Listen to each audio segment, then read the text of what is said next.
This is the Northern Ireland Assembly Plenary. Programme signed. This is the Northern Ireland Assembly Plenary. Programme signed. This is the Northern Ireland Assembly Plenary. Programme signed. This is the Northern Ireland Assembly Plenary. Programme signed. This is the Northern Ireland Assembly Plenary. Programme signed. This is the Northern Ireland Assembly Plenary. Programme signed. This is the Northern Ireland Assembly Plenary. Programme signed. This is the Northern Ireland Assembly Plenary. Programme signed. This is the Northern Ireland Assembly Plenary. Programme signed. This is the Northern Ireland Assembly Plenary. Programme signed. This is the Northern Ireland Assembly Plenary. Programme signed. This is the Northern Ireland Assembly Plenary. Programme signed. This is the Northern Ireland Assembly Plenary. Programme signed. This is the Northern Ireland Assembly Plenary. Programme signed. This is the Northern Ireland Assembly Plenary. Programme signed. This is the Northern Ireland Assembly Plenary. Programme signed. This is the Northern Ireland Assembly Plenary. Programme signed. This is the Northern Ireland Assembly Plenary. Programme signed. This is the Northern Ireland Assembly Plenary. Programme signed. This is the Northern Ireland Assembly Plenary. Programme signed. This is the Northern Ireland Assembly Plenary. Programme signed. This is the Northern Ireland Assembly Plenary. Programme signed. This is the Northern Ireland Assembly Plenary. Programme signed. This is the Northern Ireland Assembly Plenary. Programme signed. This is the Northern Ireland Assembly Plenary. Programme signed. This is the Northern Ireland Assembly Plenary. Programme signed. This is the Northern Ireland Assembly Plenary. Programme signed. This is the Northern Ireland Assembly Plenary. Programme signed. This is the Northern Ireland Assembly Plenary. Programme signed. This is the Northern Ireland Assembly Plenary. Programme signed. This is the Northern Ireland Assembly Plenary. Programme signed. This is the Northern Ireland Assembly Plenary. Programme signed. This is the Northern Ireland Assembly Plenary. Programme signed. This is the Northern Ireland Assembly Plenary. Programme signed. This is the Northern Ireland Assembly Plenary. Programme signed. This is the Northern Ireland Assembly Plenary. Programme signed.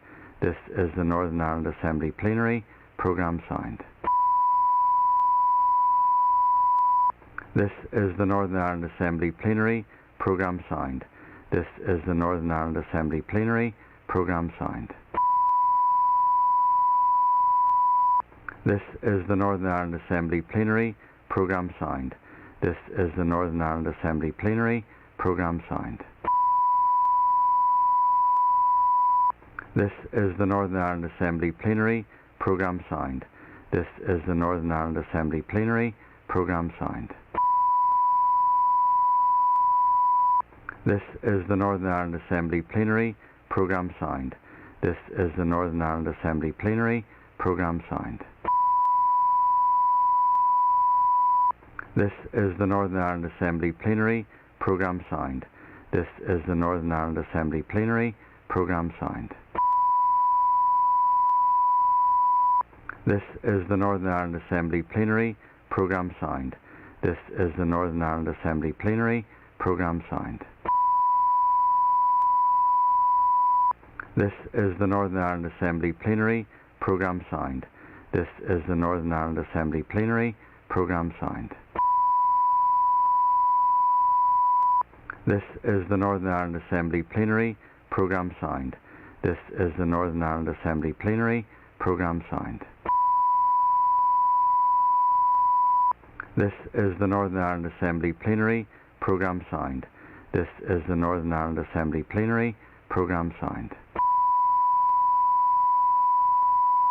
This is the Northern Ireland Assembly Plenary Programme signed. This is the Northern Ireland Assembly Plenary Programme signed. This is the Northern Ireland Assembly Plenary Programme signed. This is the Northern Ireland Assembly Plenary Programme signed. This is the Northern Ireland Assembly Plenary Programme signed. This is the Northern Ireland Assembly Plenary Programme signed. This is the Northern Ireland Assembly Plenary Programme signed. This is the Northern Ireland Assembly Plenary Programme signed. This is the Northern Ireland Assembly Plenary Programme signed. This is the Northern Ireland Assembly Plenary Programme signed. This is the Northern Ireland Assembly Plenary Programme signed.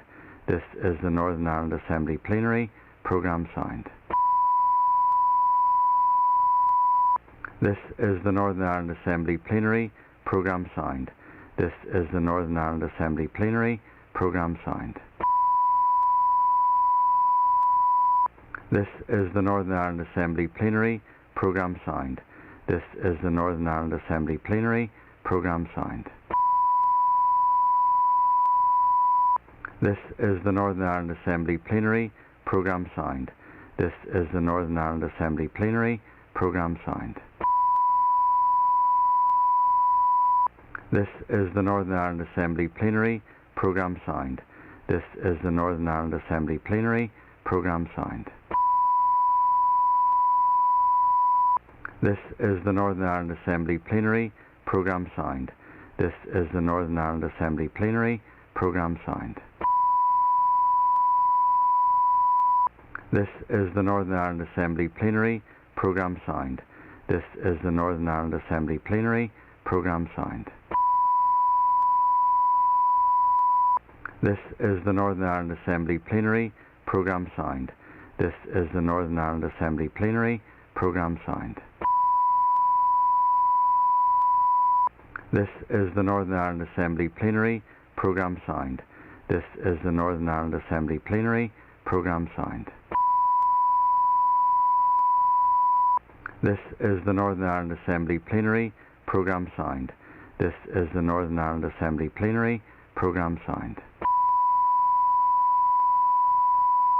This is the Northern Ireland Assembly Plenary Programme signed. This is the Northern Ireland Assembly Plenary Programme signed. This is the Northern Ireland Assembly Plenary Programme signed. This is the Northern Ireland Assembly Plenary Programme signed. This is the Northern Ireland Assembly Plenary Programme signed.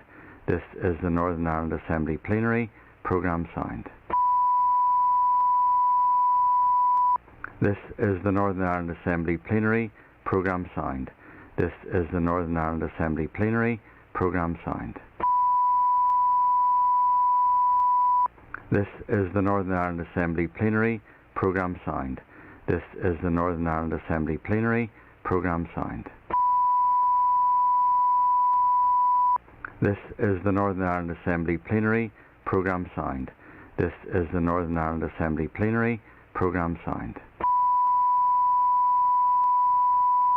This is the Northern Ireland Assembly Plenary Programme signed. This is the Northern Ireland Assembly Plenary Programme signed. This is the Northern Ireland Assembly Plenary Programme signed. This is the Northern Ireland Assembly Plenary Programme signed. This is the Northern Ireland Assembly Plenary Programme signed. This is the Northern Ireland Assembly Plenary Programme signed. This is the Northern Ireland Assembly Plenary Programme signed. This is the Northern Ireland Assembly Plenary Programme signed. This is the Northern Ireland Assembly Plenary Programme signed. This is the Northern Ireland Assembly Plenary Programme signed. This is the Northern Ireland Assembly Plenary Programme signed. This is the Northern Ireland Assembly Plenary Programme signed. This is the Northern Ireland Assembly Plenary Programme signed. This is the Northern Ireland Assembly Plenary Programme signed. This is the Northern Ireland Assembly Plenary Programme signed. This is the Northern Ireland Assembly Plenary Programme signed. This is the Northern Ireland Assembly Plenary Programme signed. This is the Northern Ireland Assembly Plenary Programme signed. This is the Northern Ireland Assembly Plenary Programme signed. This is the Northern Ireland Assembly Plenary Programme signed. This is the Northern Ireland Assembly Plenary Programme signed. This is the Northern Ireland Assembly Plenary Programme signed. This is the Northern Ireland Assembly Plenary Programme signed. This is the Northern Ireland Assembly Plenary Programme signed. This is the Northern Ireland Assembly Plenary Programme signed. This is the Northern Ireland Assembly Plenary Programme signed. This is the Northern Ireland Assembly Plenary Programme signed. This is the Northern Ireland Assembly Plenary Programme signed. This is the Northern Ireland Assembly Plenary Programme signed. This is the Northern Ireland Assembly Plenary Programme signed. This is the Northern Ireland Assembly Plenary Programme signed. This is the Northern Ireland Assembly Plenary Programme signed. This is the Northern Ireland Assembly Plenary Programme signed. This is the Northern Ireland Assembly Plenary Programme signed. This is the Northern Ireland Assembly Plenary Programme signed. This is the Northern Ireland Assembly Plenary Programme signed. This is the Northern Ireland Assembly Plenary Programme signed. This is the Northern Ireland Assembly Plenary Programme signed. This is the Northern Ireland Assembly Plenary Programme signed. This is the Northern Ireland Assembly Plenary Programme signed. This is the Northern Ireland Assembly Plenary Programme signed. This is the Northern Ireland Assembly Plenary Programme signed. This is the Northern Ireland Assembly Plenary Programme signed. This is the Northern Ireland Assembly Plenary Programme signed. This is the Northern Ireland Assembly Plenary Programme signed. This is the Northern Ireland Assembly Plenary Programme signed. This is the Northern Ireland Assembly Plenary Programme signed.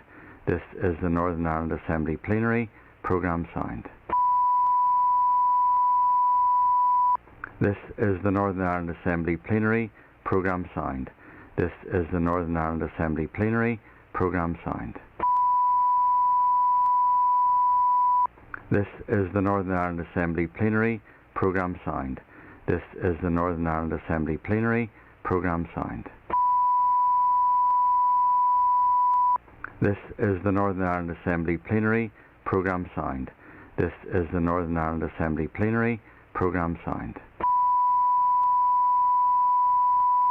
This is the Northern Ireland Assembly Plenary Programme signed. This is the Northern Ireland Assembly Plenary Programme signed. This is the Northern Ireland Assembly Plenary Programme signed. This is the Northern Ireland Assembly Plenary Programme signed. This is the Northern Ireland Assembly Plenary Programme signed. This is the Northern Ireland Assembly Plenary Programme signed. This is the Northern Ireland Assembly Plenary Programme signed. This is the Northern Ireland Assembly Plenary Programme signed. This is the Northern Ireland Assembly Plenary Programme signed. This is the Northern Ireland Assembly Plenary Programme signed. This is the Northern Ireland Assembly Plenary Programme signed. This is the Northern Ireland Assembly Plenary Programme signed. This is the Northern Ireland Assembly Plenary Programme signed. This is the Northern Ireland Assembly Plenary Programme signed. This is the Northern Ireland Assembly Plenary Programme signed. This is the Northern Ireland Assembly Plenary Programme signed. This is the Northern Ireland Assembly Plenary Programme signed. This is the Northern Ireland Assembly Plenary Programme signed. This is the Northern Ireland Assembly Plenary Programme signed.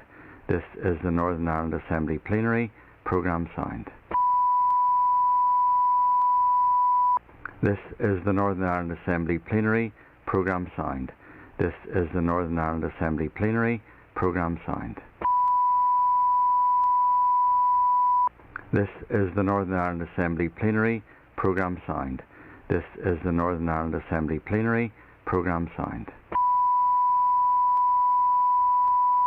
This is the Northern Ireland Assembly Plenary Programme signed. This is the Northern Ireland Assembly Plenary Programme signed. This is the Northern Ireland Assembly Plenary Programme signed. This is the Northern Ireland Assembly Plenary Programme signed. This is the Northern Ireland Assembly Plenary Programme signed. This is the Northern Ireland Assembly Plenary Programme signed. This is the Northern Ireland Assembly Plenary Programme signed. This is the Northern Ireland Assembly Plenary Programme signed. This is the Northern Ireland Assembly Plenary Programme signed. This is the Northern Ireland Assembly Plenary Programme signed. This is the Northern Ireland Assembly Plenary Programme signed. This is the Northern Ireland Assembly Plenary Programme signed. This is the Northern Ireland Assembly Plenary Programme signed. This is the Northern Ireland Assembly Plenary Programme signed. This is the Northern Ireland Assembly Plenary Programme signed. This is the Northern Ireland Assembly Plenary Programme signed. This is the Northern Ireland Assembly Plenary Programme signed. This is the Northern Ireland Assembly Plenary Programme signed. This is the Northern Ireland Assembly Plenary Programme signed. This is the Northern Ireland Assembly Plenary Programme signed. This is the Northern Ireland Assembly Plenary Programme signed. This is the Northern Ireland Assembly Plenary Programme signed. This is the Northern Ireland Assembly Plenary Programme signed. This is the Northern Ireland Assembly Plenary Programme signed. This is the Northern Ireland Assembly Plenary Programme signed. This is the Northern Ireland Assembly Plenary Programme signed. This is the Northern Ireland Assembly Plenary Programme signed. This is the Northern Ireland Assembly Plenary Programme signed. This is the Northern Ireland Assembly Plenary Programme signed. This is the Northern Ireland Assembly Plenary Programme signed. This is the Northern Ireland Assembly Plenary Programme signed. This is the Northern Ireland Assembly Plenary Programme signed.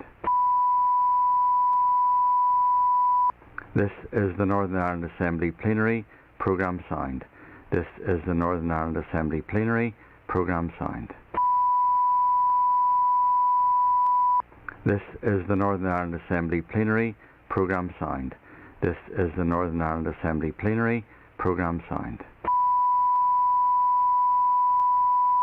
This is the Northern Ireland Assembly Plenary Programme signed. This is the Northern Ireland Assembly Plenary Programme signed. This is the Northern Ireland Assembly Plenary Programme signed. This is the Northern Ireland Assembly Plenary Programme signed. This is the Northern Ireland Assembly Plenary Programme signed.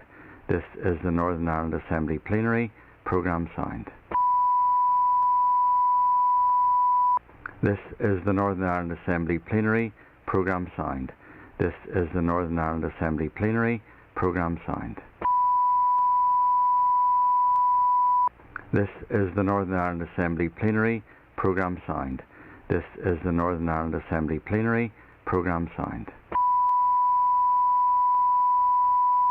This is the Northern Ireland Assembly Plenary Programme signed. This is the Northern Ireland Assembly Plenary Programme signed. This is the Northern Ireland Assembly Plenary Programme signed. This is the Northern Ireland Assembly Plenary Programme signed. This is the Northern Ireland Assembly Plenary Programme signed. This is the Northern Ireland Assembly Plenary Programme signed. This is the Northern Ireland Assembly Plenary Programme signed. This is the Northern Ireland Assembly Plenary Programme signed. This is the Northern Ireland Assembly Plenary Programme signed. This is the Northern Ireland Assembly Plenary Programme signed. This is the Northern Ireland Assembly Plenary Programme signed. This is the Northern Ireland Assembly Plenary Programme signed. This is the Northern Ireland Assembly Plenary Programme signed. This is the Northern Ireland Assembly Plenary Programme signed. This is the Northern Ireland Assembly Plenary Programme signed. This is the Northern Ireland Assembly Plenary Programme signed. This is the Northern Ireland Assembly Plenary Programme signed. This is the Northern Ireland Assembly Plenary Programme signed. This is the Northern Ireland Assembly Plenary Programme signed. This is the Northern Ireland Assembly Plenary Programme signed. This is the Northern Ireland Assembly Plenary Programme signed. This is the Northern Ireland Assembly Plenary Programme signed.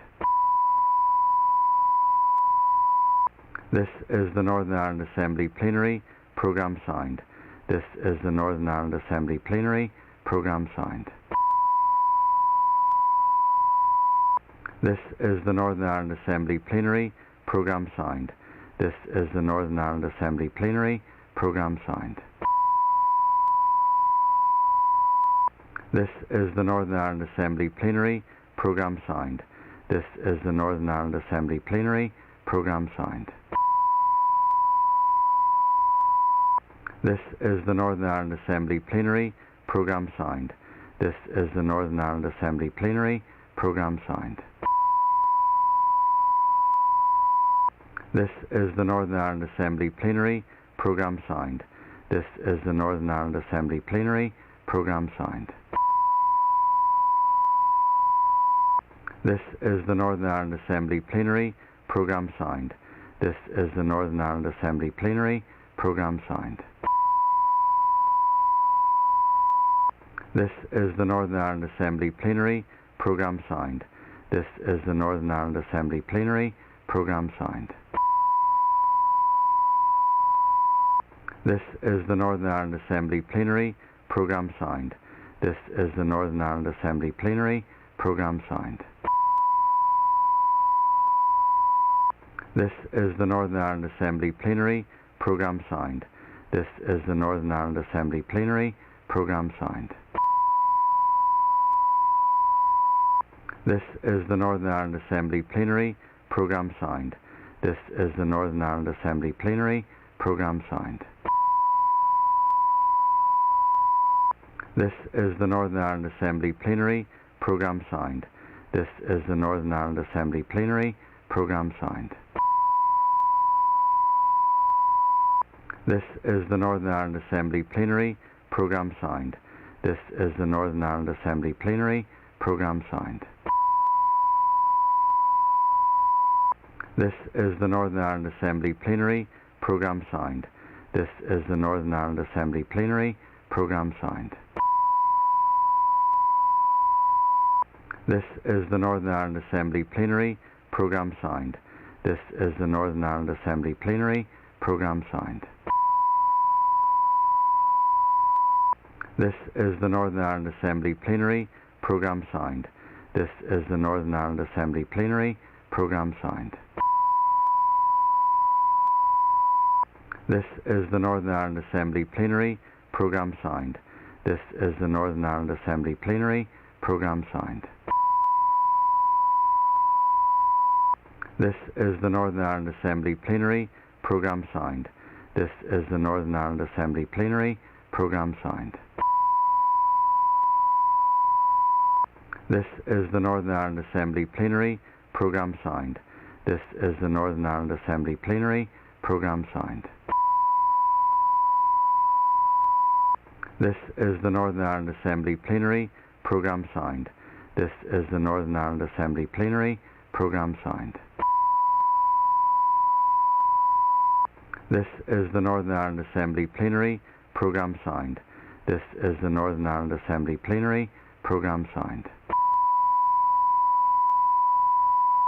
This is the Northern Ireland Assembly Plenary Programme signed. This is the Northern Ireland Assembly Plenary Programme signed. This is the Northern Ireland Assembly Plenary Programme signed. This is the Northern Ireland Assembly Plenary Programme signed. This is the Northern Ireland Assembly Plenary Programme signed. This is the Northern Ireland Assembly Plenary Programme signed. This is the Northern Ireland Assembly Plenary Programme signed. This is the Northern Ireland Assembly Plenary Programme signed. This is the Northern Ireland Assembly Plenary Programme signed. This is the Northern Ireland Assembly Plenary Programme signed. This is the Northern Ireland Assembly Plenary Programme signed. This is the Northern Ireland Assembly Plenary Programme signed. This is the Northern Ireland Assembly Plenary Programme signed. This is the Northern Ireland Assembly Plenary Programme signed. This is the Northern Ireland Assembly Plenary Programme signed. This is the Northern Ireland Assembly Plenary Programme signed. This is the Northern Ireland Assembly Plenary Programme signed. This is the Northern Ireland Assembly Plenary Programme signed. This is the Northern Ireland Assembly Plenary Programme signed. This is the Northern Ireland Assembly Plenary Programme signed. This is the Northern Ireland Assembly Plenary Programme signed. This is the Northern Ireland Assembly Plenary Programme signed. This is the Northern Ireland Assembly Plenary Programme signed. This is the Northern Ireland Assembly Plenary Programme signed. This is the Northern Ireland Assembly Plenary Programme signed. This is the Northern Ireland Assembly Plenary Programme signed. This is the Northern Ireland Assembly Plenary Programme signed. This is the Northern Ireland Assembly Plenary Programme signed. This is the Northern Ireland Assembly Plenary Programme signed. This is the Northern Ireland Assembly Plenary Programme signed. This is the Northern Ireland Assembly Plenary Programme signed. This is the Northern Ireland Assembly Plenary Programme signed. This is the Northern Ireland Assembly Plenary Programme signed. This is the Northern Ireland Assembly Plenary Programme signed. This is the Northern Ireland Assembly Plenary Programme signed. This is the Northern Ireland Assembly Plenary Programme signed. This is the Northern Ireland Assembly Plenary Programme signed. This is the Northern Ireland Assembly Plenary Programme signed. This is the Northern Ireland Assembly Plenary Programme signed. This is the Northern Ireland Assembly Plenary Programme signed. This is the Northern Ireland Assembly Plenary Programme signed. This is the Northern Ireland Assembly Plenary Programme signed. This is the Northern Ireland Assembly Plenary Programme signed. This is the Northern Ireland Assembly Plenary Programme signed. This is the Northern Ireland Assembly Plenary Programme signed. This is the Northern Ireland Assembly Plenary Programme signed. This is the Northern Ireland Assembly Plenary Programme signed. This is the Northern Ireland Assembly Plenary Programme signed. This is the Northern Ireland Assembly Plenary Programme signed. This is the Northern Ireland Assembly Plenary Programme signed. This is the Northern Ireland Assembly Plenary Programme signed.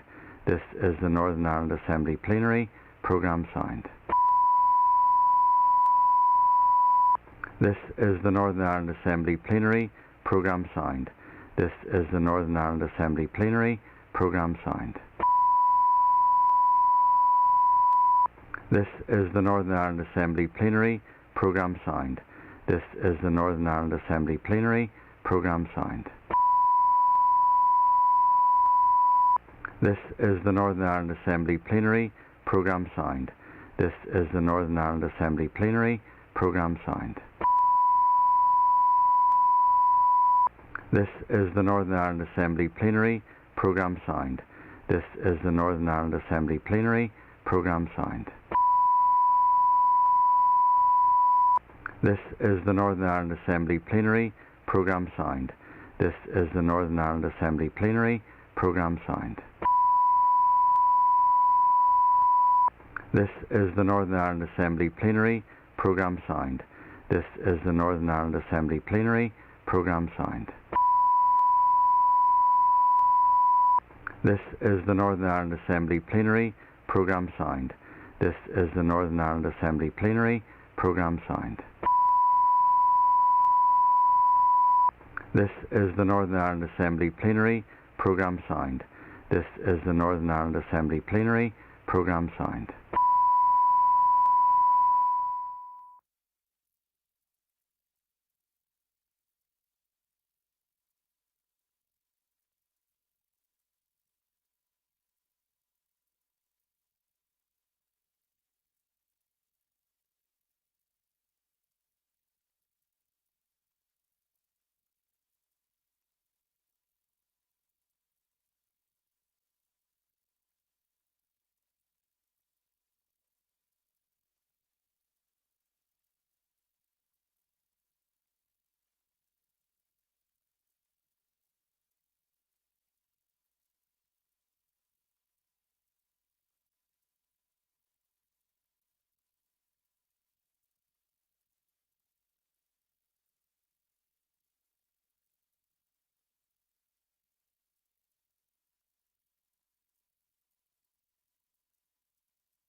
Your seats. Take your ease a moment or two, please.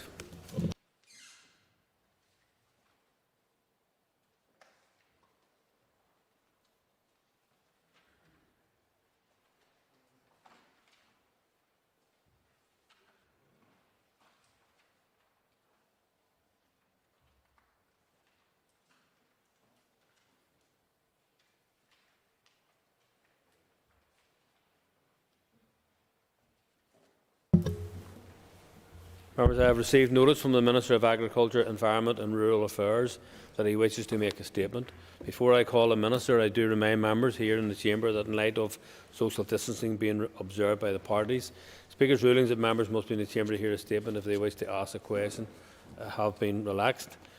Members participating remotely must make sure their name is on the speaking list if they wish to be called. Members present in the Chamber must also do this by rising in their place, as well as notifying the Business Office or Speaker's table directly. I do remind members to be concise in asking their questions, and I also remind members that in accordance with long-established procedure, no points of order will be taken during this statement or the question period immediately after.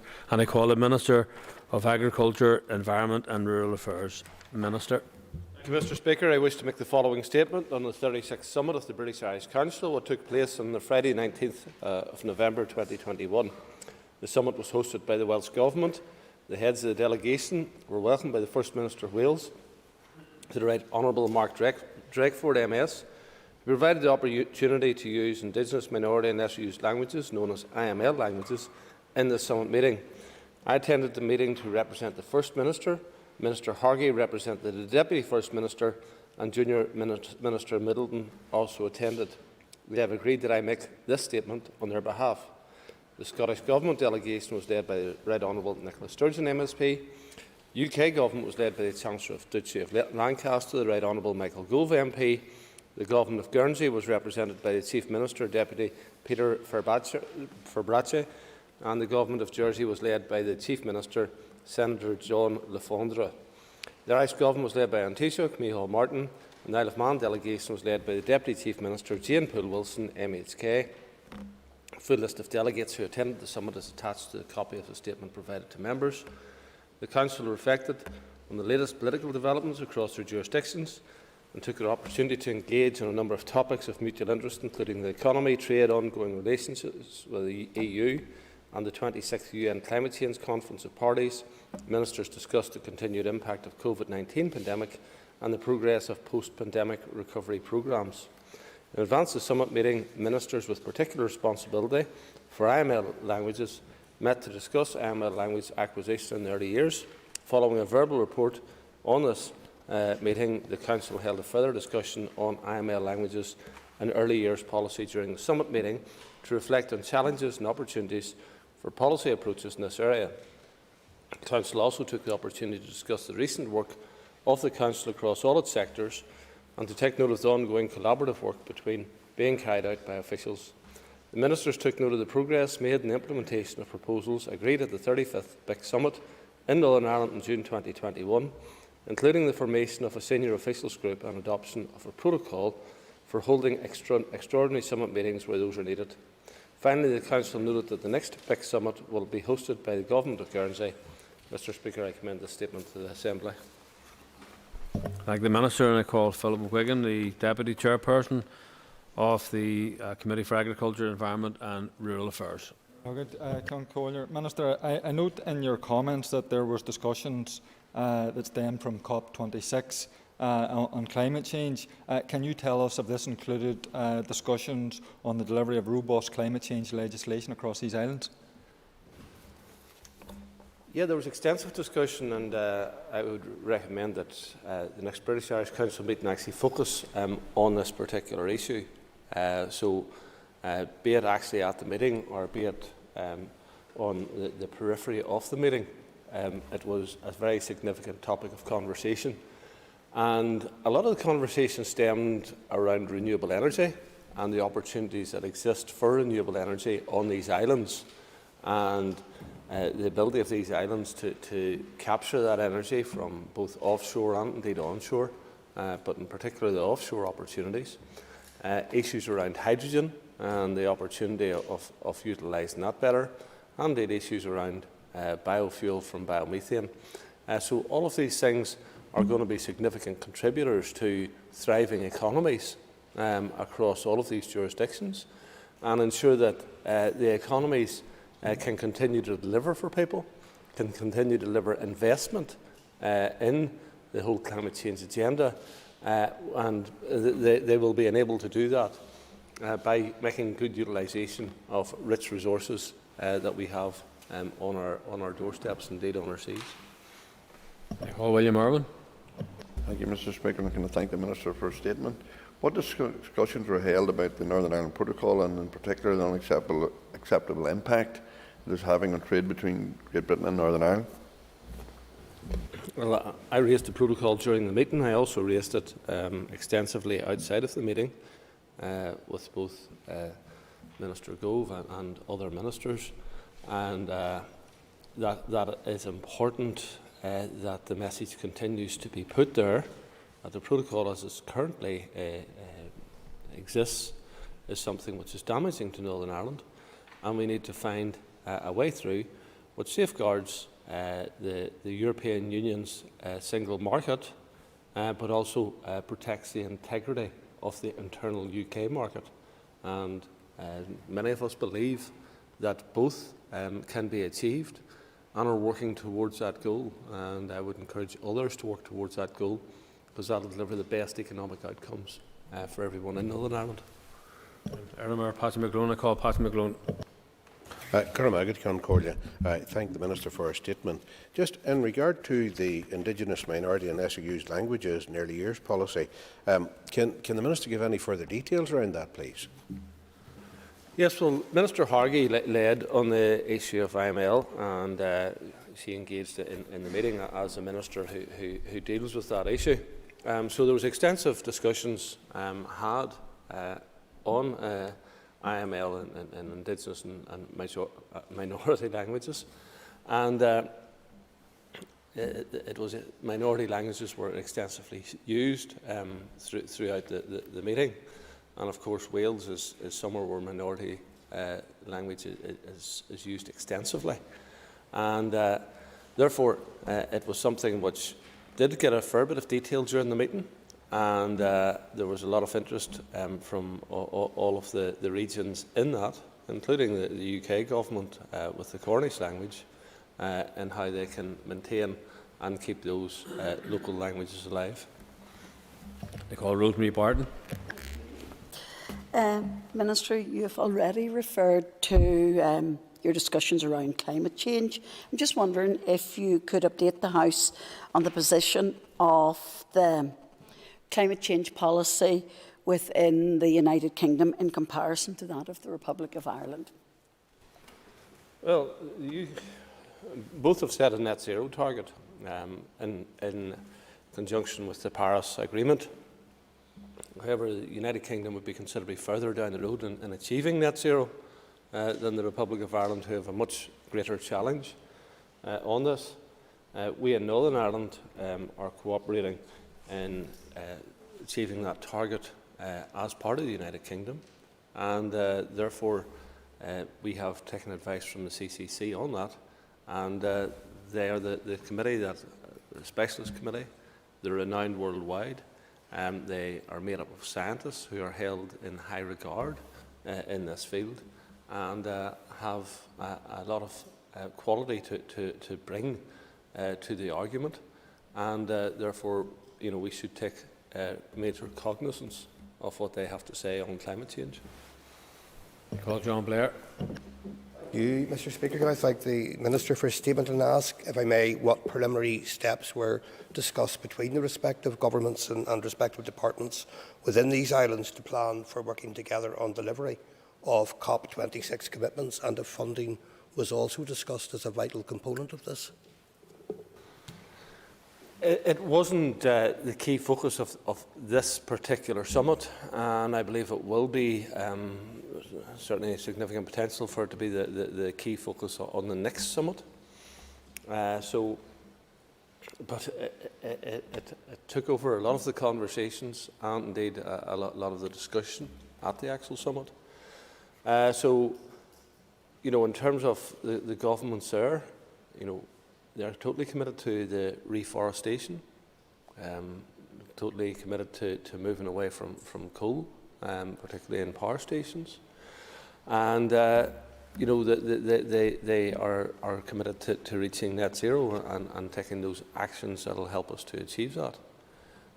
Unfortunately, the biggest emitters in the world weren't at that particular summit. In fact, The biggest emitters in the world weren't at the summit at COP26 either. And therein lies part of the problem, that if you want to deal with the problem, those who cause or make the biggest contribution to that problem need to actually come to the table and need to step up to the plate, because Northern Ireland accounts for 0.04% of the greenhouse gases, whilst China, for example, I think is 53% of the coal-fired power stations in the world. So, therein lies a problem. If you don't have the big players stepping up to the plate, it really undermines the work of everybody else. And I'm not saying that in a way that we shouldn't do that work, but it considerably undermines it. Aisling Riley, I call Aisling Riley. And you've touched on this already, but with regards to the discussion of the importance of the early years provision in relation to the acquisition of Indigenous, minority and the lesser used languages, can you confirm if this includes any consideration of the success of legislative protections for Indigenous languages that already exist on these islands? Well, languages thrive whenever people want to use them and utilise them, and we've found that in other places. And indeed, the legislation that was brought in the Republic of Ireland didn't actually assist the language. Many people would actually argue that it was to the detriment of the language. But I know that a lot of members in this House have a strong desire for legislation, and that is reflected in a section of our community. But I would suggest that the focus should actually be on how they encourage people to participate in things. And I think encouragement doesn't involve trying to impose it upon people who don't want it imposed upon them. And, therefore, going back to that issue of encouraging, you look at Irish dancing, for example. It is something that is used right across the community and enjoyed right across the community. And I think perhaps if there was a bit less politics about the Irish language, it could be utilised more broadly across the community as well. But there's too much politics in it, and perhaps some members need to reflect upon that. I call Harry Harvey. Thank you, Mr. Speaker. Minister, was learning shared by individual administrations on their specific approaches to tackling the COVID pandemic? Thank you. Yes, there was, and obviously COVID is a topic of conversation which is always present, and in discussions it was present as well. And it has been interesting to see how some of the regions and some of the countries have done better at various times, but then they seem to come back again. So Wales, for example, had done very well in the early part of the year, but then the later part of the year, things hadn't went so well. At one point, we were behind Scotland, and now we're in terms of the number of cases, now we're ahead of Scotland again. So it does seem to ebb and flow in terms of how the different regions have conducted themselves. Interestingly, Scotland, which have had pretty tough legislation on COVID throughout, had chosen not to go down the route of having COVID vaccine passports for cafes and indeed for cinemas. And perhaps that's something that the passport parties might want to reflect upon. Remember, Cathal Boylan, call Cathal Boylan. Margaret Kiancoila, thank you, Mr. Speaker, and thank the Minister for his answer. Could the Minister expand on the protocol for holding extraordinary summit meetings and the criteria now in place for calling such a meeting? Margaret. Yes, we're supportive of that because there is big ticket issues which, like COVID, indeed, like how we address the issues arising out of COP26, which, in my opinion, could and should be dealt with more expeditiously, and having a 6-month standing meeting where the agenda can be agreed quite a long time before it is not necessarily the best way forward. So that is why the proposals were put and indeed accepted by the members present. Call Tom Buchanan. Thank you, And thank you for your statement this morning, Minister. A lot of, I suppose, the topic that's on people's minds nowadays is climate change. And I know there were issues discussed at the meeting with regards to COP26. Was there any discussion around how members plan to work together to deliver the reducing of carbon emissions? There was considerable discussion on that subject, and again, you know, a lot of people look at climate change and they see the actions needed to be taken on it as a threat. Many of us look on it as an opportunity.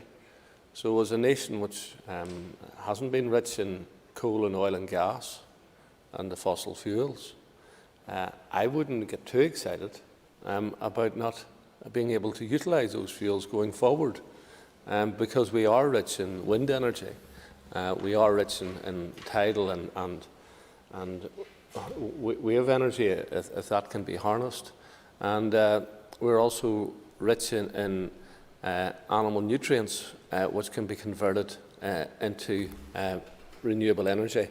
So we have a whole series of opportunities that we need to grasp as we move away from fossil fuels. And I think any policy that is reliant on oil coming from the Middle East and gas coming from Russia for sustainable energy is a flawed policy, because those places tend to be somewhat unstable at various times, and instability leads to instability in prices, which leads to significant hikes in prices, like what we're experiencing currently. And were we producing our own renewable energy, we would have a stability of price, and that is something which I think would be envious to many parts of the world, where you have all of your own energy, and indeed most of your own food produced here. That is, if the other parties will allow us to produce our own food here and not export that carbon maybe to somewhere in the southern hemisphere to produce. Matthew O'Toole. Mr. Speaker, Minister, you said the protocol was discussed in the discussion of EU relations, and while negotiations on mitigations on East-West trade continue, and we hope they are resolved quickly, evidence mounts that our unique position under the protocol with dual market access is doing our economy good. Yesterday, the Office for National Statistics said Northern Ireland performed better than any other UK region over the last 2 years while the protocol has been operational. NISR inflation estimates suggest that we have the lowest inflation in the UK. Almac, Ardagh Metal Packaging, Clandy Boy Yoghurt, Deli Lights, the list of companies either generating investment or creating jobs because of the protocol's dual market access is increasing. Minister, you were at the British-Irish Council. We can get real economic benefit, not just from our crossroads at the British and Irish markets, but our crossroads at the British and single European markets. Will you use British-Irish structures next time to maximise benefits from that dual market access? Well, I thank the member for the eloquent speech. I'm not sure where the question was, but nonetheless, in terms of the protocol issues, first of all, I think a very significant element of Northern Ireland doing well is the fact that we have a very prosperous food industry. And over the course of the pandemic, people voted with their feet in terms of where they acquired their food, and they said, we want local food. And that is why beef prices have risen from around £3.30 per kilo to £4 per kilo over that period of time, because people recognise the quality and the provenance of locally produced goods. The same applies with milk and indeed with many of the other products. And therefore, having a strong agricultural economy, agri-food economy, and a very sophisticated agri-food economy did put us in a better place when it came to recovering from COVID. I have always indicated that there was an advantage with the protocol, but that was outweighed by the disadvantages. I said it was like scoring a super goal in a football match, but then letting 6 goals in against you. And we need to ensure that we can remove those 6 goals that have been put against us, so that we can import our trees, we can import our plants, we can import our seed potatoes, we can import the beef that goes for further processing, and I could go on. There's so many aspects of the protocol which is damaging to the economy that we need to address. Call Steve Hagan. Thank you very much, Aidan. I thank the Minister for his remarks so far. Minister, when you had the opportunity to talk particularly to the Chief Ministers of Jersey and Guernsey and concerns about fishing, and particularly the disgraceful act of the French preventing fishing vessels from across our nation, including our fishing vessels from Kilkeel and Scotland, using those waters? And indeed, did you have an opportunity to talk about the threat from the French to actually cut off the power supply to one of those nations indeed, and one of those nations in Jersey? And has there been any attempt within the British Irish Council to send a very strong message to France and the EU to stop this, quite frankly, predatory activity in our waters? Well, interesting enough, on the power supply, the Jersey First Minister indicated that it wasn't a big issue in terms of having power for the people of Jersey, because they just would have turned on their coal-fired power station again, and they were actually preparing to reactivate that, which of course isn't very good for the climate, because they're using nuclear power, which comes from France. But that would have been a decision imposed upon Jersey in that instance by the futility and the stupidity of the French government, and their aggressive attitude, both to Jersey and indeed to fishermen, and their demand to have fishers coming into waters who previously hadn't used those waters. And in fact, the first Minister of Jersey had all the documentation, which went back for years, which could demonstrate very specifically which boats had used Jersey's waters previously, and therefore was able to expose the falsehoods that were being expressed by certain people on behalf of French fishers. So I think it is something which Jersey is very keen that they engage in jaw as opposed to war, and I would expect that France will be better engaging in jaw as well. Call Roy Beggs. I thank the Minister for his statement, and in it he mentions that there was discussions around the COVID pandemic. The different regions use a variety of methods to limit the spread of the disease, and yet a few days just before this meeting there was a mass outbreak of COVID in Northern Ireland where almost 200 young people contracted it. So my question to the Minister is, was there any discussion at the meeting as to what methods can be used to protect our young people so that they can still continue to go out and meet and socialise safely? Well, young people thus far have had limited health effects from COVID-19. However, they have been very clear transmitters of it, and can transmit it to people who are much more vulnerable, and therein lies a substantial part of the problem. And therefore, I think that the significance of the booster vaccination was mentioned, and the fact that we can go from somewhere in the 40s in terms of our immunity to well over 90%.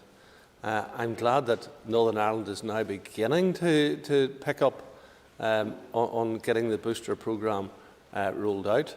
It seemed a bit slow with 300,000 people who were eligible to it just 10 days ago, who still hadn't received it. And of course, many people are coming onto the eligibility criteria now.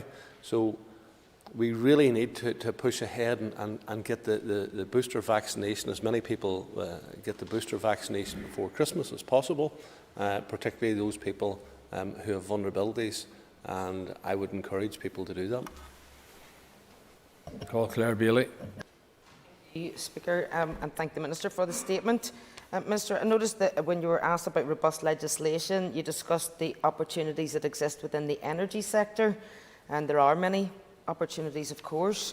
And while the UK Government have set robust legislation, and we are, of course, part of that UK political union, we're also a separate landmass, and that's quite key when we're tackling emissions and climate change.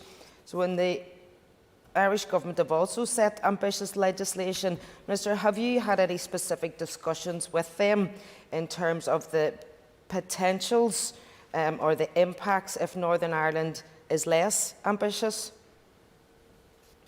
Well, Northern Ireland isn't less ambitious. We have taken scientific advice and if the member wishes to reject the scientific advice, that is a matter for the member and for whoever the member can persuade. I would tend to take the scientific advice on it. I'd also tend to take the advice from the OLC, who advises members on legislation and legislative processes. And the OLC has described the Private Members Bill as unworkable and unaffordable. So if you want to ignore the scientific expertise and indeed the legislative expertise and charge ahead with something which you believe to be a crowd pleaser, that's a matter for individuals to choose.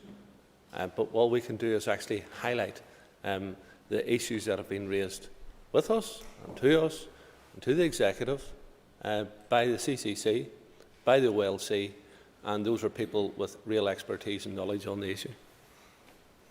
Jim Allister. I note the passing reference to strengthening the Secretariat of the British Irish Council, and after more than 20 years of existence, we're now going to have a senior officials group. Can I ask the Minister, what is the full-time complement of the Secretariat of the British Irish Council, and how does that compare to the full-time complement of the North-South Ministerial Council? I don't know the exact details of what the full-time complement of the Secretariat is, but I'm very happy to get that information and provide it to the member. And I'm sure that the member will do his own work in terms of identifying what the complement of the Secretariat of the North-South administration is. Members, that concludes questions on a statement. The members, please take your ease for a moment.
Okay, members.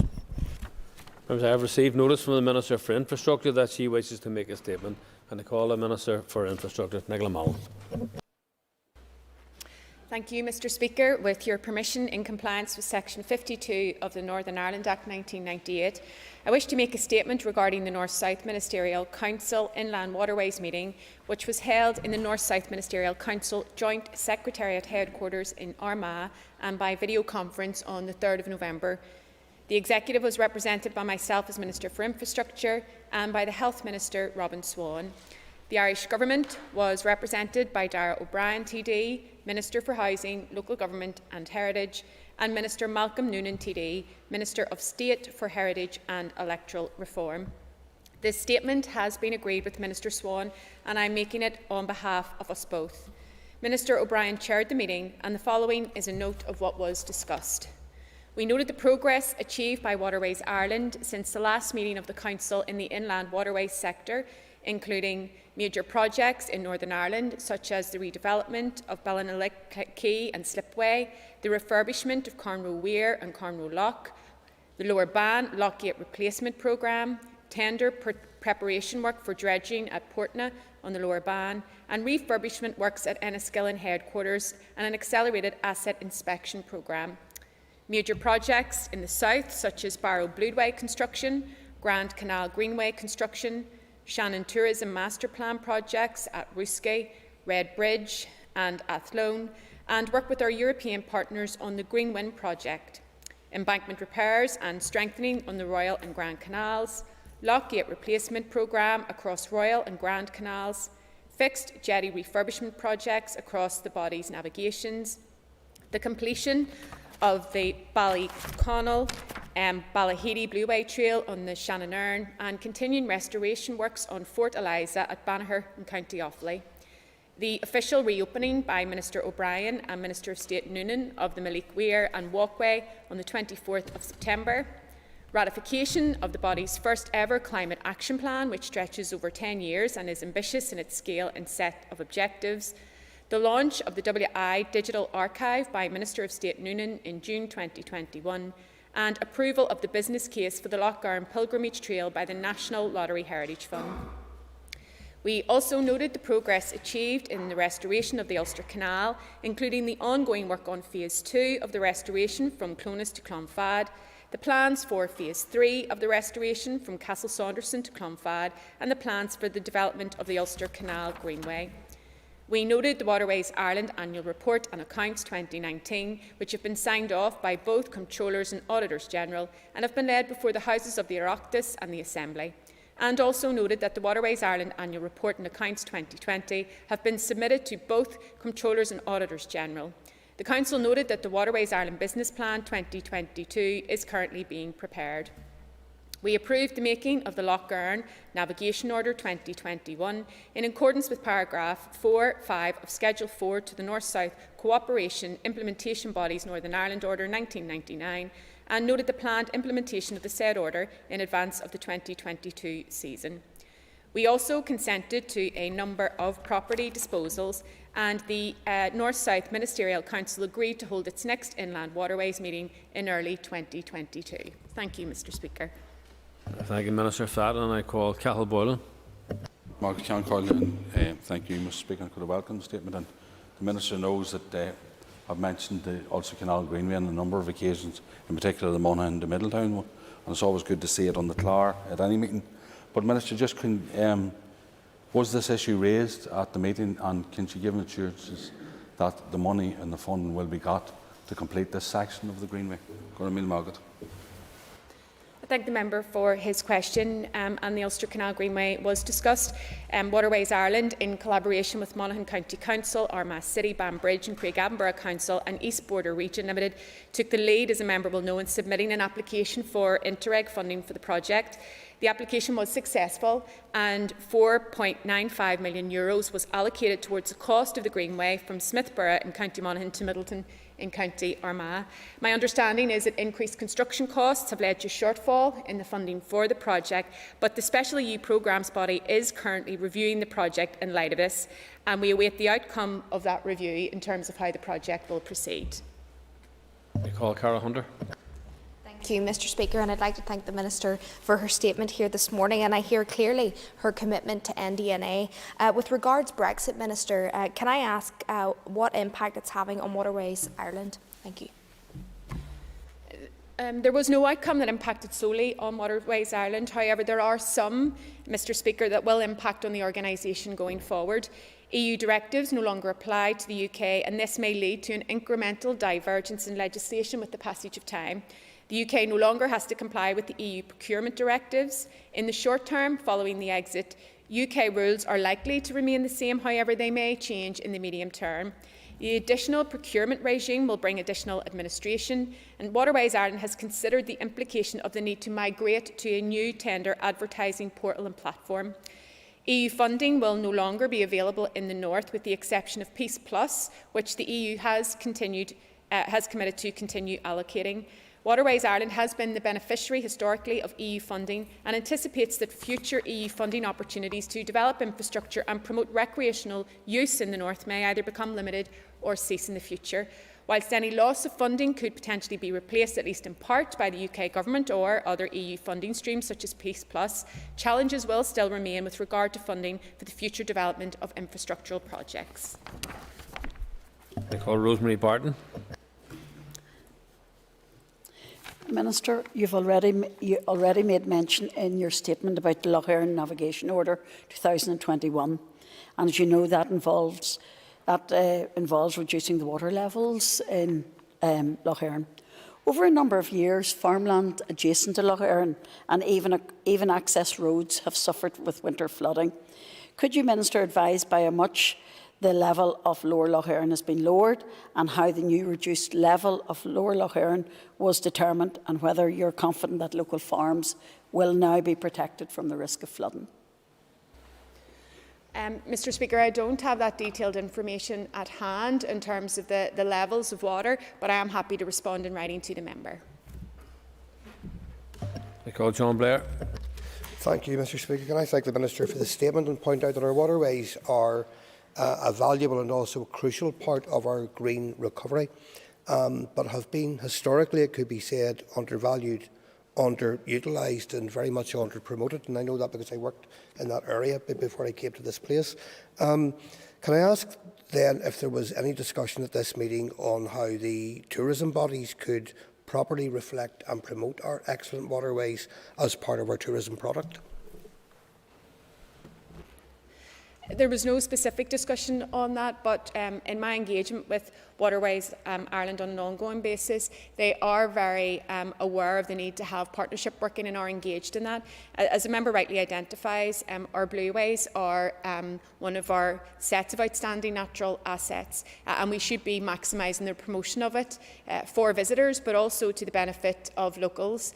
Members will know from previous statements that I've made in this House after NSMC meetings that we have seen a dramatic increase in the number of people staying at home in terms of holidays, but also going out and enjoying the recreational activities around our blueways. We have seen that increase sustained, and it's expected to sustain right into next year. So it is only right that we work with partners right across the board to maximise the opportunities that there are from our blueways for the tourism industry, but also for local communities alike. I call Gemma Dolan. And I thank the Minister for her statement, and I welcome the draft climate action plan that Waterways Ireland has launched. We need to see an increase of environmental protections of our waterways. However, Minister, I'm sure you're aware of the sewage is being pumped into our rivers and waterways. Can I ask you what work is underway to address sewage pollution of our waterways? Well, this wasn't an issue that was discussed at the NSMC, but if I could just talk briefly about the Climate Action Plan and then address the second part of the member's question. This is a really ambitious Climate Action Plan, and I want to pay tribute to Waterways Ireland for showing such leadership around it. The plan has 7 key objectives, and it is out for public consultation, so I would take this opportunity to encourage members and their parties to respond to that. In respect of sewage situations, the Department works with NIEA on these matters, but I'm happy to provide specific responses for any particular concerns that the member might have. I call Padraig Delargy. Minister, thank you for your answer so far, and you've partly answered my question already, but it's just around Lough Neagh. Obviously, we are all aware that Lough Neagh is the largest loch in Ireland. The Lough Neagh Partnership are really keen to be brought in under the integrated strategic management of the Assembly. So I wonder, is this something that you've considered? And secondly, was that raised at the meeting? It wasn't raised at the meeting, and Waterways Ireland has specific remit for a set number of our navigations. Lough Neagh is not one of them, though separately to that I have been engaging with the Minister for the Environment because I have received correspondence from elected members on this issue in respect of the Lough Neagh Partnership, and so that correspondence is ongoing. Call Steve Egan. Thank the Minister for her remarks so far. Minister, you talked about refurbishing Enniskillen's HQ and some property that was being sold off. Could you detail what the property that has been sold off, what investment is happening in the Enniskillen headquarters, and why the asset inspection is being accelerated? Is this a precursor for further sell-offs? In short, no. So under the legislation governing Waterways Ireland and the NSMC, any disposal has to come to the Council for approval. I'm happy to provide the member with an extensive list of what was agreed at this particular meeting. In respect of the work in respect of headquarters, it was to address health and safety concerns. Work has been accelerated because, obviously, to be compliant with COVID regulations and public health advice, staff are working from home where possible, so it has vacated the building to allow works that are required to be taken forward, and that's the explanation for the accelerated works. But just to reassure people that the work that's ongoing at HQ is to address health and safety issues. I call on you, Murphy. Collier, and I'd like to thank the Minister for her answers thus far. The Ulster Canal project can provide vital regeneration for rural border towns in South Fermanagh by boosting tourism and the local economy. Can I get an update on the plans to restore the section of the Ulster Canal from Clonus to Lough Neagh via Lough Erne, as well as an approximate time frame for the completion of Phase 3, as you mentioned earlier on? Yeah. So in respect of the Ulster Canal, Phase 1 is complete and now open for navigation. Phase 2, restoration of the stretch from Clonus to Clonfad, is currently underway, and creative design is complete with plans to develop a vision for the canal within Clonus, and that includes an architectural feature linking the canal to the cultural history of the town. In respect to Phase 3, preliminary work on restoration of the stretch from Castle Saunderson to Clonfad will commence before Phase 2 is complete, and of course all 3 phases of the project have been funded by the Irish Government. In respect of the restoration of the Ulster Canal from Clonus to Lough Neagh, Waterways Ireland currently has NSMC approval to explore the potential restoration of this stretch of the Ulster Canal. It remains a clear commitment in Stormont House Agreement, Stormont House, Fresh Start and in New Decade, New Approach. So I would be very keen, funding permitted, to see that progressed. Thank you. I call Andrew Muir. Thank you very much, Mr. Speaker, and apologies to the House for being late for the statement. The Minister is moving too fast. Just my questions in relation to the statement that outlines about approval of a business case for the Lough Erne pilgrimage trail, which you understand will link up to a wider heritage trail running all the way to the great town of Bangor. Can the Minister provide us an update in relation to the Lough Erne aspect of that? Yep. So there are 36 sites of spiritual and ecclesiastical significance on and along Lough Erne, and these sites were nominated for a UNESCO World Heritage Site designation in 1987. Waterways Ireland is working with Fermanagh and Omagh District Council and the Lough Erne Landscape Partnership to develop a pilgrim trail initially involving 10 sites. As the member points out, National Lottery Heritage funding has been secured for this, and the aim of this project is to increase accessibility to the sites, increase awareness and understanding of the history and heritage of the Great Island monasteries, create visitor experiences and journeys along the trail, increase community engagement and volunteering activities associated with the sites of the trail, and promote awareness and use of the trail as recreational and cultural tourism destination. So this is a project that's going to deliver multiple benefits, and I'm delighted to see it progress. You call Roy Beggs. Minister, in your statement, you've indicated that you've ratified Waterways Ireland's first ever climate change action plan, which will stretch over 10 years, and which both ministers, yourself and your opposite numbers in the Republic, have signed off and given their commitment to a net zero carbon by 2050. And it's described as being ambitious in scale and its set of objectives. So my question is, what is the resource and capital implications of this 10-year plan in terms of your budget? And more importantly, what would be the additional costs were this to be accelerated even further? This, which is described as being ambitious, were to be accelerated any further to be achieved by 2045? What would be the additional resource and capital costs to do that? Well, the action plan, I think, is a demonstration of the recognitions of the importance of this issue and how serious it's taken by Waterways Ireland, and I think they need credit for that. It's also critical in terms of managing water levels where there is no natural water resource, and that has proved challenging at times. So as a result of climate action, there are particular challenges being experienced on our blueways, and we absolutely need to rise to the challenge of that. The Climate Action Plan hasn't been set, it isn't completed, it's currently out for consultation.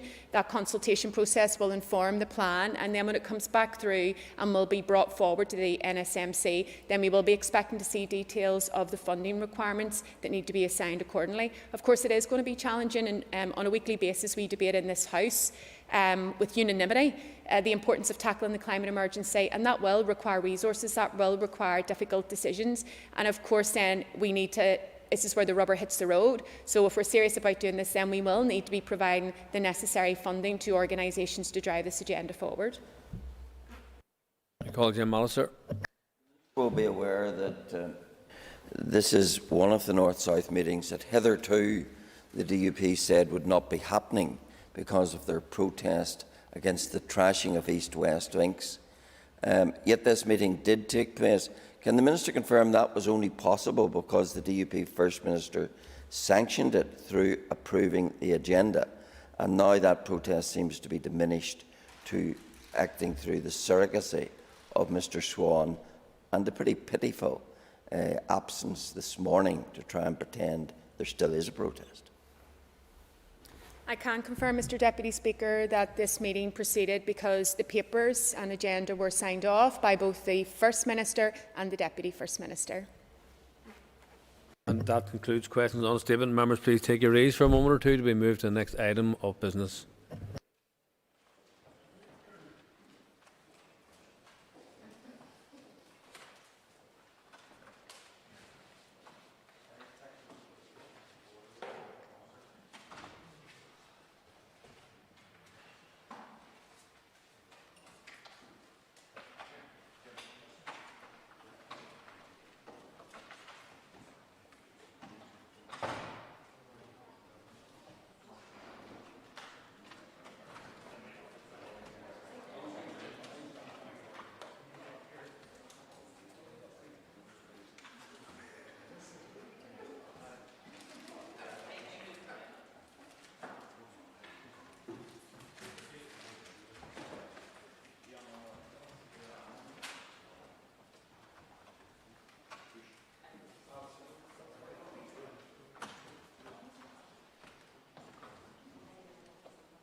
Order members, the next item in the order paper is a motion on accelerated passage for the Animal Welfare Service Animals Bill. Clerk, please read the motion. That the Animal Welfare Service Animals Bill proceed under the accelerated passage procedure. I call the Minister of Agriculture, Environment and Rural Affairs to move the motion. Thank you, Mr Deputy Speaker, and I welcome the opportunity to address the Assembly in this motion. I appreciate that the use of accelerated passage. I beg to move. Business Committee has agreed that there should be no time limit for this debate, and I now call on the Minister to open the debate on the motion. Thank you, Mr Deputy Speaker, and I welcome the opportunity to address the Assembly on this motion. I appreciate the use of accelerated passage. It's not something to be sought routinely, and I don't usually do it. My preference when taking forward draft primary legislation is to subject it to the full committee procedures so as to ensure detailed clause-by-clause scrutiny. My decision to seek accelerated passage in this case is not one that I have taken lightly. I am, however, convinced that there are compelling grounds to depart from normal procedure in this instance, and therefore explain as required under Standing Order 42.4 why I am seeking accelerated passage and the consequences if it is not granted. I have already appeared before the Committee for Agriculture, Environment and Rural Affairs to outline my rationale as required under Standing Order 42.3. I thank the Chair and members of the Committee for their recognition of the need to expedite the bill and for their support in seeking Assembly approval for accelerated passage. I also appreciate the support of my executive colleagues who have agreed that the bill can be progressed in this way. My reasons for seeking accelerated passage are as follows. The bill addresses a legislative anomaly that arose during the period when the Assembly was not sitting and which has resulted in Northern Ireland being the only part of the United Kingdom where service animals do not have specific welfare protection. This anomaly was one of the first matters to be brought to my attention as Minister when the Assembly reconvened. Since then, I have received repeated requests from stakeholders to remedy the situation. The bill is short and uncontroversial, comprises of 2 clauses which proposes simple amendments to the Welfare of Animals Act Northern Ireland 2011. These amendments mirror the changes that are in place in other parts of the United Kingdom, and I am content, therefore, that there is nothing in the bill that could be regarded as contentious, novel, or indeed repercussive. A motion advocating enhanced protection of service animals was debated at length in the Assembly in February 2020 and received unanimous support from all 5 parties. Moreover, 98% of respondents to the public consultation that took place on the proposals contained in the bill wish to see this legislation enacted, and it is clear that the bill has overwhelming public and political support. There is, as you will be aware, limited time left in this Assembly mandate. In the light of the swell of support for the bill, I believe that it is only right that I seek to use all the tools at my disposal to see that it is passed in the current mandate. I turn now to the consequences of expedited passage not being granted. This would present very significant risks to the passage of the bill. I am concerned that without accelerated passage, the bill will not, due to time constraints, complete its stages in this mandate. This would mean that service animals here would continue to be denied the protection that they deserve in contravention of the wishes of the public, and in marked contrast to the treatment these animals receive in other parts of the United Kingdom. This position is untenable given the invaluable work these animals carry out on our behalf. With regard to minimising the use of the accelerated passage procedure in the future, I have already stated my commitment to detailed committee scrutiny of the legislation taken forward by my department. I will continue to take any necessary steps to ensure that the accelerated passage procedure is not unnecessarily sought by my department, and members will have the opportunity to raise issues around the detail of this bill during its second stage, which is to immediately follow this motion if passed. At this juncture, I seek the support of the Assembly for the use of the accelerated passage procedure. I look forward to hearing members' comments. I now call on Philip McGuigan, the Deputy Chair of the Committee for Agriculture, Environment and Rural Affairs. And I welcome the opportunity to articulate the views of the Committee for Agriculture, Environment and Rural Affairs on the motion to facilitate accelerated passage for the Animal Welfare Service Animals Bill. The Minister wrote to the Committee on 29th of September 2021 seeking its support in principle to introduce the bill along with a motion for accelerated passage. The Committee subsequently invited the Minister to brief the Committee on 14th of October in respect of his request, and the Minister explained there the rationale for seeking accelerated passage given the aims of the particular piece of legislation and the context of the anticipated workload to be brought through the Assembly before the end of the mandate. Whilst the Committee understands the need for effective scrutiny and that accelerated passage should only be used in exceptional circumstances, the Committee is minded not to oppose the motion in view of the fact that it welcomes the overarching principles of the bill to increase legal safeguards for service animals. It will establish similar safeguards to those in place in other jurisdictions, and there is clear, strong support right across from stakeholders, members of the public and indeed members across this House for this legislation. It isn't controversial and proposes simple amendments to a piece of existing legislation. And the Department did carry out an extensive consultation exercise on the legislative process. So the Committee therefore will not oppose the motion for accelerated passage. I call William Irwin. Thank you, Mr. Deputy Speaker. Thank you again. This is a welcome piece of legislation and one will no doubt unite the House in its favour. And with that in mind, I do not intend to dwell long on this matter. The matter is before the House under the accelerated passage process, which is a welcome development, and hopefully will conclude the matter in a timely fashion. The role played by service animals is well known and well acknowledged. And of course, the fact that service animals have been injured with little or no consequence on the perpetrator is the reason that the law change being proposed is before the House today. I welcome the fact that the Minister has taken the issue forward through a consultation and returned a fairly unanimous response in favour of the change and now brings the necessary process before the Assembly. Service dogs, by reason of their duty, are often in dangerous circumstances along with their handler and can often be at severe risk, and this legislation seeks to address this and ensure that anyone who carries out any form of attack on a service animal is dealt with appropriately through the justice system. Up until legislation is put in place, these types of instances can be argued from a self-defence perspective and treated as criminal damage, which is highly unsatisfactory. And the recent accumulation of concern in this matter gave rise to what is known as Finn's Law. I support the need for the law to change in this regard, and I welcome the accelerated treatment of this bill before the House today. The fact that, in absence of such a change, Northern Ireland would remain the only part of the UK without this protection in place would not be a welcome development. Indeed, this House has been in favour of proceeding to address this anomaly. I therefore conclude by recording my support for the legislative change and trust that the change can be implemented without further delay. I call John Blair. We are first of all debating whether to grant accelerated passage to the Animal Welfare Service Animals Bill, and then we will move to the second stage once we have concluded this debate. So my immediate comments will focus on whether we should grant accelerated passage, of course. The Animal Welfare Service Animals Bill, also known as Finn's Law, to make it an offence to cause unnecessary suffering to a service animal in England and Wales, was introduced to the House of Commons on the 13th of June 2018.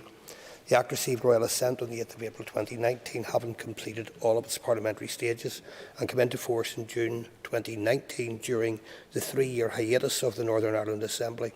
Scotland also adopted Finn's Law. The new rules there are part of the Animals and Wildlife Penalties, Protections and Powers Scotland Act, which passed on the 30th of November 2020. This now means that service animals in Northern Ireland are deprived of protection now available to their counterparts in the rest of the UK. Mr Deputy Speaker, I wish to commend the Minister and his officials for progressing this legislation at pace to bring similar protection to service animals in Northern Ireland, and it is my hope that this can be done within the current mandate. I therefore am content with the accelerated passage. I call Jim Allister. Deputy Speaker, I take no issue whatsoever with this bill. It's meritorious, it's desirous in all its forms. But I do fundamentally take issue with the second attempt in a week to abuse the process of accelerated passage in this House. It is something in protection of the interrogative and scrutiny and full legislative function of this House, which is prescribed to be used only in exceptional circumstances.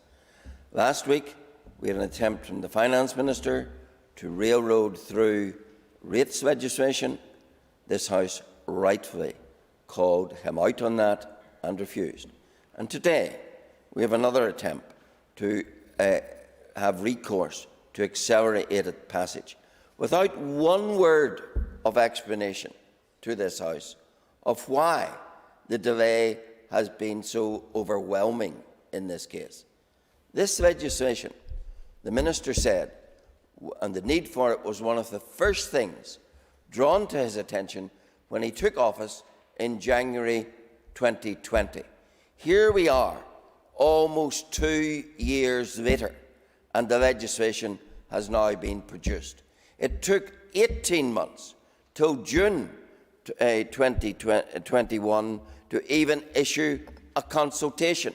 And we're asked here to come today and to reward the tardiness of the department and to bypass the processes of this House. That, to me, is not good enough. And I think the presumption that we don't even need to explain to this House the delay is a commentary in itself on the willingness and the fact that this House will be taken for granted on this issue. It was February 2020 that this House, by motion, agreed the need for such legislation. Here we are, end of November, last day of November 2021, when we're getting round to it. Why? And because of that tardiness, there's a shrug of the shoulders and says, oh, well, we'll just do it by accelerated passage. And it's not that there aren't issues that might well benefit from a committee stage in this, on this bill. There are issues.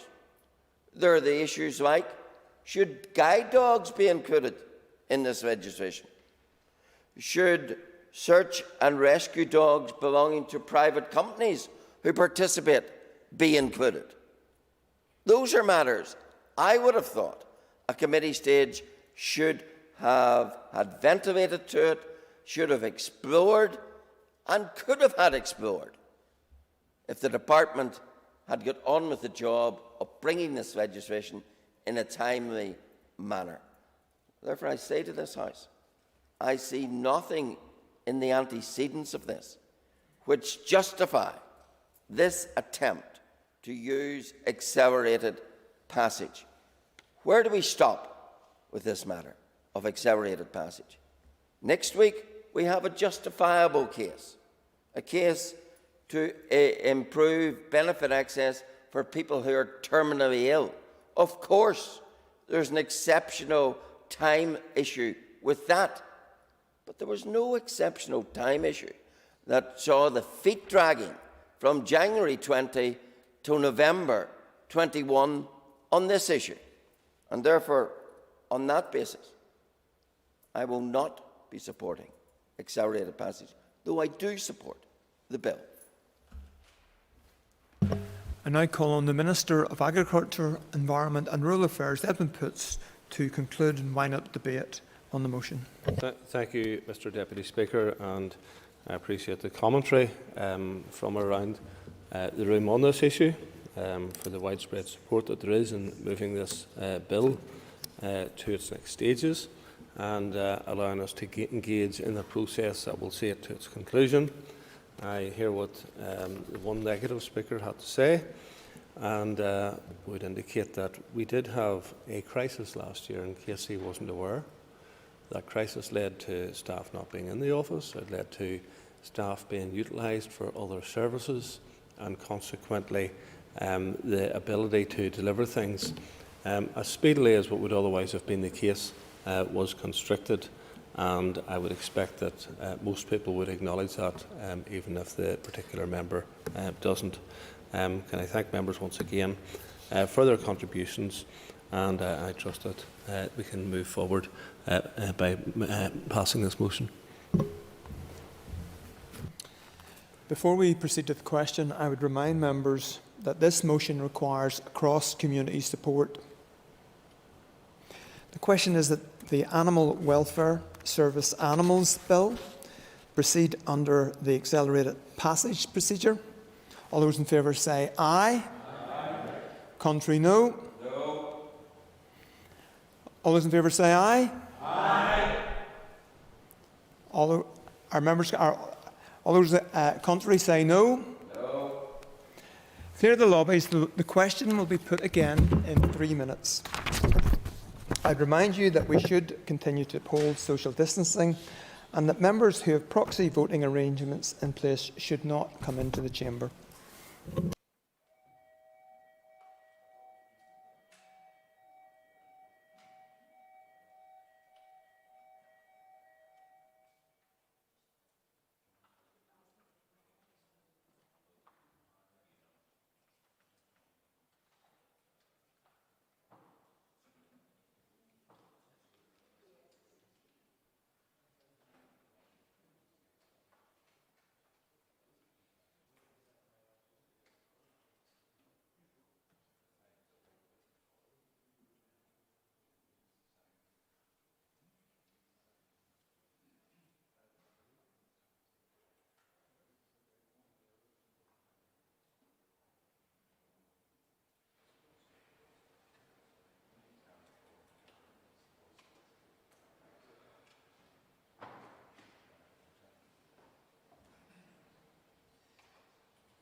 Order, members. I would ask members to resume their seat.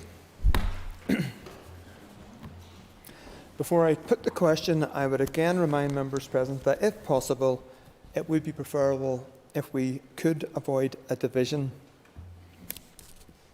The question is that the Animal Welfare Service Animals Bill proceed under the accelerated passage procedure. All those in favour say aye. Aye.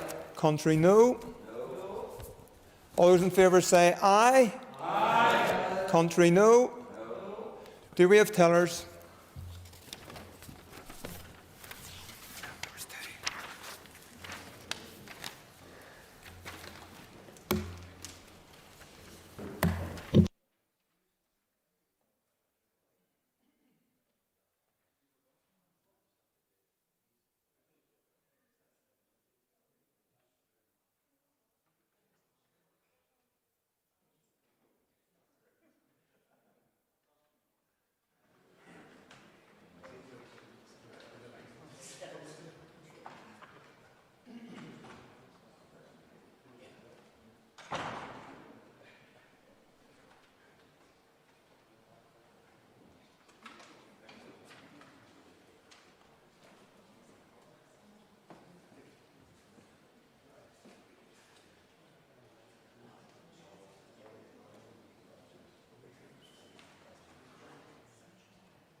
Order, members, the following tellers have been appointed. Tellers for the ayes, Peter Weir and William Irwin.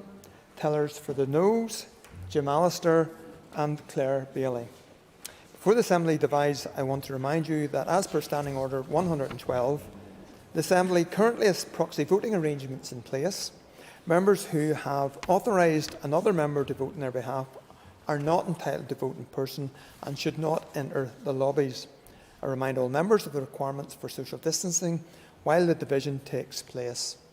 I ask you to ensure that you retain at least a 2-metre gap between yourself and other people when moving around in the chamber or in the rotunda, and especially in the lobbies. Please be patient at all times, observe the signage and follow the instructions of the lobby clerks. Clear the lobbies. The Assembly will divide. Ayes to my right, noes to my left.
Secure the doors.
Order members.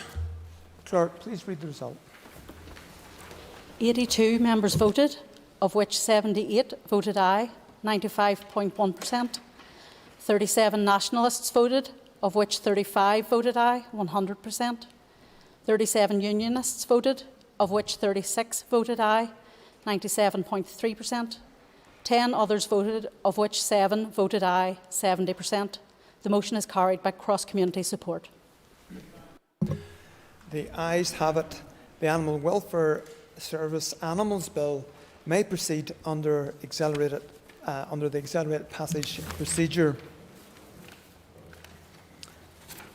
Okay. Unfasten the doors. It doesn't have to say.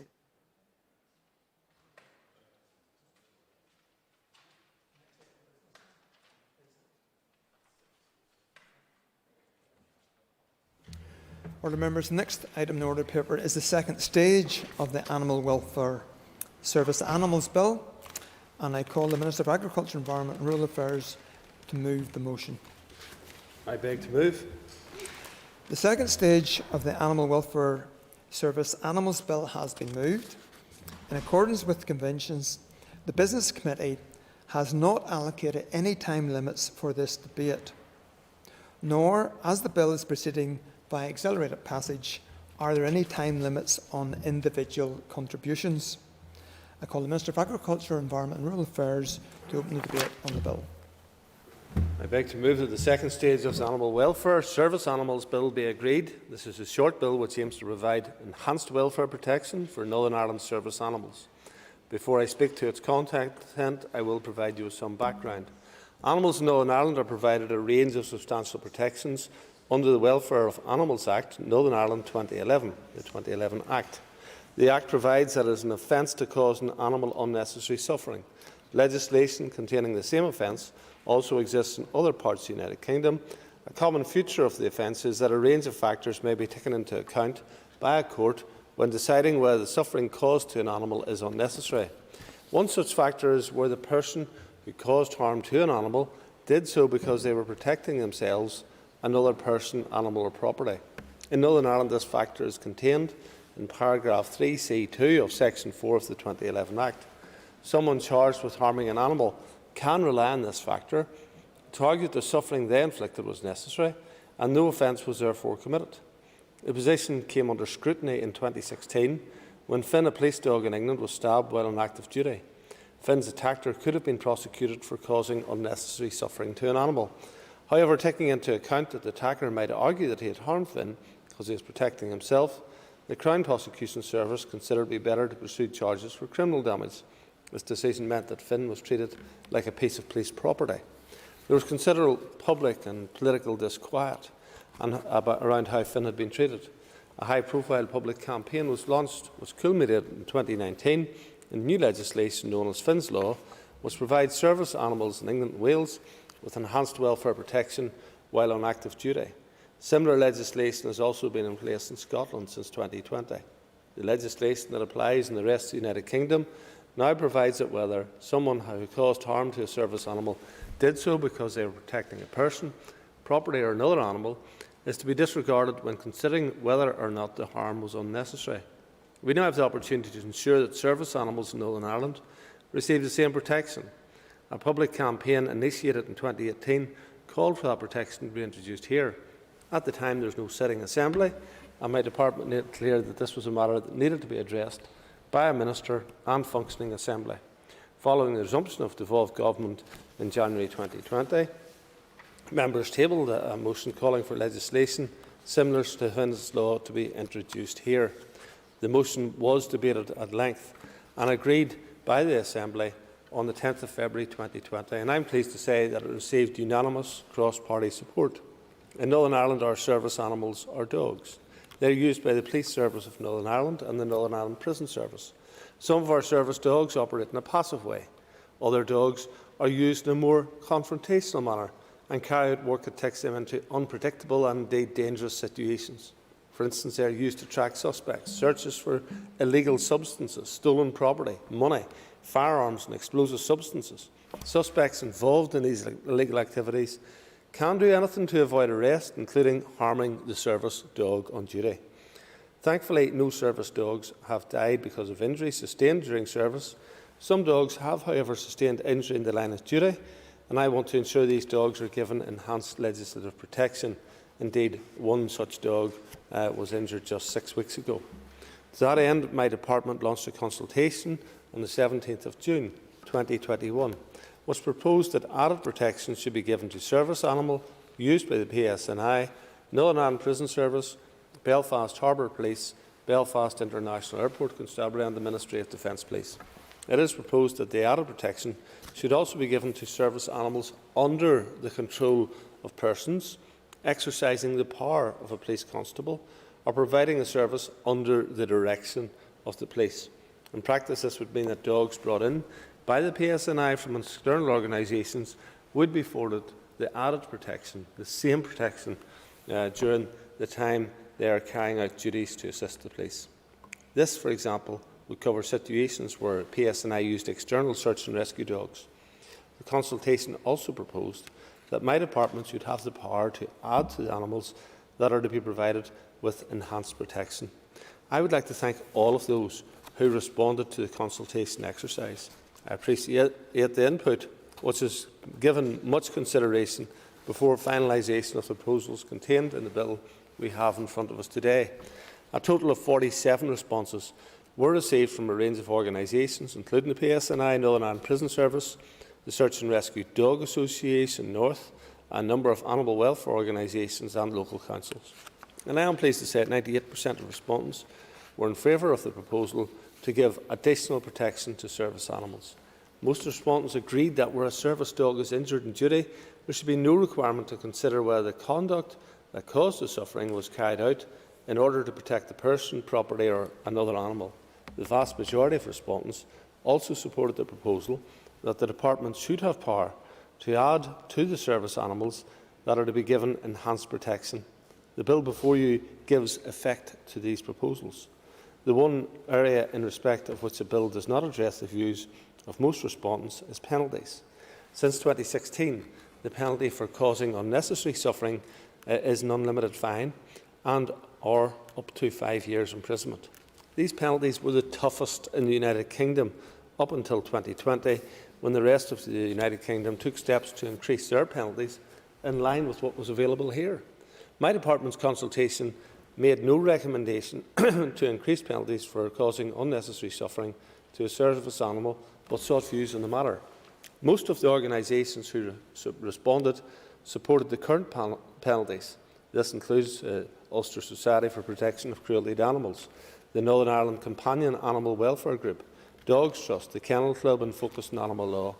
And while I too am satisfied that penalties for causing unnecessary suffering to an animal are appropriate, I am mindful of the fact that members of the public who responded to the consultation were in favour of much tougher penalties. Members will appreciate that offences and penalties is not a matter in respect of which my department can act alone to make recommendations or set direction. Department of Justice consideration is also required.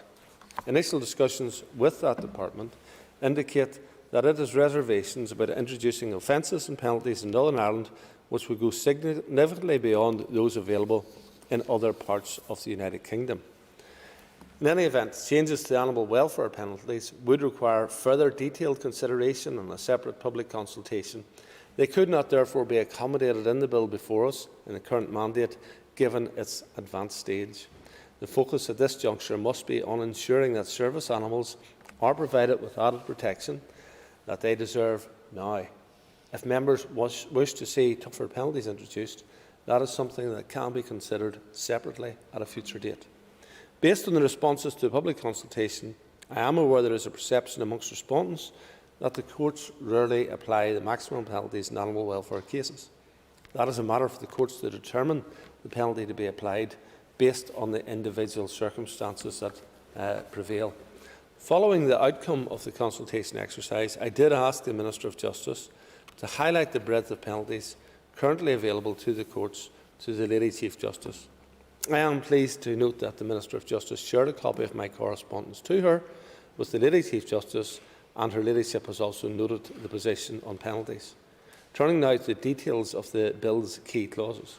Clause 1 inserts a new Section 51A into the 2011 Act, which provides that Section 43C2 of that Act cannot be relied on in certain circumstances. These circumstances are where the animal to which suffering was caused was under the control of a relevant officer at the time of the conduct that caused the suffering to the animal. The animal was being used by the officer at that time in the course of the officer's duty in a way that was reasonable in all the circumstances, and the defendant accused of causing the animal's suffering is someone apart from the officer. I wish to stress at this point that the Bill does not remove the right to argue self-defence in relation to attacks on service animals. The protection proposed within the Bill only applies to an animal where it is on duty and under the control of a relevant officer, and also where the animal is being used in a way that is reasonable in all the circumstances. This ensures that defendants are not deprived of critical legal safeguards. Returning to the detail of the Bill, the new section sets out who a relevant officer is. This in turn determines what a service animal is, as this is an animal used by a relevant officer. A relevant officer is specified as a constable, a person who is employed for police purposes, or is engaged to provide services for police purposes, or a prison custody officer within the meaning of Chapter 3 of Part 8 of the Criminal Justice and Public Order Act 1994. The term constable is defined in Section 43A of the Interpretation Act, Northern Ireland 1954. It includes any police officer and any member of the Harbour, Airport or Ministry of Defence Police, as well as any other person having for the time being the powers of a constable. In common with the rest of the UK, the term constable does not include members of the Naval, Military or Royal Air Force Police. Prison officers are considered to have powers of a constable and are considered a relevant officer within the meaning of the new section. Clause 1 of the Bill provides my department with the power to make regulations to amend a definition of relevant officer. It expressly provides, however, that only a person in the public service of the Crown may be included in the definition. Clause 2 of the Bill provides that the Bill will come into force the day after it receives royal assent. In summary, if enacted, the Bill will amend the 2011 Act to provide enhanced welfare protection to service animals while they are in active duty in Northern Ireland. It will give our service animals the recognition they deserve for the vital role they fulfil in our society and ensure that the protection they receive is on a par with that afforded elsewhere in the UK. I commend this Bill to the Assembly. Thank you.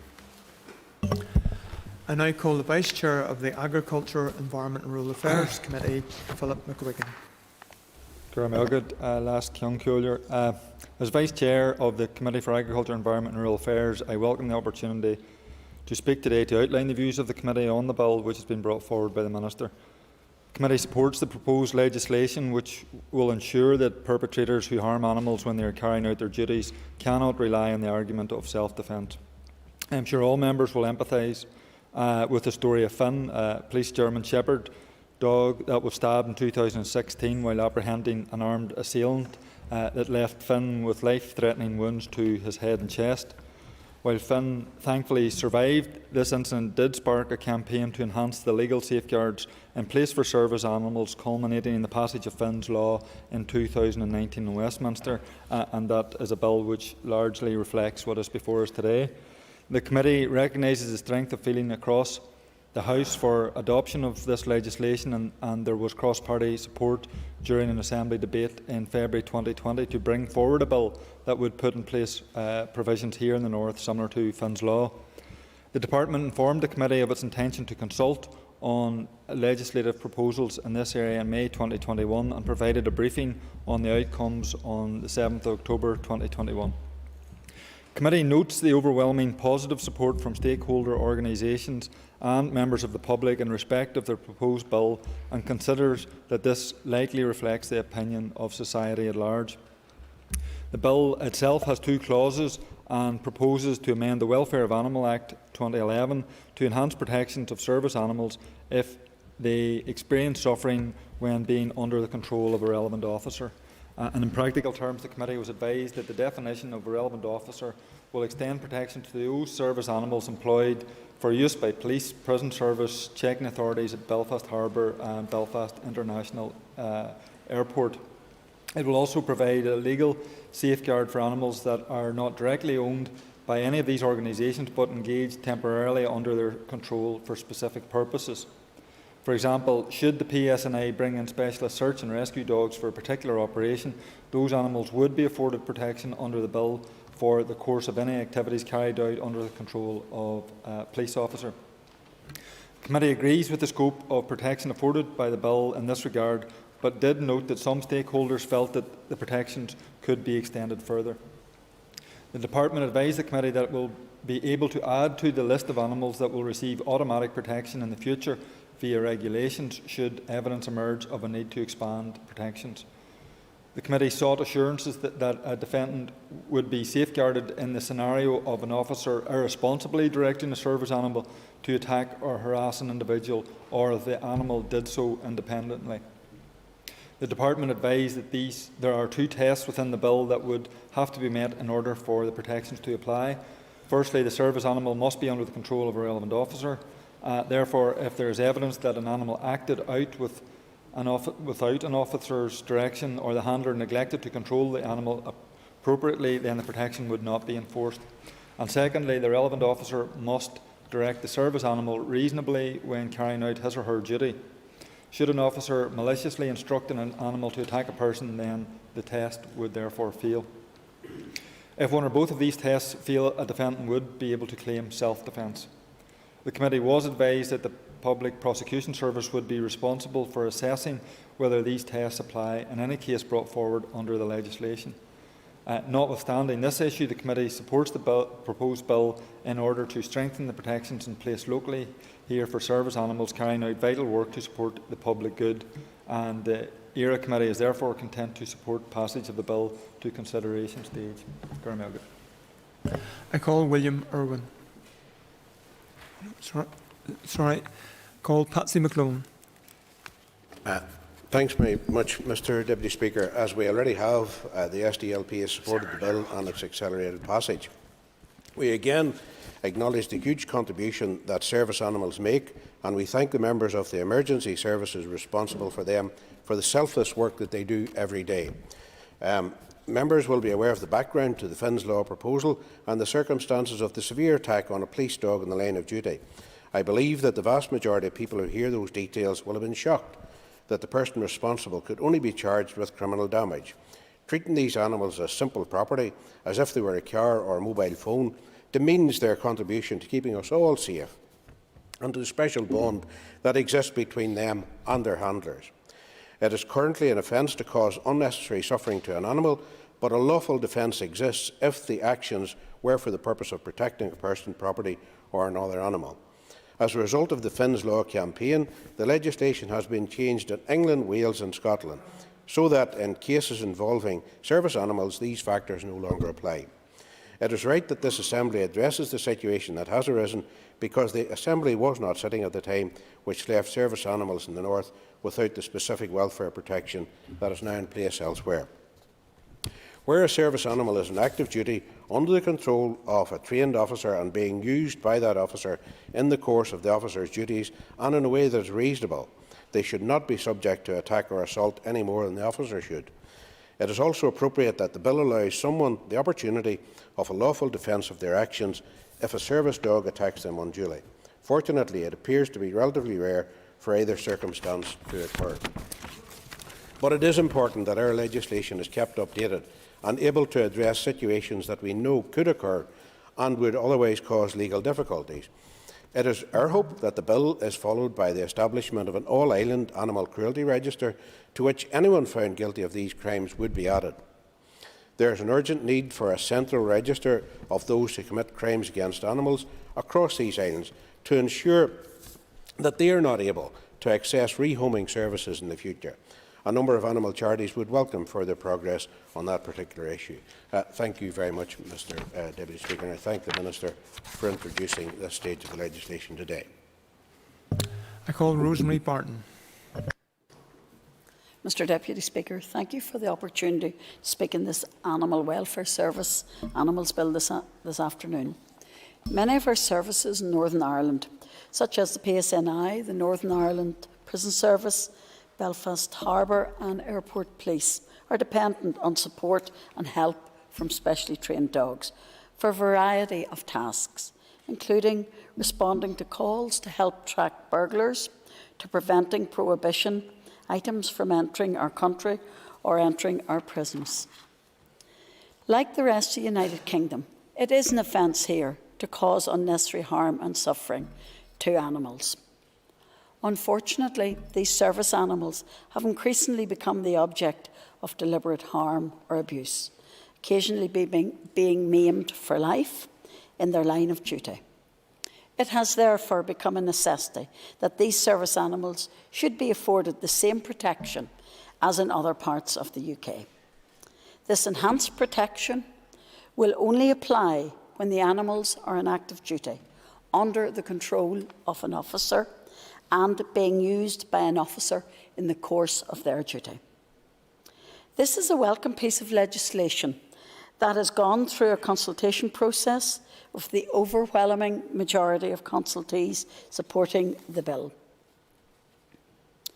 While other dogs, such as those used for search and rescue purposes, are not considered to be working dogs because they are not considered to be working in an environment that is not passive, and therefore do not need this added protection unless they're working with police.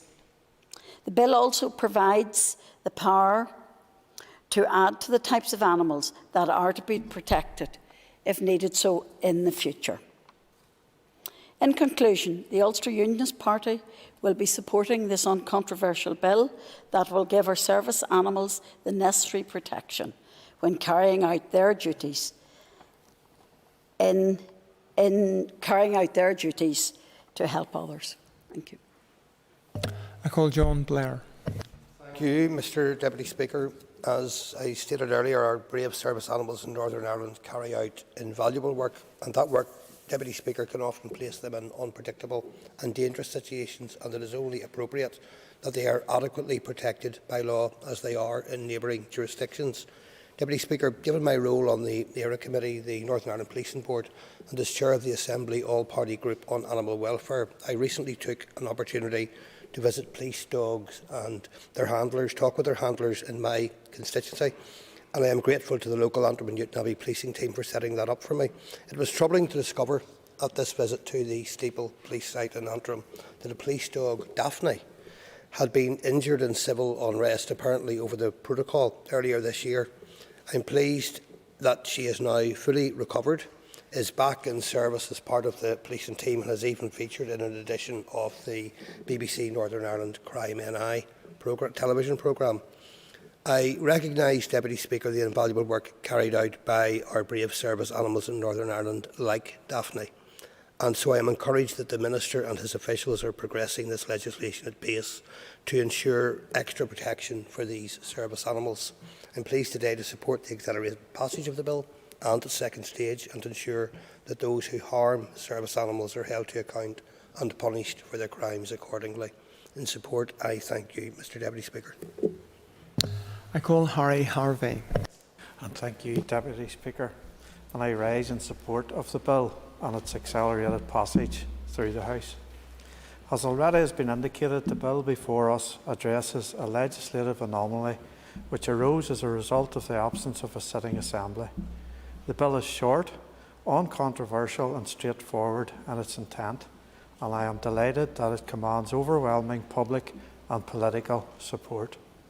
Currently, as in the rest of the UK, it is an offence in NI to cause unnecessary suffering to an animal under the Welfare of Animals Act, Northern Ireland 2011. When determining whether the suffering is unnecessary, regard can be given to whether the conduct that caused the suffering was for the purpose of protecting a person, property or another animal.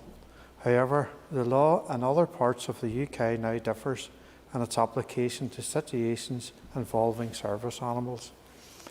In other regions, legislation has now been changed to provide that in cases involving service animals, these defences are to be disregarded. Members by now will know the story behind the Animal Welfare Service Animals Bill, or FINS law, and the work undertaken by FINS handler Constable Wardell. and the various charitable organisations to highlight the lack of protection for service animals and their success across the UK in achieving greater legislative protection.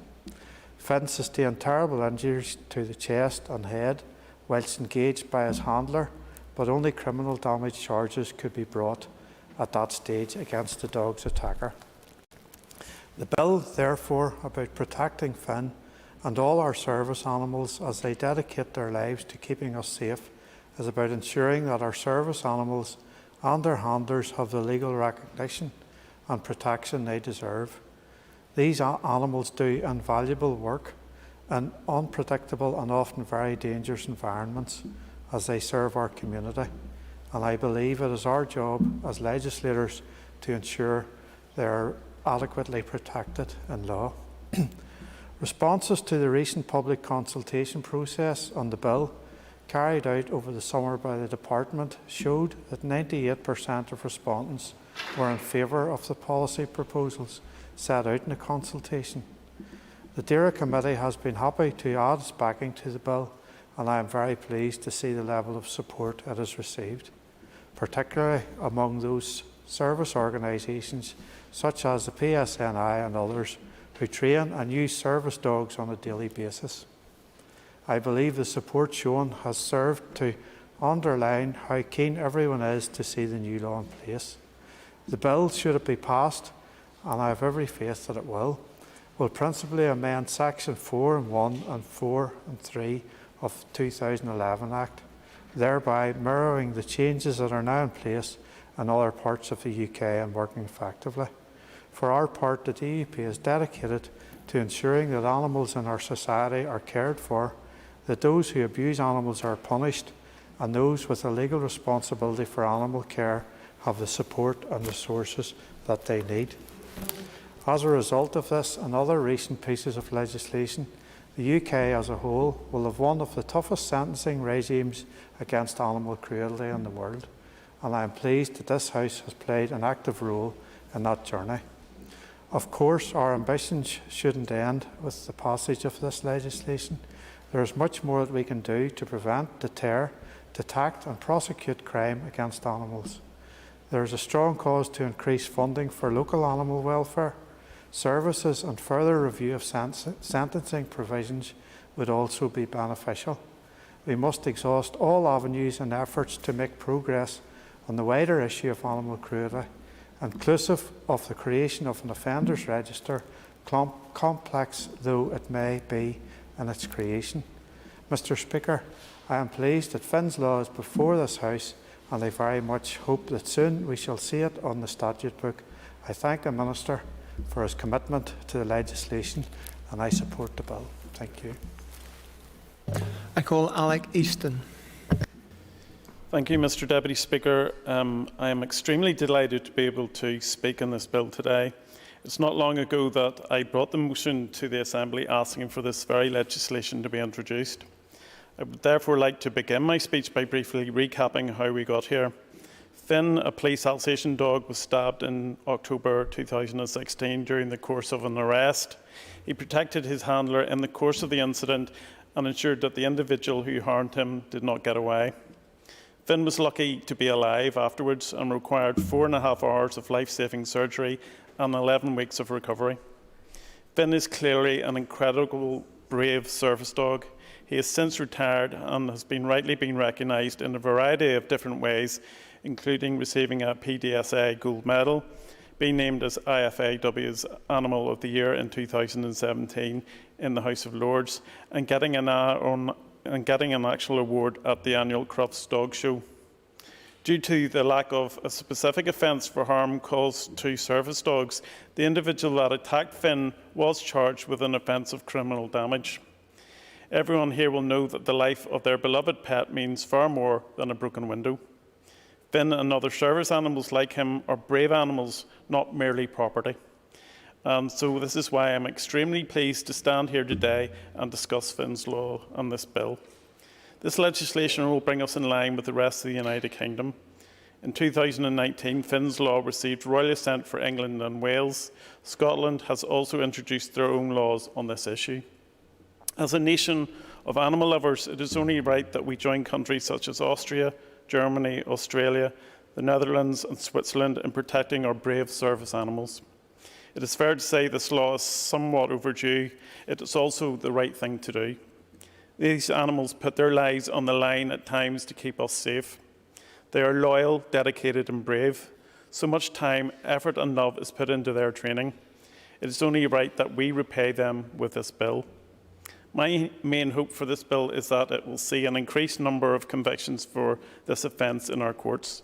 I believe that this will happen, as this creates a specific offence that can be used to charge people. Crucially, it removes the fear and self-defence argument so often used to get away with this cruelty to animals. This defence was used in Finn's case to argue that they had not caused unnecessary suffering to an animal. It was for the purpose of protecting themselves. This bill removes the ability to use this argument. It amends the 2011 Welfare of Animal Act to remove this defence if the animal that was suffered was under the control of an officer at the time that the cruelty occurred, that the animal was performing reasonable duties in line with its role as a service dog, and that the defendant accused of the harm is not the officer in charge of the animal. I'm also pleased to see that this bill does not just apply to dogs, but to any service animal.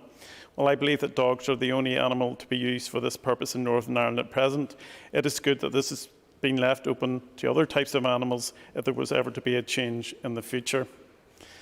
An area where I did have concern was in regards to what types of service animals would be protected in this bill. Search and rescue dogs perform a vital function and deserve to be protected. This is especially true in Northern Ireland, where I believe they are at a greater risk than in other parts of the United Kingdom, given that people that they may be searching for. I therefore had initial concerns regarding the emission of search and rescue dogs used by private companies and volunteer organisations.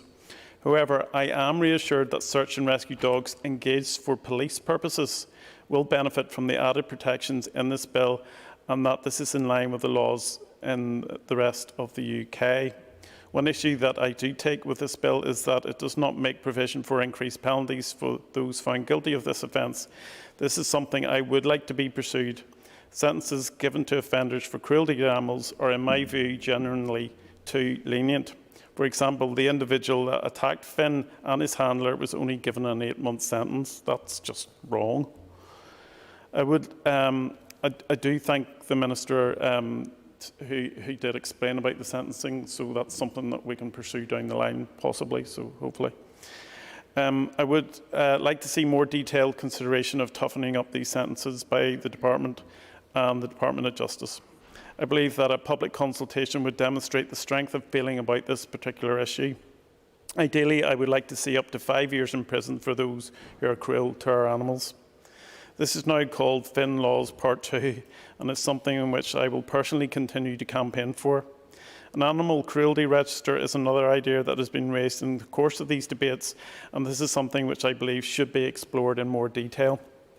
Before I conclude my remarks, I would just like to thank some people that got us to where we are today and have had real influence in bringing Finn's Law to Northern Ireland. We would not be here today without Bernadette Kelly from Finn's Law Northern Ireland, who has worked tirelessly and often on her own to make this happen. I would also like to thank those who responded to the public consultation and gave their views on this issue, noticeably the PSNI, the Prison Service and the Search and Rescue Dogs Association. Further to this, there are many other organisations that have given their backing to Finn's Law.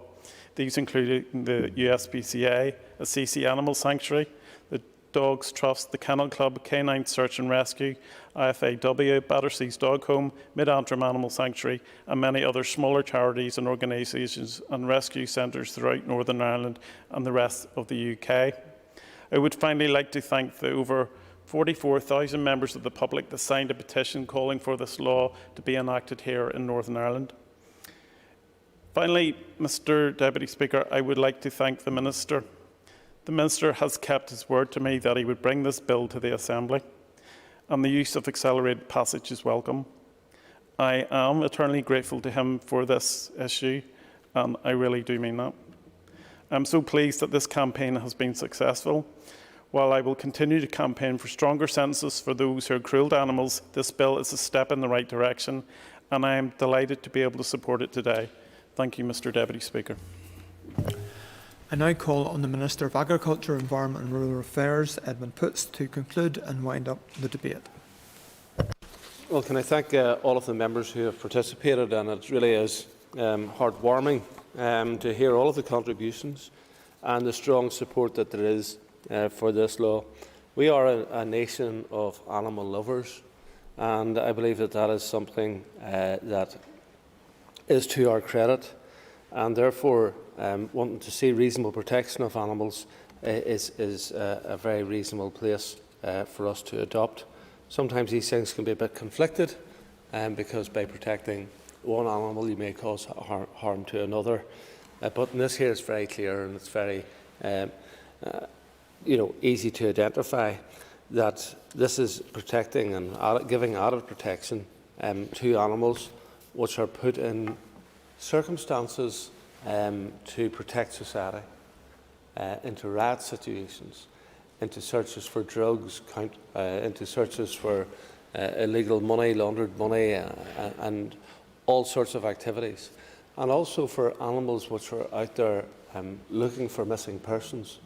So it is important that we do this. It's important that we recognise that these animals are being put on the front line for our benefit, and therefore the actions that we take today are something which will enhance and support the work that those animals have done.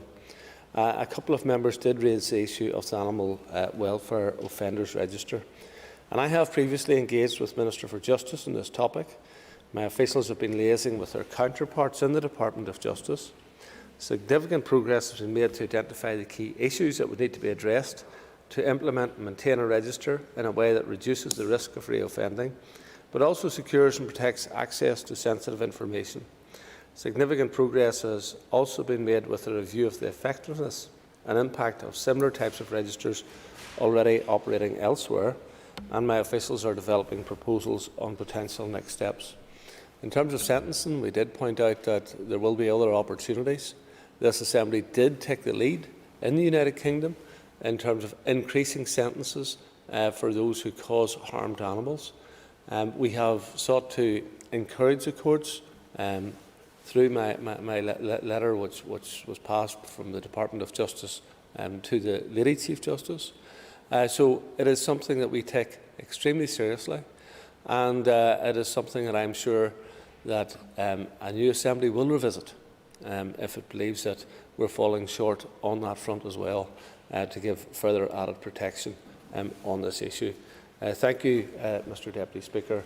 I commend this bill to the House. Members, the question is that the second stage of the Animal Welfare Service Animals Bill be agreed. All those in favour say aye. Contrary, no. The ayes have it. The ayes have it. That concludes the second stage of the Animal Welfare Service Animals Bill. As the bill is proceeding by accelerated passage, there will be no committee stage. The bill stands referred to the Speaker. I would ask members to take their ease for a few moments before their next item of business.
Order members. The next item of business is the consideration stage of the Parental, Bereavement, Leave and Pay Bill. And I call the Minister for the Economy, Mr Gordon Lyons, to formally move the bill. Mr Deputy Speaker, I move that the consideration stage of the Parental, Bereavement, Leave and Pay Bill is now taken. Members may wish to note that a Section 63 recommendation was affixed to the front cover of the bill in error and should be disregarded. Members will have a copy of the marshalled list of amendments detailing the order for consideration. The amendments have been grouped for the debate in the provisional grouping of amendments selected list. There are two groups of amendments, and we will debate the amendments in each group in turn. The first debate will be on Amendments 1 and Amendments 3 to 10, which deal with the provision for miscarriage leave and pay. The second debate will be on Amendment 2, which deals with week 1 rights. I remind members intending to speak during the debate on the two groups of amendments that they should address all of the amendments in each group on which they wish to comment. Once the debate in each group is completed, any further amendments in the group will be moved formally as we go through the bill, and the question on each will be put without further debate. The question on stand part will be taken at appropriate points in the bill. If that is clear, we will proceed. We now come to the first group of amendments for debate. With Amendment 1, it will be convenient to debate Amendments 3 to 10. Within this group, Amendment 3 is consequential to Amendment 1. Amendment 6 is consequential to Amendments 1 and 3. Amendment 7 is consequential to Amendment 4. Amendment 8 is consequential to Amendment 3. Amendment 9 is consequential to Amendment 1. And Amendment 10 is consequential to Amendment 4. Members may also wish to note that Amendment 5 is a paving amendment to Amendment 6. So I now call the Chairperson of the Committee for the Economy, Ms. Dr. Kiva Archibald, to move Amendment 1 and to address the other amendments in the group. I beg to move. So I rise as Chair of the Economy Committee to move Amendment 1 and the other committee amendments in Group 1. The consideration stage today follows a very engaged and in-depth process of scrutiny of this bill by the committee. And I would like to touch briefly on the committee's analysis of the bill in providing background to the committee's amendments in this group. At the outset, I would like to thank the bill clerks for their help and support to the committee. Their assistance and that of our committee team has been invaluable to the committee. The committee heard evidence from a range of stakeholders and carried out a very detailed online survey to which it received 382 responses from organisations and representative bodies, as well as a significant number from individuals with personal experience of bereavement. And at this point, I would like to put on record the committee's appreciation of the evidence it received from individuals who have been impacted by the loss of a child. This evidence has been vital in informing the committee and enabling us to bring forward the important amendments which are before this House today. The committee's primary aim has been to ensure that this legislation is fit for purpose and that the opportunity is not missed through this bill to extend these protections to as many people as possible who find themselves in these most difficult of circumstances. The committee explored a wide range of issues raised in the written and oral evidence with the Department for the Economy officials through oral briefings and written responses. The committee deliberated on the provisions of the bill and the proposed amendments and concluded with its formal clause-by-clause consideration on the 8th of November 2021. There was overwhelming support for the provisions within this bill, and responses were positive in relation to the introduction of a legal entitlement to employee parental leave and pay, with the expectation that this would be a minimum provision in ensuring that parents and carers are supported in the event of parental bereavement. There was a general recognition that whilst many employers are compassionate in such circumstances, these protections could not be left to individual discretion and should be guaranteed statutory rights. The committee focused specifically on two main areas where it felt the support and protections offered by this bill could be widened and improved. These were in relation to including miscarriage and allowing for a day one right to pay rather than applying a 26-week qualifying period as intended in the bill. A number of individuals and stakeholders called for the bill to be extended to provide bereavement leave and pay rights in the event of miscarriage. The issue of the removal of the 26-week qualifying period for pay and the insertion of day one rights to parental bereavement pay was also raised consistently by representative bodies across key sectors, including trade unions, human rights, bereavement charities and business representatives. Based on the evidence it received, the committee wrote to the Department requesting that amendments be brought forward in both of these areas. The Department engaged on a number of occasions with the committee, and at the conclusion of this process it was determined by the committee that the Minister was not of a mind to take these issues forward in a way which was satisfactory to the committee, and the committee decided to pursue its own amendments. And I'd like to thank the officials from the Department's Bill team for their engagement and for making themselves available to the committee at short notice. I turn now to Group 1 amendments. The committee is bringing forward amendments 1, 3, 5, 6, 8 and 9, which collectively require the Department to bring forward a scheme to provide for leave and pay for miscarriage to be introduced within 12 months of the commencement of this bill. There was consensus within the committee for these amendments to be brought forward.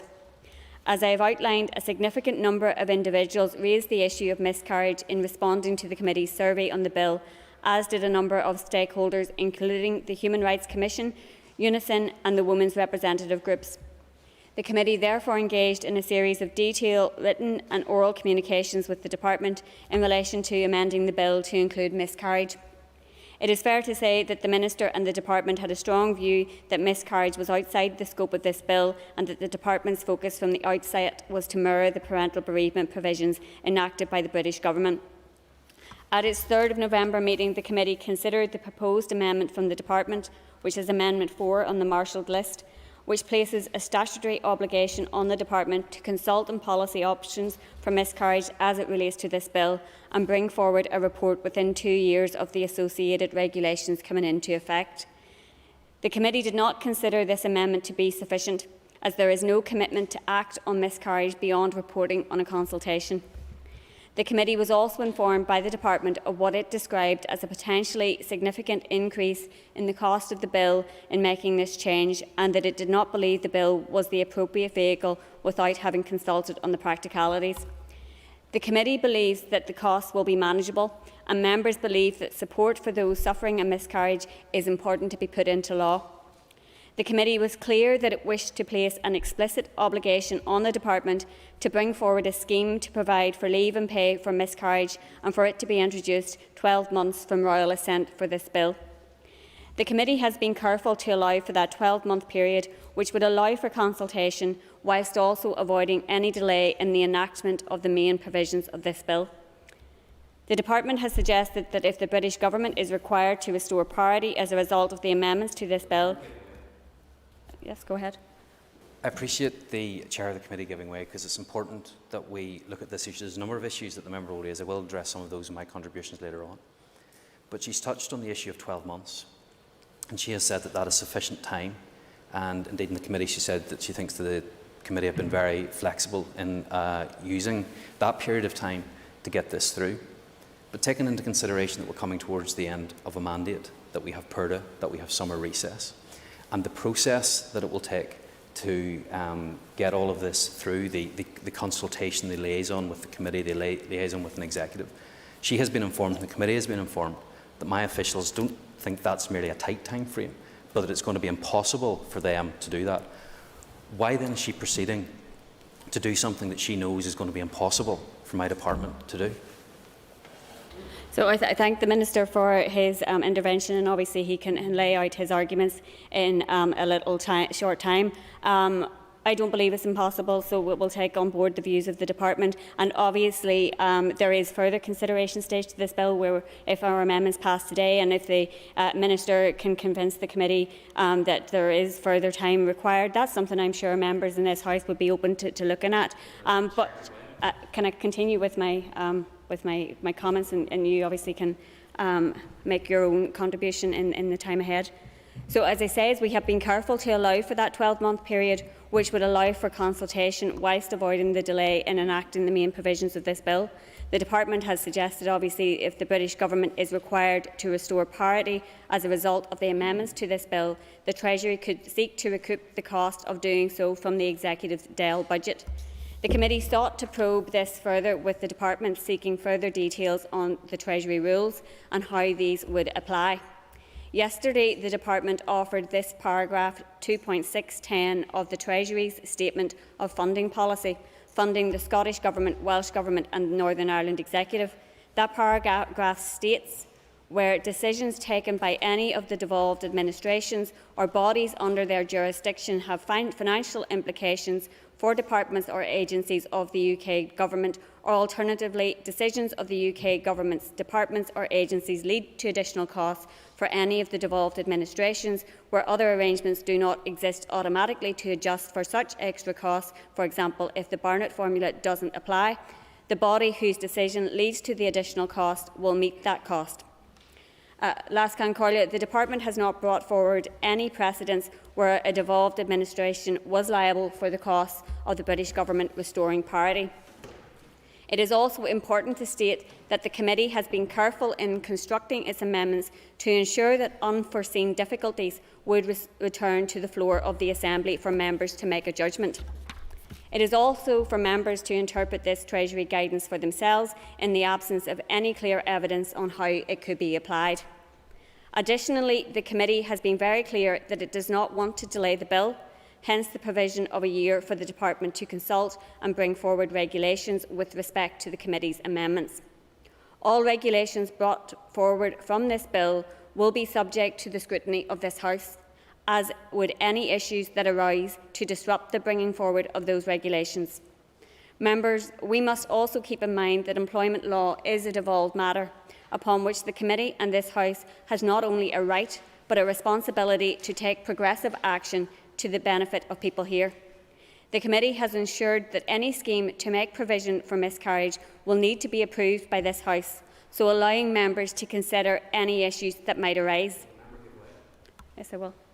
Member giving way, does she not understand that actually by bringing in the committee amendments that she is proposing today, that it is actually going to delay the bill in its entirety? Because if the two amendments go through, it's going to be impossible for us to bring in parental leave and pay in April 2022. The only way that this House can ensure that that is in by April 2022 is by supporting my amendments today. Not only will we get that, but we will also then get that work that can be started in relation to miscarriage as well.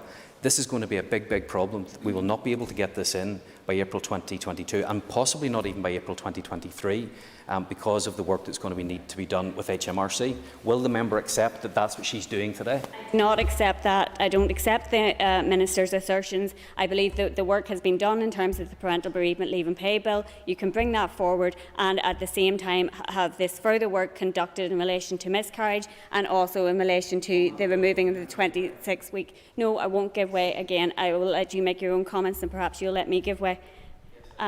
It's worth noting that Legal Ireland has recently announced its own bespoke policy around bereavement for employees both north and south. It has been reported to have introduced compassionate leave with pay for employees who have experienced or been directly impacted by early pregnancy loss or miscarriage. Additionally, the Government of New Zealand has legislated to support those who have suffered a miscarriage.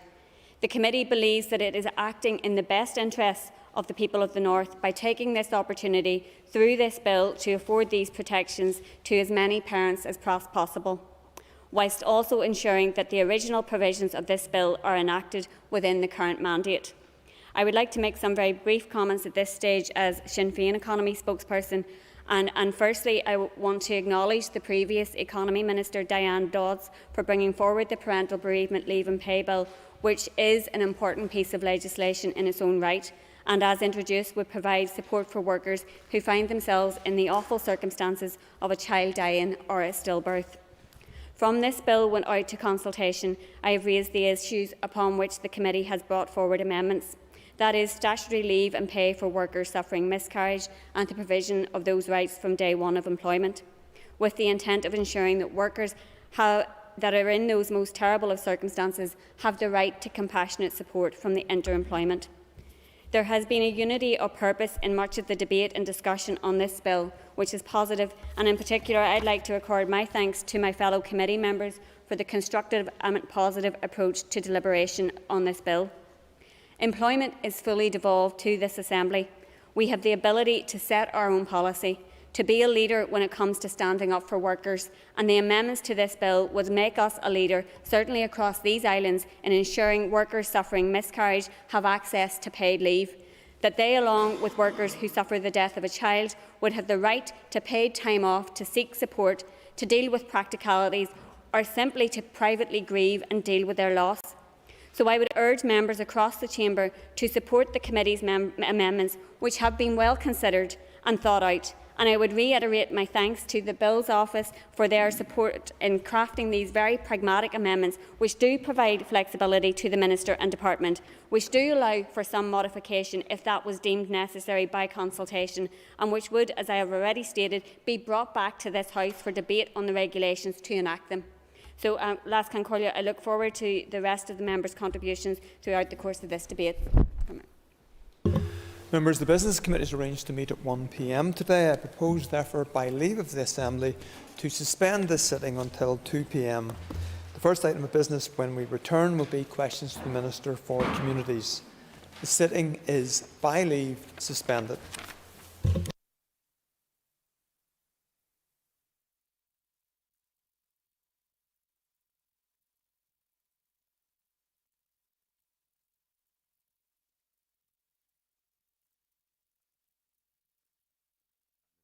Plenary, programme signed. This is the Northern Ireland Assembly Plenary, programme signed. This is the Northern Ireland Assembly Plenary, programme signed. This is the Northern Ireland Assembly Plenary, programme signed. This is the Northern Ireland Assembly Plenary, programme signed. This is the Northern Ireland Assembly Plenary, programme signed. This is the Northern Ireland Assembly Plenary, programme signed. This is the Northern Ireland Assembly Plenary, programme signed. This is the Northern Ireland Assembly Plenary, programme signed. This is the Northern Ireland Assembly Plenary, programme signed. This is the Northern Ireland Assembly Plenary, programme signed. This is the Northern Ireland Assembly Plenary, programme signed. This is the Northern Ireland Assembly Plenary, programme signed.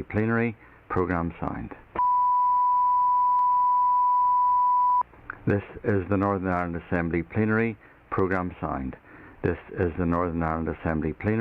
signed. This is the Northern Ireland Assembly Plenary, programme signed. This is the Northern Ireland Assembly Plenary, programme signed. This is the Northern Ireland Assembly Plenary, programme signed. This is the Northern Ireland Assembly Plenary, programme signed. This is the Northern Ireland Assembly Plenary, programme signed.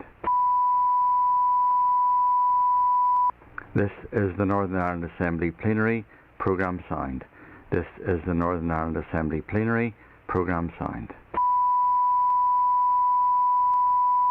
This is the Northern Ireland Assembly Plenary, programme signed. This is the Northern Ireland Assembly Plenary, programme signed. This is the Northern Ireland Assembly Plenary, programme signed. This is the Northern Ireland Assembly Plenary, programme signed. This is the Northern Ireland Assembly Plenary, programme signed. This is the Northern Ireland Assembly Plenary, programme signed. This is the Northern Ireland Assembly Plenary, programme signed. This is the Northern Ireland Assembly Plenary, programme signed. This is the Northern Ireland Assembly Plenary, programme signed. This is the Northern Ireland Assembly Plenary, programme signed. This is the Northern Ireland Assembly Plenary, programme signed. This is the Northern Ireland Assembly Plenary, programme signed. This is the Northern Ireland Assembly Plenary. Programme signed. This is the Northern Ireland Assembly Plenary. Programme signed. This is the Northern Ireland Assembly Plenary. Programme signed. This is the Northern Ireland Assembly Plenary. Programme signed. This is the Northern Ireland Assembly Plenary. Programme signed. This is the Northern Ireland Assembly Plenary. Programme signed. This is the Northern Ireland Assembly Plenary. Programme signed. This is the Northern Ireland Assembly Plenary. Programme signed. This is the Northern Ireland Assembly Plenary. Programme signed. This is the Northern Ireland Assembly Plenary. Programme signed. This is the Northern Ireland Assembly Plenary. Programme signed. This is the Northern Ireland Assembly Plenary. Programme signed. This is the Northern Ireland Assembly Plenary. Programme signed. This is the Northern Ireland Assembly Plenary. Programme signed. This is the Northern Ireland Assembly Plenary. Programme signed. This is the Northern Ireland Assembly Plenary. Programme signed. This is the Northern Ireland Assembly Plenary. Programme signed. This is the Northern Ireland Assembly Plenary. Programme signed. This is the Northern Ireland Assembly Plenary. Programme signed. This is the Northern Ireland Assembly Plenary. Programme signed. This is the Northern Ireland Assembly Plenary. Programme signed. This is the Northern Ireland Assembly Plenary. Programme signed. This is the Northern Ireland Assembly Plenary. Programme signed. This is the Northern Ireland Assembly Plenary. Programme signed. This is the Northern Ireland Assembly Plenary. Programme signed. This is the Northern Ireland Assembly Plenary. Programme signed. This is the Northern Ireland Assembly Plenary. Programme signed. This is the Northern Ireland Assembly Plenary. Programme signed. This is the Northern Ireland Assembly Plenary. Programme signed. This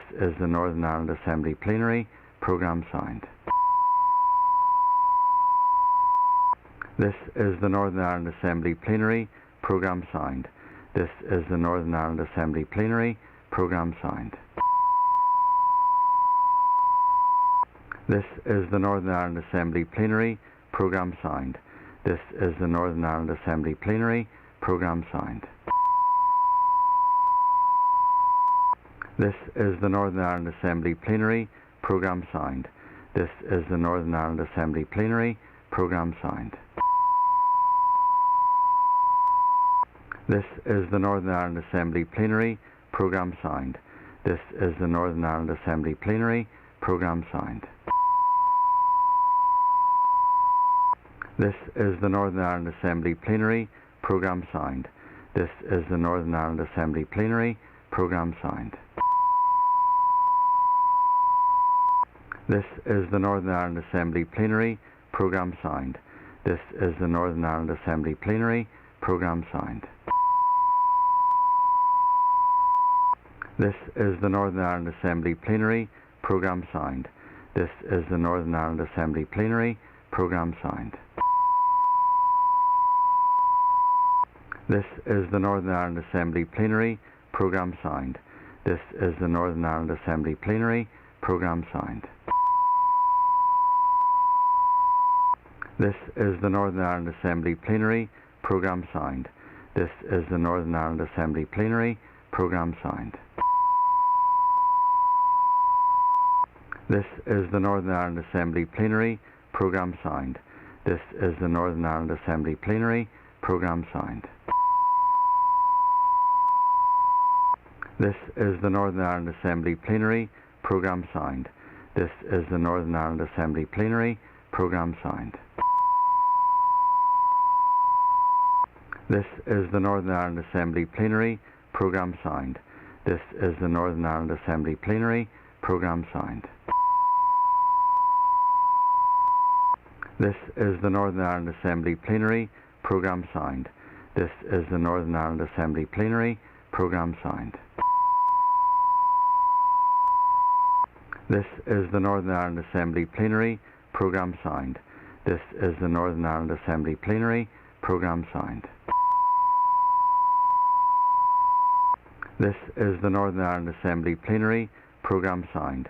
This is the Northern Ireland Assembly Plenary Programme Signed.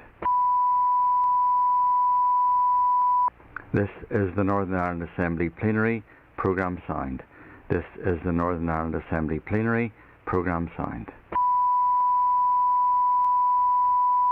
This is the Northern Ireland Assembly Plenary Programme Signed. This is the Northern Ireland Assembly Plenary Programme Signed. This is the Northern Ireland Assembly Plenary Programme Signed.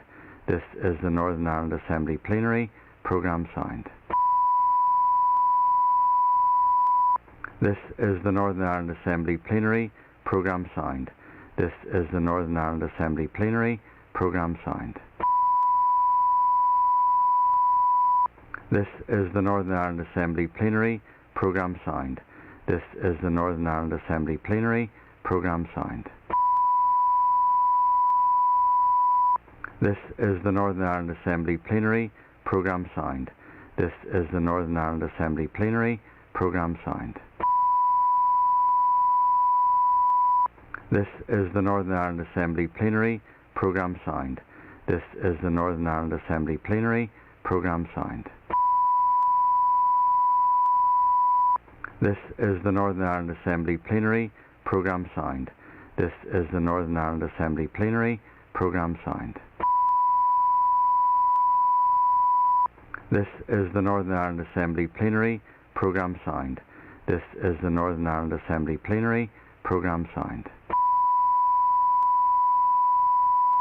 This is the Northern Ireland Assembly Plenary Programme Signed. This is the Northern Ireland Assembly Plenary Programme Signed. This is the Northern Ireland Assembly Plenary Programme Signed. This is the Northern Ireland Assembly Plenary Programme Signed. This is the Northern Ireland Assembly Plenary Programme Signed. This is the Northern Ireland Assembly Plenary Programme Signed. This is the Northern Ireland Assembly Plenary Programme Signed. This is the Northern Ireland Assembly Plenary Programme Signed. This is the Northern Ireland Assembly Plenary Programme Signed. This is the Northern Ireland Assembly Plenary Programme Signed. This is the Northern Ireland Assembly Plenary Programme Signed. This is the Northern Ireland Assembly Plenary Programme Signed. This is the Northern Ireland Assembly Plenary Programme Signed. This is the Northern Ireland Assembly Plenary Programme Signed. This is the Northern Ireland Assembly Plenary Programme Signed. This is the Northern Ireland Assembly Plenary Programme Signed. This is the Northern Ireland Assembly Plenary Programme Signed. This is the Northern Ireland Assembly Plenary Programme Signed.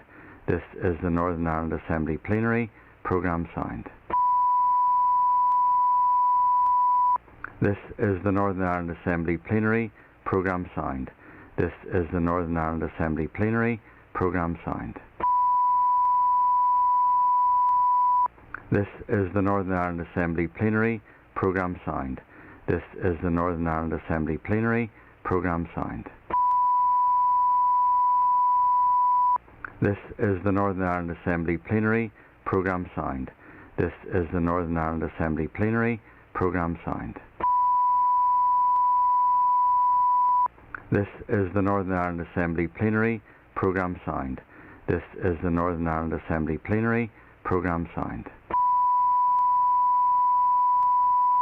This is the Northern Ireland Assembly Plenary Programme Signed. This is the Northern Ireland Assembly Plenary Programme Signed. This is the Northern Ireland Assembly Plenary Programme Signed. This is the Northern Ireland Assembly Plenary Programme Signed. This is the Northern Ireland Assembly Plenary. Programme signed. This is the Northern Ireland Assembly Plenary. Programme signed. This is the Northern Ireland Assembly Plenary.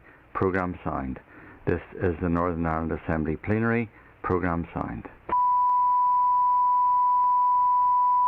This is the Northern Ireland Assembly Plenary. Programme signed. This is the Northern Ireland Assembly Plenary. Programme signed. This is the Northern Ireland Assembly Plenary. Programme signed.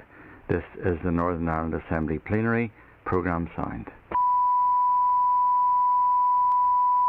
This is the Northern Ireland Assembly Plenary. Programme signed. This is the Northern Ireland Assembly Plenary.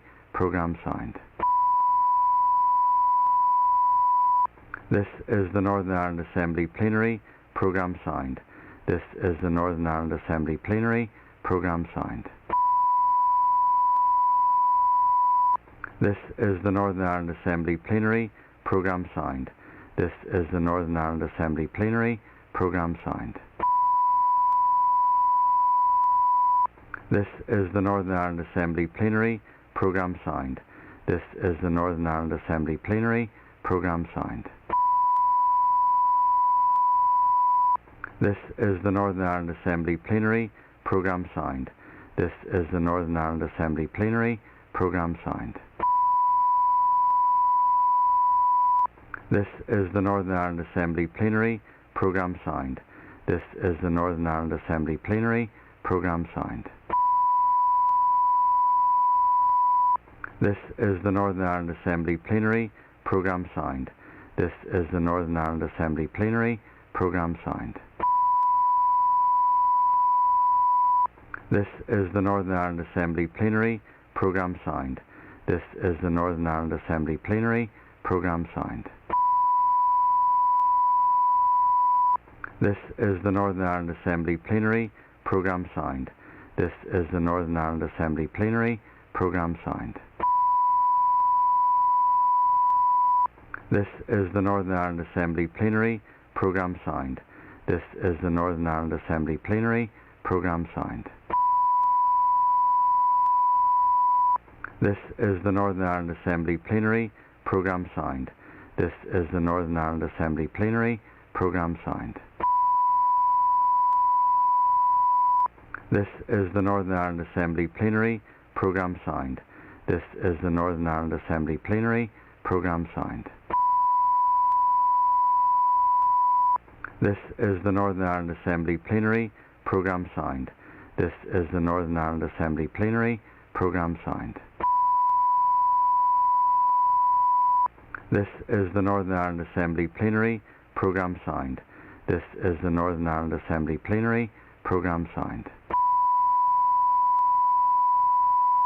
This is the Northern Ireland Assembly Plenary. Programme signed. This is the Northern Ireland Assembly Plenary. Programme signed. This is the Northern Ireland Assembly Plenary. Programme signed. This is the Northern Ireland Assembly Plenary. Programme signed. This is the Northern Ireland Assembly Plenary. Programme signed. This is the Northern Ireland Assembly Plenary. Programme signed. This is the Northern Ireland Assembly Plenary. Programme signed. This is the Northern Ireland Assembly Plenary. Programme signed. This is the Northern Ireland Assembly Plenary. Programme signed. This is the Northern Ireland Assembly Plenary. Programme signed. This is the Northern Ireland Assembly Plenary. Programme signed. This is the Northern Ireland Assembly Plenary. Programme signed. This is the Northern Ireland Assembly Plenary. Programme signed. This is the Northern Ireland Assembly Plenary. Programme signed. This is the Northern Ireland Assembly Plenary. Programme signed.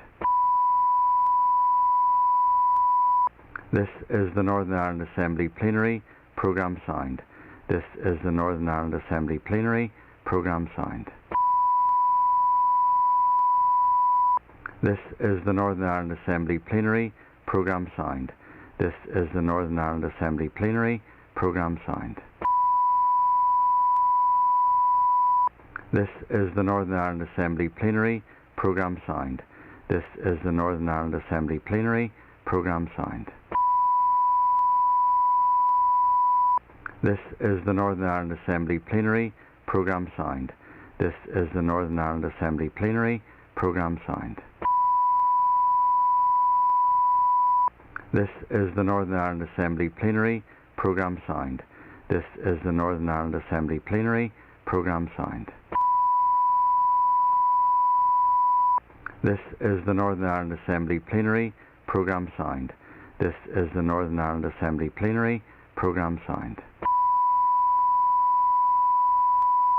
This is the Northern Ireland Assembly Plenary Programme Sound. This is the Northern Ireland Assembly Plenary Programme Sound. This is the Northern Ireland Assembly Plenary Programme Sound. This is the Northern Ireland Assembly Plenary Programme Sound. This is the Northern Ireland Assembly Plenary Programme Sound. This is the Northern Ireland Assembly Plenary Programme Sound. This is the Northern Ireland Assembly Plenary Programme Sound. This is the Northern Ireland Assembly Plenary Programme Sound. This is the Northern Ireland Assembly Plenary Programme Sound. This is the Northern Ireland Assembly Plenary Programme Sound. This is the Northern Ireland Assembly Plenary Programme Sound. This is the Northern Ireland Assembly Plenary Programme Sound. This is the Northern Ireland Assembly Plenary Programme Sound. This is the Northern Ireland Assembly Plenary Programme Sound. This is the Northern Ireland Assembly Plenary Programme Sound. This is the Northern Ireland Assembly Plenary Programme Sound. This is the Northern Ireland Assembly Plenary Programme Sound. This is the Northern Ireland Assembly Plenary Programme Sound. This is the Northern Ireland Assembly Plenary Programme Sound. This is the Northern Ireland Assembly Plenary Programme Sound. This is the Northern Ireland Assembly Plenary Programme Sound. This is the Northern Ireland Assembly Plenary Programme Sound. This is the Northern Ireland Assembly Plenary Programme Sound. This is the Northern Ireland Assembly Plenary Programme Sound. This is the Northern Ireland Assembly Plenary Programme Sound. This is the Northern Ireland Assembly Plenary Programme Sound. This is the Northern Ireland Assembly Plenary Programme Sound. This is the Northern Ireland Assembly Plenary Programme Sound. This is the Northern Ireland Assembly Plenary Programme Sound. This is the Northern Ireland Assembly Plenary Programme Sound. This is the Northern Ireland Assembly Plenary Programme Sound. This is the Northern Ireland Assembly Plenary Programme Sound. This is the Northern Ireland Assembly Plenary Programme Sound. This is the Northern Ireland Assembly Plenary Programme Sound. This is the Northern Ireland Assembly Plenary Programme Sound. This is the Northern Ireland Assembly Plenary Programme Sound. This is the Northern Ireland Assembly Plenary Programme Sound. This is the Northern Ireland Assembly Plenary Programme Sound. This is the Northern Ireland Assembly Plenary Programme Sound. This is the Northern Ireland Assembly Plenary Programme Sound. This is the Northern Ireland Assembly Plenary Programme Sound. This is the Northern Ireland Assembly Plenary Programme Sound. This is the Northern Ireland Assembly Plenary Programme Sound. This is the Northern Ireland Assembly Plenary Programme Sound. This is the Northern Ireland Assembly Plenary Programme Sound. This is the Northern Ireland Assembly Plenary Programme Sound. This is the Northern Ireland Assembly Plenary. Programme signed. This is the Northern Ireland Assembly Plenary. Programme signed. This is the Northern Ireland Assembly Plenary. Programme signed. This is the Northern Ireland Assembly Plenary. Programme signed. This is the Northern Ireland Assembly Plenary. Programme signed. This is the Northern Ireland Assembly Plenary. Programme signed. This is the Northern Ireland Assembly Plenary. Programme signed. This is the Northern Ireland Assembly Plenary. Programme signed. This is the Northern Ireland Assembly Plenary. Programme signed. This is the Northern Ireland Assembly Plenary. Programme signed. This is the Northern Ireland Assembly Plenary. Programme signed. This is the Northern Ireland Assembly Plenary. Programme signed. This is the Northern Ireland Assembly Plenary. Programme signed. This is the Northern Ireland Assembly Plenary. Programme signed. This is the Northern Ireland Assembly Plenary. Programme signed. This is the Northern Ireland Assembly Plenary. Programme signed. This is the Northern Ireland Assembly Plenary. Programme signed. This is the Northern Ireland Assembly Plenary. Programme signed. This is the Northern Ireland Assembly Plenary. Programme signed. This is the Northern Ireland Assembly Plenary. Programme signed. This is the Northern Ireland Assembly Plenary. Programme signed. This is the Northern Ireland Assembly Plenary. Programme signed. This is the Northern Ireland Assembly Plenary. Programme signed. This is the Northern Ireland Assembly Plenary. Programme signed. This is the Northern Ireland Assembly Plenary. Programme signed. This is the Northern Ireland Assembly Plenary. Programme signed. This is the Northern Ireland Assembly Plenary. Programme signed. This is the Northern Ireland Assembly Plenary. Programme signed. This is the Northern Ireland Assembly Plenary. Programme signed. This is the Northern Ireland Assembly Plenary. Programme signed. This is the Northern Ireland Assembly Plenary. Programme signed. This is the Northern Ireland Assembly Plenary. Programme signed. This is the Northern Ireland Assembly Plenary. Programme signed. This is the Northern Ireland Assembly Plenary. Programme signed. This is the Northern Ireland Assembly Plenary. Programme signed. This is the Northern Ireland Assembly Plenary. Programme signed. This is the Northern Ireland Assembly Plenary. Programme signed. This is the Northern Ireland Assembly Plenary. Programme signed.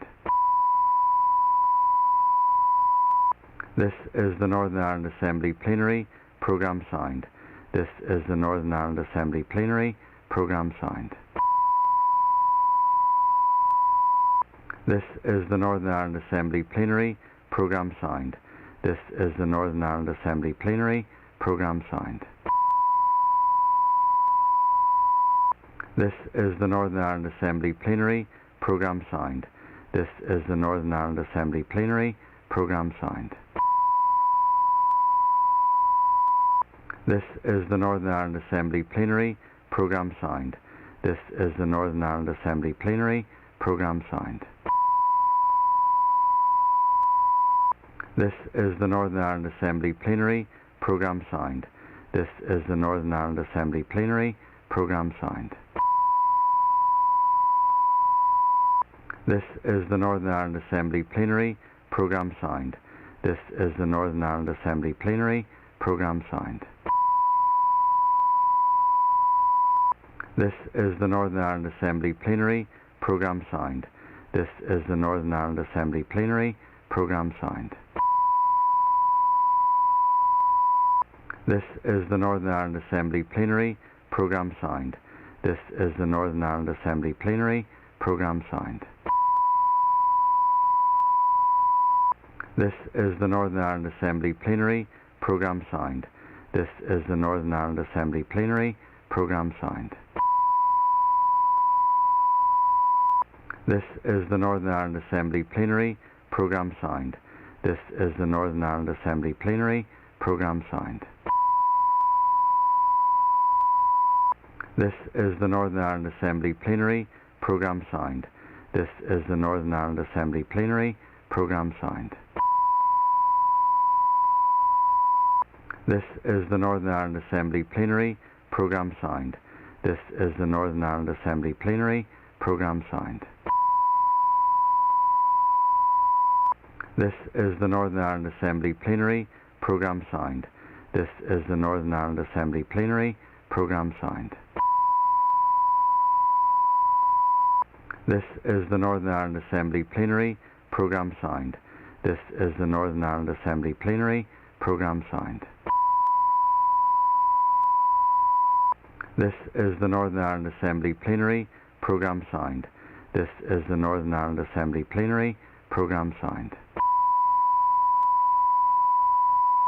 This is the Northern Ireland Assembly Plenary. Programme signed. This is the Northern Ireland Assembly Plenary. Programme signed. This is the Northern Ireland Assembly Plenary. Programme signed. This is the Northern Ireland Assembly Plenary. Programme signed. This is the Northern Ireland Assembly Plenary. Programme signed. This is the Northern Ireland Assembly Plenary. Programme signed. This is the Northern Ireland Assembly Plenary. Programme signed. This is the Northern Ireland Assembly Plenary. Programme signed. This is the Northern Ireland Assembly Plenary. Programme signed. This is the Northern Ireland Assembly Plenary. Programme signed.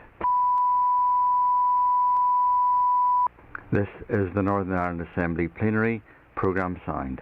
This is the Northern Ireland Assembly Plenary. Programme signed. This is the Northern Ireland Assembly Plenary. Programme signed. This is the Northern Ireland Assembly Plenary. Programme signed. This is the Northern Ireland Assembly Plenary. Programme signed. This is the Northern Ireland Assembly Plenary. Programme signed. This is the Northern Ireland Assembly Plenary. Programme signed. This is the Northern Ireland Assembly Plenary. Programme signed. This is the Northern Ireland Assembly Plenary. Programme signed. This is the Northern Ireland Assembly Plenary. Programme signed. This is the Northern Ireland Assembly Plenary. Programme signed.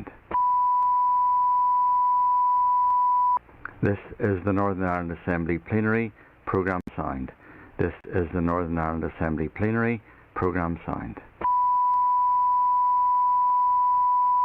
This is the Northern Ireland Assembly Plenary.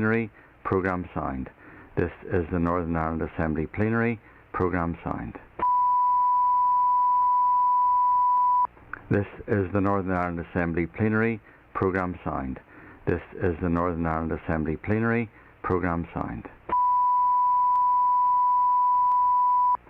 This is the Northern Ireland Assembly Plenary. Programme signed. This is the Northern Ireland Assembly Plenary.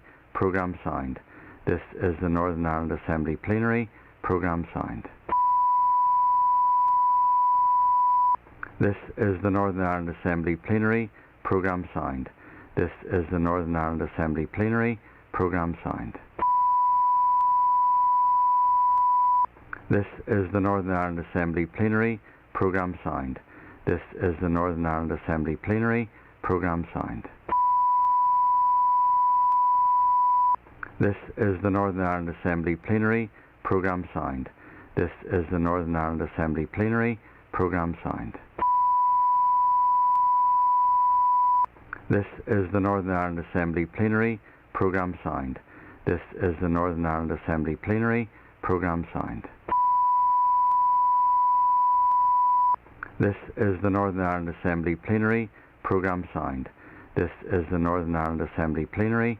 Programme signed. This is the Northern Ireland Assembly Plenary. Programme signed. This is the Northern Ireland Assembly Plenary.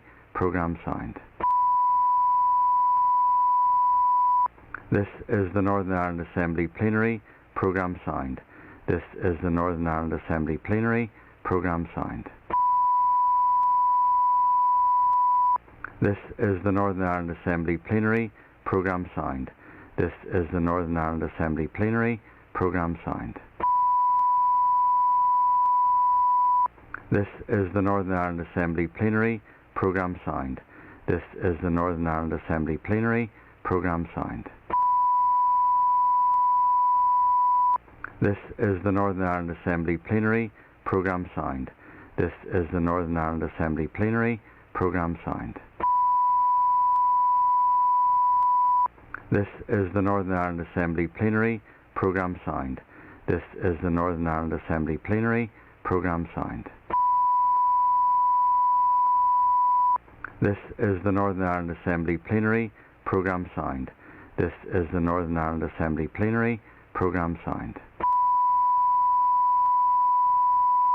This is the Northern Ireland Assembly Plenary. Programme signed. This is the Northern Ireland Assembly Plenary. Programme signed. This is the Northern Ireland Assembly Plenary. Programme signed. This is the Northern Ireland Assembly Plenary. Programme signed. This is the Northern Ireland Assembly Plenary. Programme signed. This is the Northern Ireland Assembly Plenary. Programme signed. This is the Northern Ireland Assembly Plenary. Programme signed. This is the Northern Ireland Assembly Plenary. Programme signed. This is the Northern Ireland Assembly Plenary. Programme signed. This is the Northern Ireland Assembly Plenary. Programme signed. This is the Northern Ireland Assembly Plenary. Programme signed. This is the Northern Ireland Assembly Plenary. Programme signed. This is the Northern Ireland Assembly Plenary. Programme signed. This is the Northern Ireland Assembly Plenary. Programme signed. This is the Northern Ireland Assembly Plenary. Programme signed. This is the Northern Ireland Assembly Plenary. Programme signed. This is the Northern Ireland Assembly Plenary. Programme signed. This is the Northern Ireland Assembly Plenary. Programme signed. This is the Northern Ireland Assembly Plenary. Programme signed. This is the Northern Ireland Assembly Plenary. Programme signed. This is the Northern Ireland Assembly Plenary. Programme signed. This is the Northern Ireland Assembly Plenary. Programme signed. This is the Northern Ireland Assembly Plenary. Programme signed.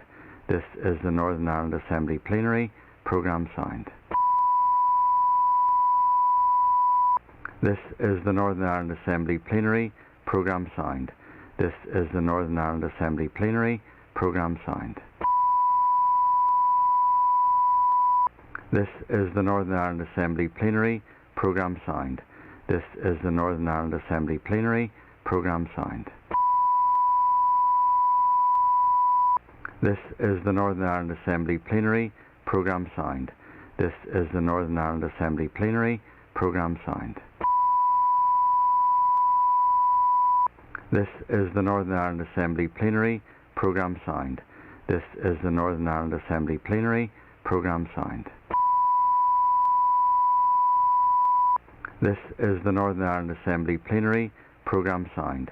This is the Northern Ireland Assembly Plenary. Programme signed. This is the Northern Ireland Assembly Plenary. Programme signed. This is the Northern Ireland Assembly Plenary. Programme signed.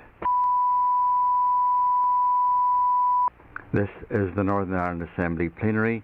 Programme signed. This is the Northern Ireland Assembly Plenary. Programme signed.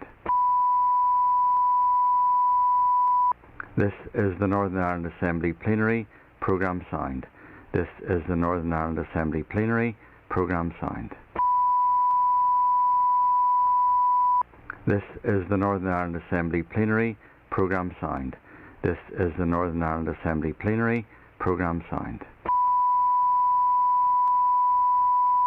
This is the Northern Ireland Assembly Plenary Programme Signed. This is the Northern Ireland Assembly Plenary Programme Signed. This is the Northern Ireland Assembly Plenary Programme Signed. This is the Northern Ireland Assembly Plenary Programme Signed. This is the Northern Ireland Assembly Plenary Programme Signed. This is the Northern Ireland Assembly Plenary Programme Signed. This is the Northern Ireland Assembly Plenary Programme Signed. This is the Northern Ireland Assembly Plenary Programme Signed. This is the Northern Ireland Assembly Plenary Programme Signed. This is the Northern Ireland Assembly Plenary Programme Signed. This is the Northern Ireland Assembly Plenary Programme Signed. This is the Northern Ireland Assembly Plenary Programme Signed. This is the Northern Ireland Assembly Plenary Programme Signed. This is the Northern Ireland Assembly Plenary Programme Signed. This is the Northern Ireland Assembly Plenary Programme Signed. This is the Northern Ireland Assembly Plenary Programme Signed. This is the Northern Ireland Assembly Plenary Programme Signed. This is the Northern Ireland Assembly Plenary Programme Signed. This is the Northern Ireland Assembly Plenary Programme Signed. This is the Northern Ireland Assembly Plenary Programme Signed. This is the Northern Ireland Assembly Plenary Programme Signed. This is the Northern Ireland Assembly Plenary Programme Signed. This is the Northern Ireland Assembly Plenary Programme Signed. This is the Northern Ireland Assembly Plenary Programme Signed. This is the Northern Ireland Assembly Plenary Programme Signed. This is the Northern Ireland Assembly Plenary Programme Signed. This is the Northern Ireland Assembly Plenary Programme Signed. This is the Northern Ireland Assembly Plenary Programme Signed. This is the Northern Ireland Assembly Plenary Programme Signed. This is the Northern Ireland Assembly Plenary Programme Signed. This is the Northern Ireland Assembly Plenary Programme Signed. This is the Northern Ireland Assembly Plenary Programme Signed. This is the Northern Ireland Assembly Plenary Programme Signed. This is the Northern Ireland Assembly Plenary Programme Signed. This is the Northern Ireland Assembly Plenary Programme Signed. This is the Northern Ireland Assembly Plenary Programme Signed. This is the Northern Ireland Assembly Plenary Programme Signed. This is the Northern Ireland Assembly Plenary Programme Signed. This is the Northern Ireland Assembly Plenary Programme Signed. This is the Northern Ireland Assembly Plenary Programme Signed. This is the Northern Ireland Assembly Plenary Programme Signed. This is the Northern Ireland Assembly Plenary Programme Signed. This is the Northern Ireland Assembly Plenary Programme Signed. This is the Northern Ireland Assembly Plenary Programme Signed. This is the Northern Ireland Assembly Plenary Programme Signed. This is the Northern Ireland Assembly Plenary Programme Signed. This is the Northern Ireland Assembly Plenary Programme Signed. This is the Northern Ireland Assembly Plenary Programme Signed.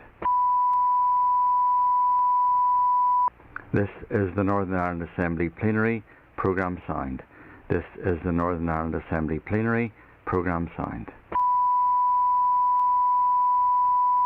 This is the Northern Ireland Assembly Plenary Programme Signed.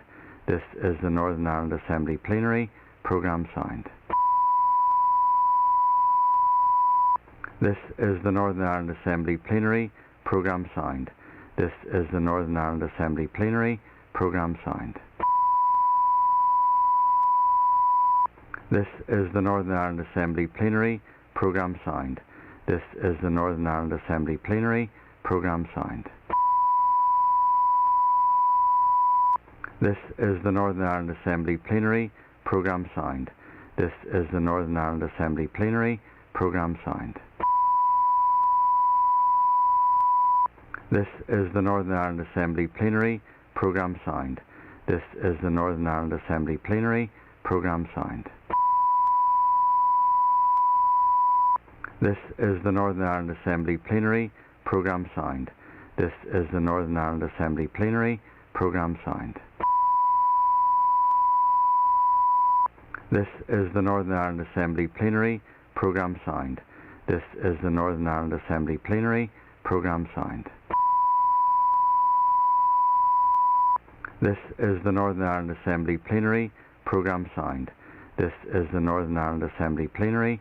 Programme signed. This is the Northern Ireland Assembly Plenary. Programme signed.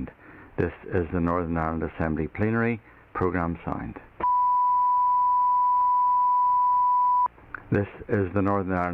Plenary. Programme signed. This is the Northern Ireland Assembly Plenary. Programme signed. This is the Northern Ireland Assembly Plenary. Programme signed. This is the Northern Ireland Assembly Plenary. Programme signed. This is the Northern Ireland Assembly Plenary. Programme signed. This is the Northern Ireland Assembly Plenary. Programme signed. This is the Northern Ireland Assembly Plenary. Programme signed. This is the Northern Ireland Assembly Plenary. Programme signed. This is the Northern Ireland Assembly Plenary. Programme signed. This is the Northern Ireland Assembly Plenary. Programme signed. This is the Northern Ireland Assembly Plenary. Programme signed. This is the Northern Ireland Assembly Plenary. Programme signed. This is the Northern Ireland Assembly Plenary. Programme signed. This is the Northern Ireland Assembly Plenary. Programme signed. This is the Northern Ireland Assembly Plenary. Programme signed. This is the Northern Ireland Assembly Plenary. Programme signed. This is the Northern Ireland Assembly Plenary. Programme signed. This is the Northern Ireland Assembly Plenary. Programme signed. This is the Northern Ireland Assembly Plenary. Programme signed. This is the Northern Ireland Assembly Plenary. Programme signed. This is the Northern Ireland Assembly Plenary. Programme signed. This is the Northern Ireland Assembly Plenary. Programme signed. This is the Northern Ireland Assembly Plenary. Programme signed. This is the Northern Ireland Assembly Plenary. Programme signed. This is the Northern Ireland Assembly Plenary. Programme signed. This is the Northern Ireland Assembly Plenary. Programme signed. This is the Northern Ireland Assembly Plenary. Programme signed. This is the Northern Ireland Assembly Plenary. Programme signed. This is the Northern Ireland Assembly Plenary. Programme signed. This is the Northern Ireland Assembly Plenary. Programme signed. This is the Northern Ireland Assembly Plenary. Programme signed. This is the Northern Ireland Assembly Plenary. Programme signed. This is the Northern Ireland Assembly Plenary. Programme signed. This is the Northern Ireland Assembly Plenary. Programme signed. This is the Northern Ireland Assembly Plenary. Programme signed. This is the Northern Ireland Assembly Plenary. Programme signed. This is the Northern Ireland Assembly Plenary. Programme signed. This is the Northern Ireland Assembly Plenary. Programme signed. This is the Northern Ireland Assembly Plenary. Programme signed. This is the Northern Ireland Assembly Plenary Programme Sound. This is the Northern Ireland Assembly Plenary Programme Sound. This is the Northern Ireland Assembly Plenary Programme Sound. This is the Northern Ireland Assembly Plenary Programme Sound. This is the Northern Ireland Assembly Plenary Programme Sound. This is the Northern Ireland Assembly Plenary Programme Sound. This is the Northern Ireland Assembly Plenary Programme Sound. This is the Northern Ireland Assembly Plenary Programme Sound. This is the Northern Ireland Assembly Plenary Programme Sound. This is the Northern Ireland Assembly Plenary Programme Sound. This is the Northern Ireland Assembly Plenary Programme Sound. This is the Northern Ireland Assembly Plenary Programme Sound. This is the Northern Ireland Assembly Plenary Programme Sound. This is the Northern Ireland Assembly Plenary Programme Sound. This is the Northern Ireland Assembly Plenary Programme Sound. This is the Northern Ireland Assembly Plenary Programme Sound. This is the Northern Ireland Assembly Plenary Programme Sound.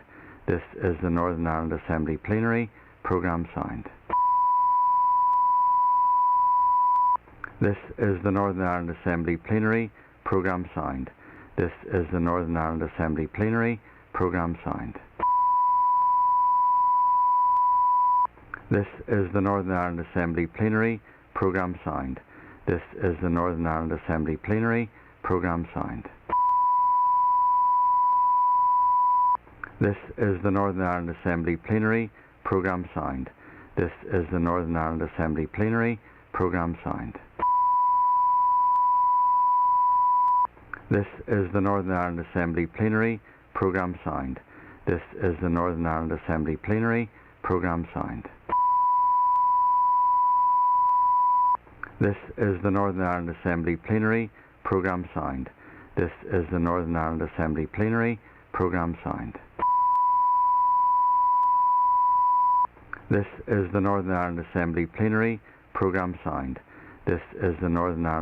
Plenary Programme Sound.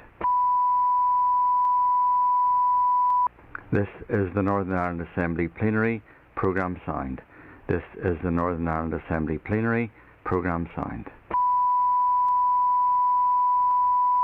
This is the Northern Ireland Assembly Plenary Programme Sound. This is the Northern Ireland Assembly Plenary Programme Sound. This is the Northern Ireland Assembly Plenary Programme Sound.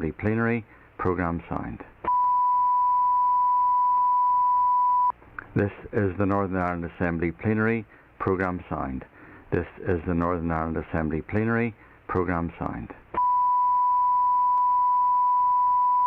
This is the Northern Ireland Assembly Plenary Programme Sound. This is the Northern Ireland Assembly Plenary Programme Sound. This is the Northern Ireland Assembly Plenary Programme Sound. This is the Northern Ireland Assembly Plenary Programme Sound. This is the Northern Ireland Assembly Plenary Programme Sound. This is the Northern Ireland Assembly Plenary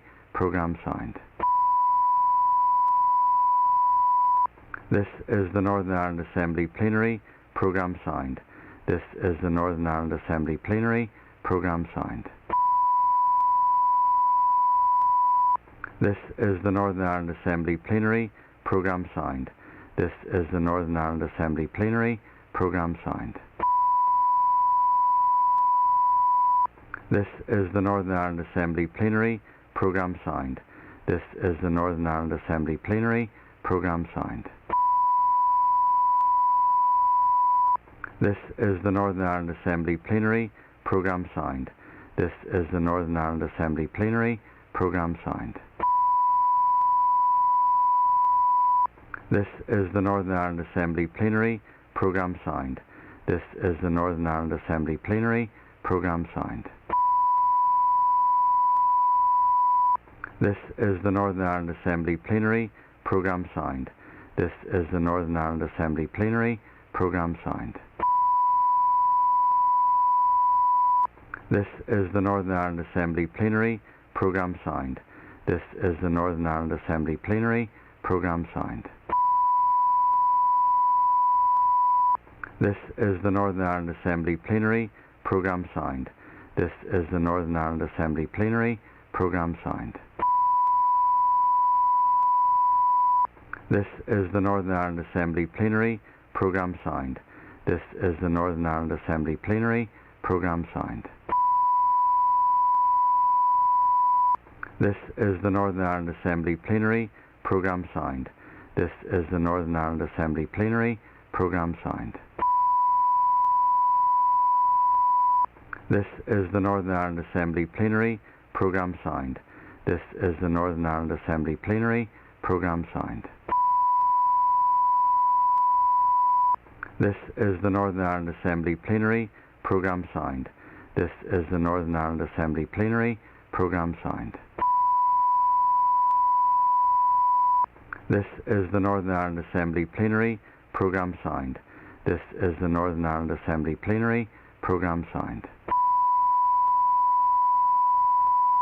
This is the Northern Ireland Assembly Plenary Programme Sound. This is the Northern Ireland Assembly Plenary Programme Sound. This is the Northern Ireland Assembly Plenary Programme Sound. This is the Northern Ireland Assembly Plenary Programme Sound. This is the Northern Ireland Assembly Plenary Programme Sound. This is the Northern Ireland Assembly Plenary Programme Sound. This is the Northern Ireland Assembly Plenary Programme Sound. This is the Northern Ireland Assembly Plenary Programme Sound. This is the Northern Ireland Assembly Plenary Programme Sound. This is the Northern Ireland Assembly Plenary Programme Sound. This is the Northern Ireland Assembly Plenary Programme Sound. This is the Northern Ireland Assembly Plenary Programme Sound. This is the Northern Ireland Assembly Plenary Programme Sound. This is the Northern Ireland Assembly Plenary Programme Sound. This is the Northern Ireland Assembly Plenary Programme Sound. This is the Northern Ireland Assembly Plenary Programme Sound. This is the Northern Ireland Assembly Plenary Programme Sound. This is the Northern Ireland Assembly Plenary Programme Sound. This is the Northern Ireland Assembly Plenary Programme Sound. This is the Northern Ireland Assembly Plenary Programme Sound. This is the Northern Ireland Assembly Plenary Programme Sound. This is the Northern Ireland Assembly Plenary Programme Sound. This is the Northern Ireland Assembly Plenary Programme Sound. This is the Northern Ireland Assembly Plenary Programme Sound. This is the Northern Ireland Assembly Plenary Programme Sound. This is the Northern Ireland Assembly Plenary Programme Sound.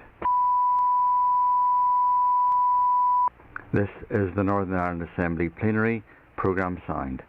This is the Northern Ireland Assembly Plenary Programme Sound. This is the Northern Ireland Assembly Plenary Programme Sound. This is the Northern Ireland Assembly Plenary Programme Sound. This is the Northern Ireland Assembly Plenary Programme Sound. This is the Northern Ireland Assembly Plenary Programme Sound. This is the Northern Ireland Assembly Plenary Programme Sound.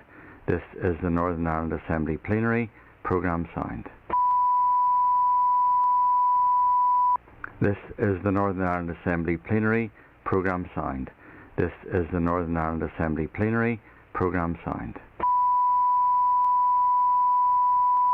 This is the Northern Ireland Assembly Plenary Programme Sound. This is the Northern Ireland Assembly Plenary Programme Sound. This is the Northern Ireland Assembly Plenary Programme Sound. This is the Northern Ireland Assembly Plenary Programme Sound. This is the Northern Ireland Assembly Plenary. Programme signed. This is the Northern Ireland Assembly Plenary. Programme signed. This is the Northern Ireland Assembly Plenary. Programme signed. This is the Northern Ireland Assembly Plenary. Programme signed. This is the Northern Ireland Assembly Plenary. Programme signed. This is the Northern Ireland Assembly Plenary. Programme signed. This is the Northern Ireland Assembly Plenary. Programme signed. This is the Northern Ireland Assembly Plenary. Programme signed. This is the Northern Ireland Assembly Plenary. Programme signed. This is the Northern Ireland Assembly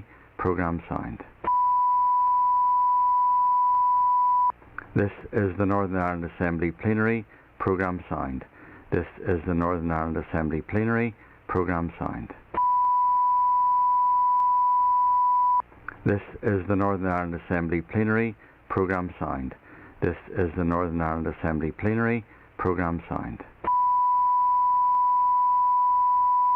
This is the Northern Ireland Assembly Plenary. Programme signed. This is the Northern Ireland Assembly Plenary. Programme signed. This is the Northern Ireland Assembly Plenary. Programme signed. This is the Northern Ireland Assembly Plenary. Programme signed. This is the Northern Ireland Assembly Plenary. Programme signed. This is the Northern Ireland Assembly Plenary. Programme signed. This is the Northern Ireland Assembly Plenary. Programme signed. This is the Northern Ireland Assembly Plenary. Programme signed. This is the Northern Ireland Assembly Plenary. Programme signed. This is the Northern Ireland Assembly Plenary. Programme signed. This is the Northern Ireland Assembly Plenary. Programme signed. This is the Northern Ireland Assembly Plenary. Programme signed. This is the Northern Ireland Assembly Plenary. Programme signed. This is the Northern Ireland Assembly Plenary. Programme signed. This is the Northern Ireland Assembly Plenary. Programme signed. This is the Northern Ireland Assembly Plenary. Programme signed. This is the Northern Ireland Assembly Plenary. Programme signed. This is the Northern Ireland Assembly Plenary. Programme signed. This is the Northern Ireland Assembly Plenary. Programme signed. This is the Northern Ireland Assembly Plenary. Programme signed. This is the Northern Ireland Assembly Plenary. Programme signed. This is the Northern Ireland Assembly Plenary. Programme signed. This is the Northern Ireland Assembly Plenary. Programme signed. This is the Northern Ireland.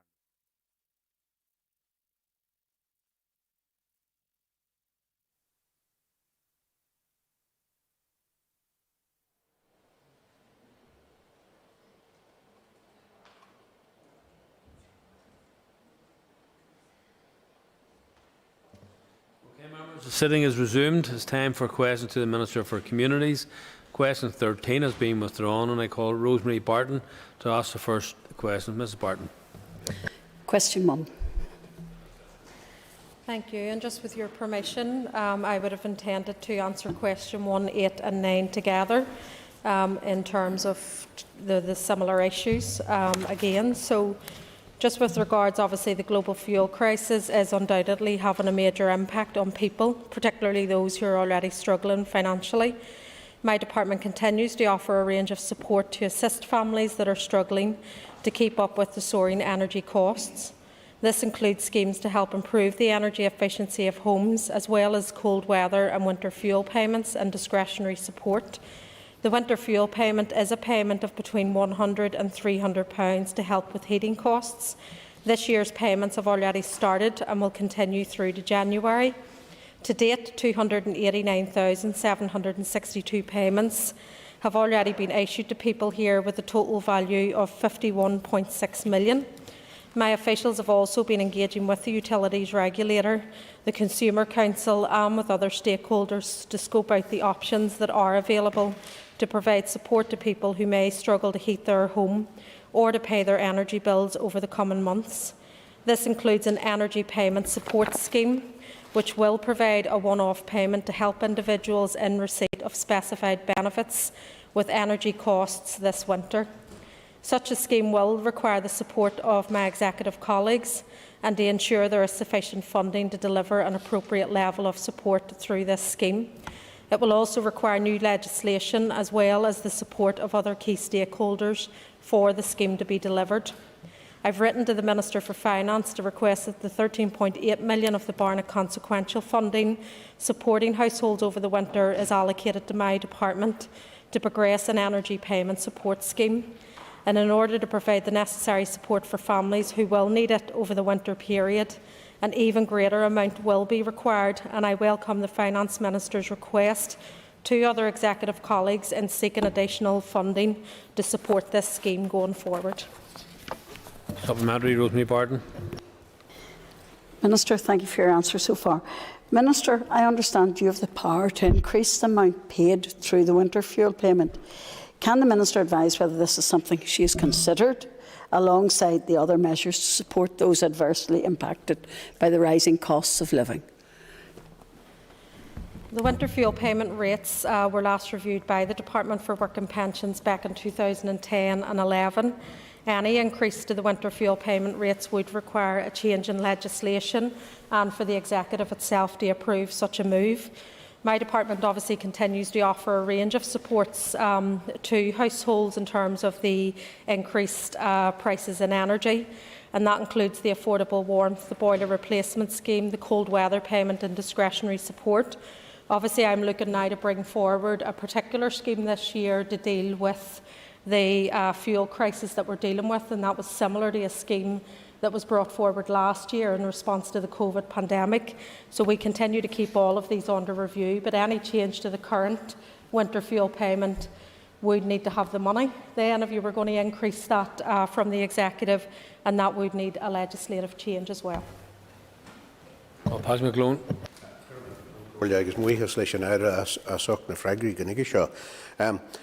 Minister, I was contacted last night about a small town in the constituency of Mid-Ulster where St Vincent and Paul has identified 40 families who can't heat their homes and can't feed their families, the kids and the families. So I welcome the principle of the Energy Payment Support Scheme. Can you give us any more details, Minister, please, as to what the details of that would be, the amounts payable, and indeed when it will take effect or when it's projected to take effect, please? Well, I can't give the details on the scheme yet because it has to go to the Executive for approval, and the amounts paid will be dependent on the budget that we can secure. So if you look at the scheme that was rolled out last year, as I previously said in this chamber, in terms of the COVID payment scheme, that needed £45 million to go out to over 220,000 households. So if you're looking at payments of up to £200 on average, I mean, that's the type of money that you're looking. Obviously, the Barnett consequential isn't even £14 million, and that's why I know that the Finance Minister has asked other departments to come forward with funding.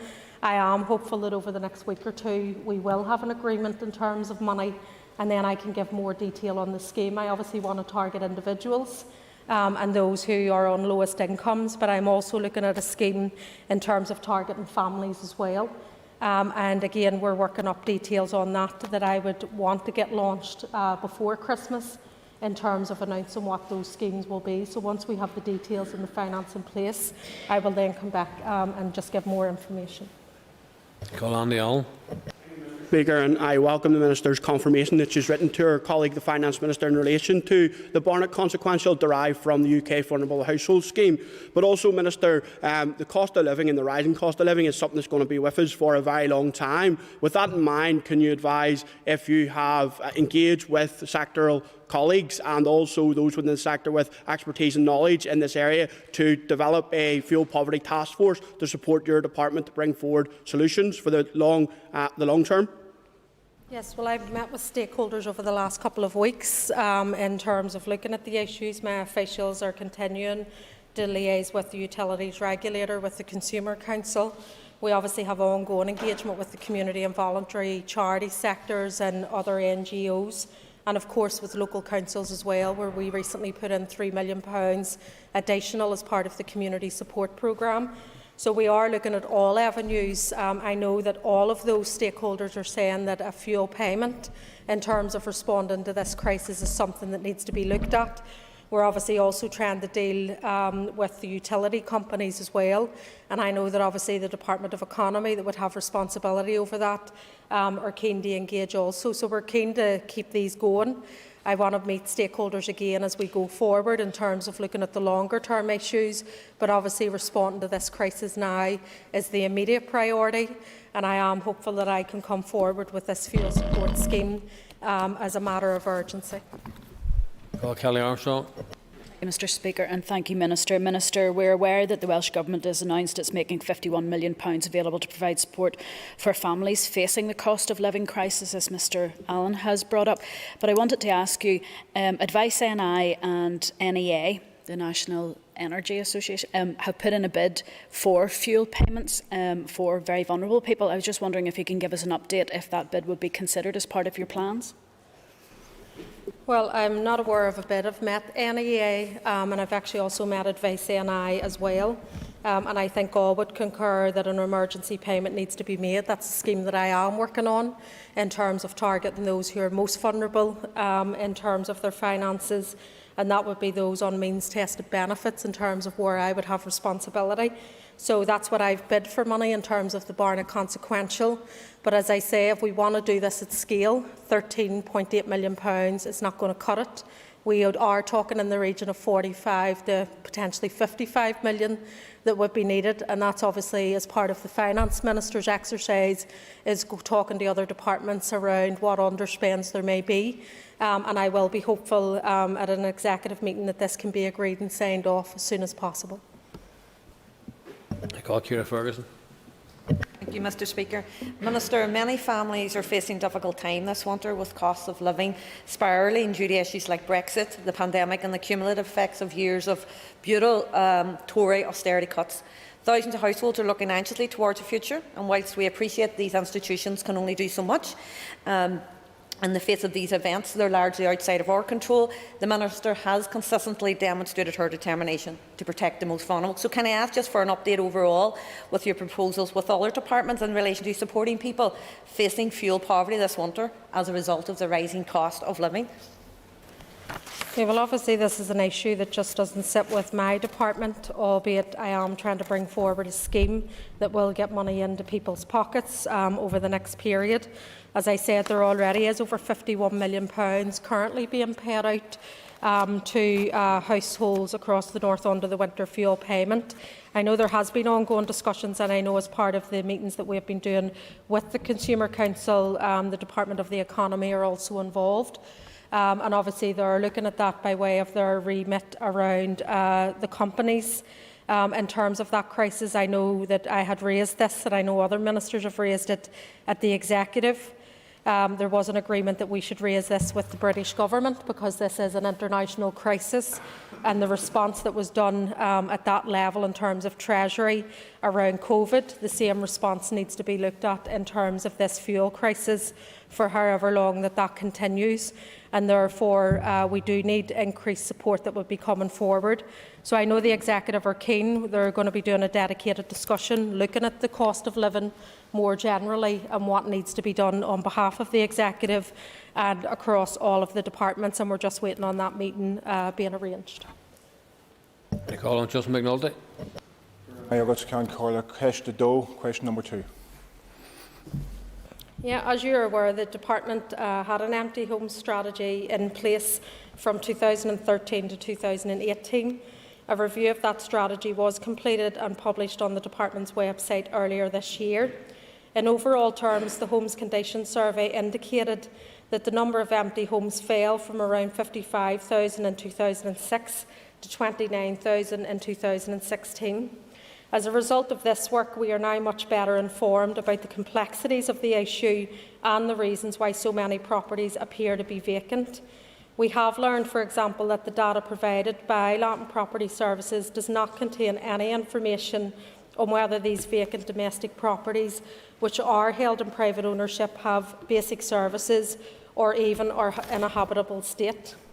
A significant portion are located in rural areas where housing need is lower, and in very few in areas where housing need is greatest. Approximately 1 in 5 of the LPS registered properties are brought back into use relatively quickly, and a similar number are held in registered ownership of solicitors indicating ongoing title or other legal issues. We also learned about how much effort is required to bring individual empty homes back into use, and given these findings, it's clear that there is limited opportunity for the Department to take any effective action that would be meaningful or have a meaningful impact on reducing housing stress or provide a social home to those who need it most. Therefore, it is important that we look beyond the headline figures to clearly understand the full picture and not simply oversimplify this matter based on the figures alone. I appreciate that there are positive benefits in bringing vacant properties back into use, and I will continue to explore the most appropriate options in doing so. Justin McNulty, supplementary. I thank the Minister for her answer thus far. There are currently 1,520 homes lying empty across Newry and Armagh. 1,676 of those social housing applicants are in dire need of a house over their heads.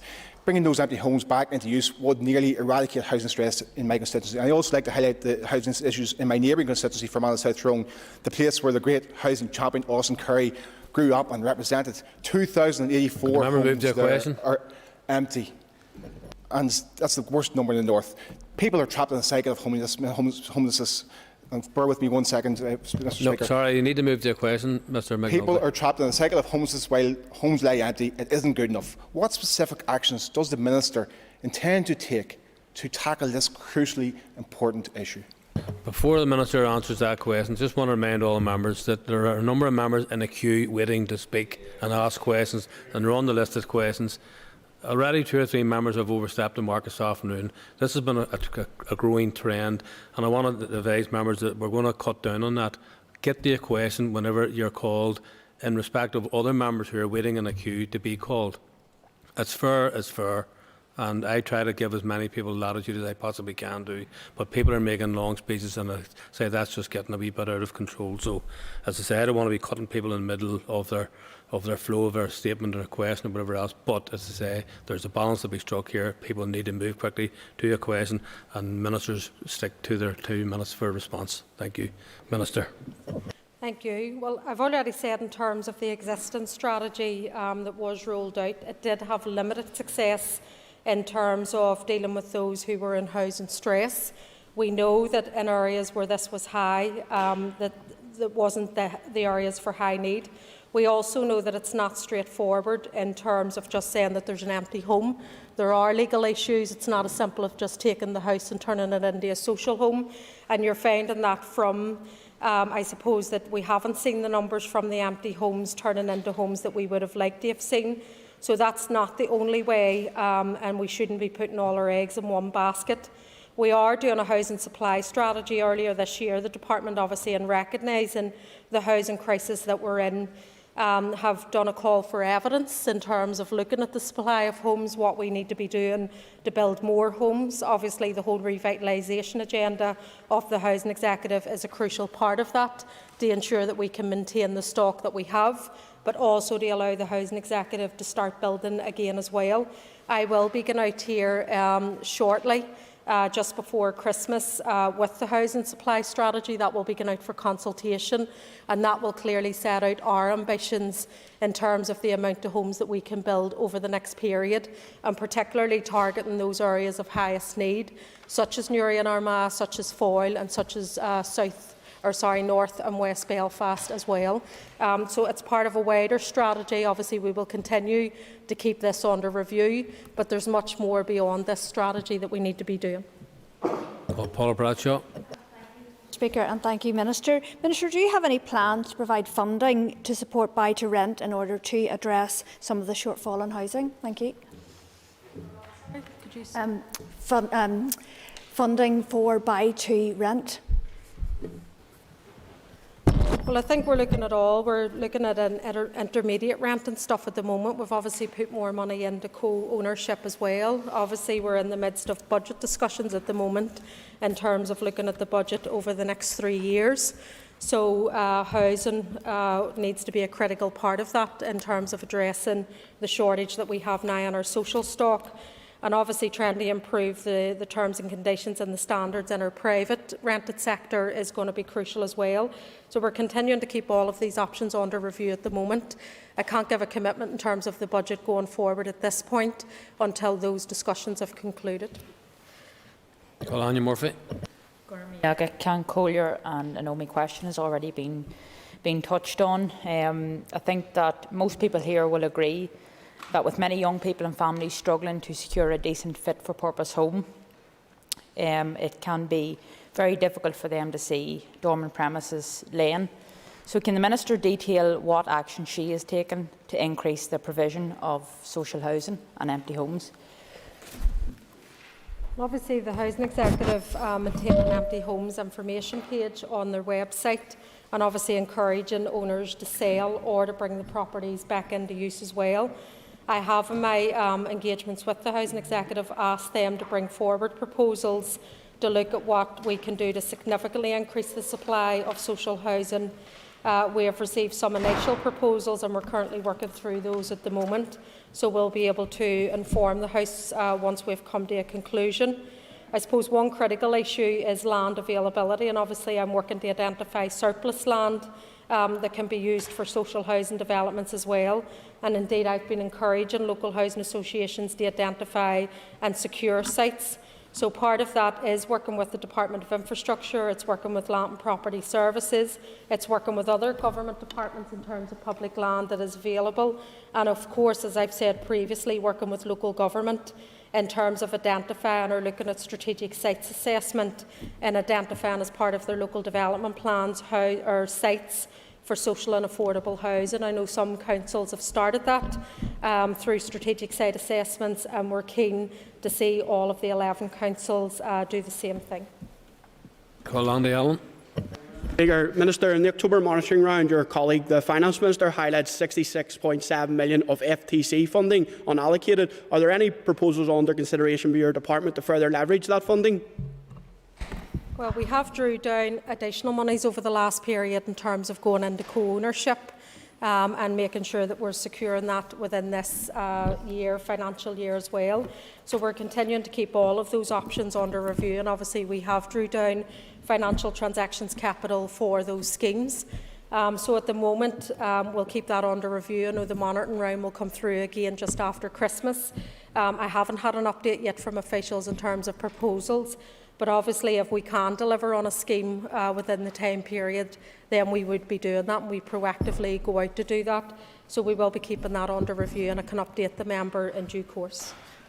And I call William Irwin. This is number 3, Mr. Speaker.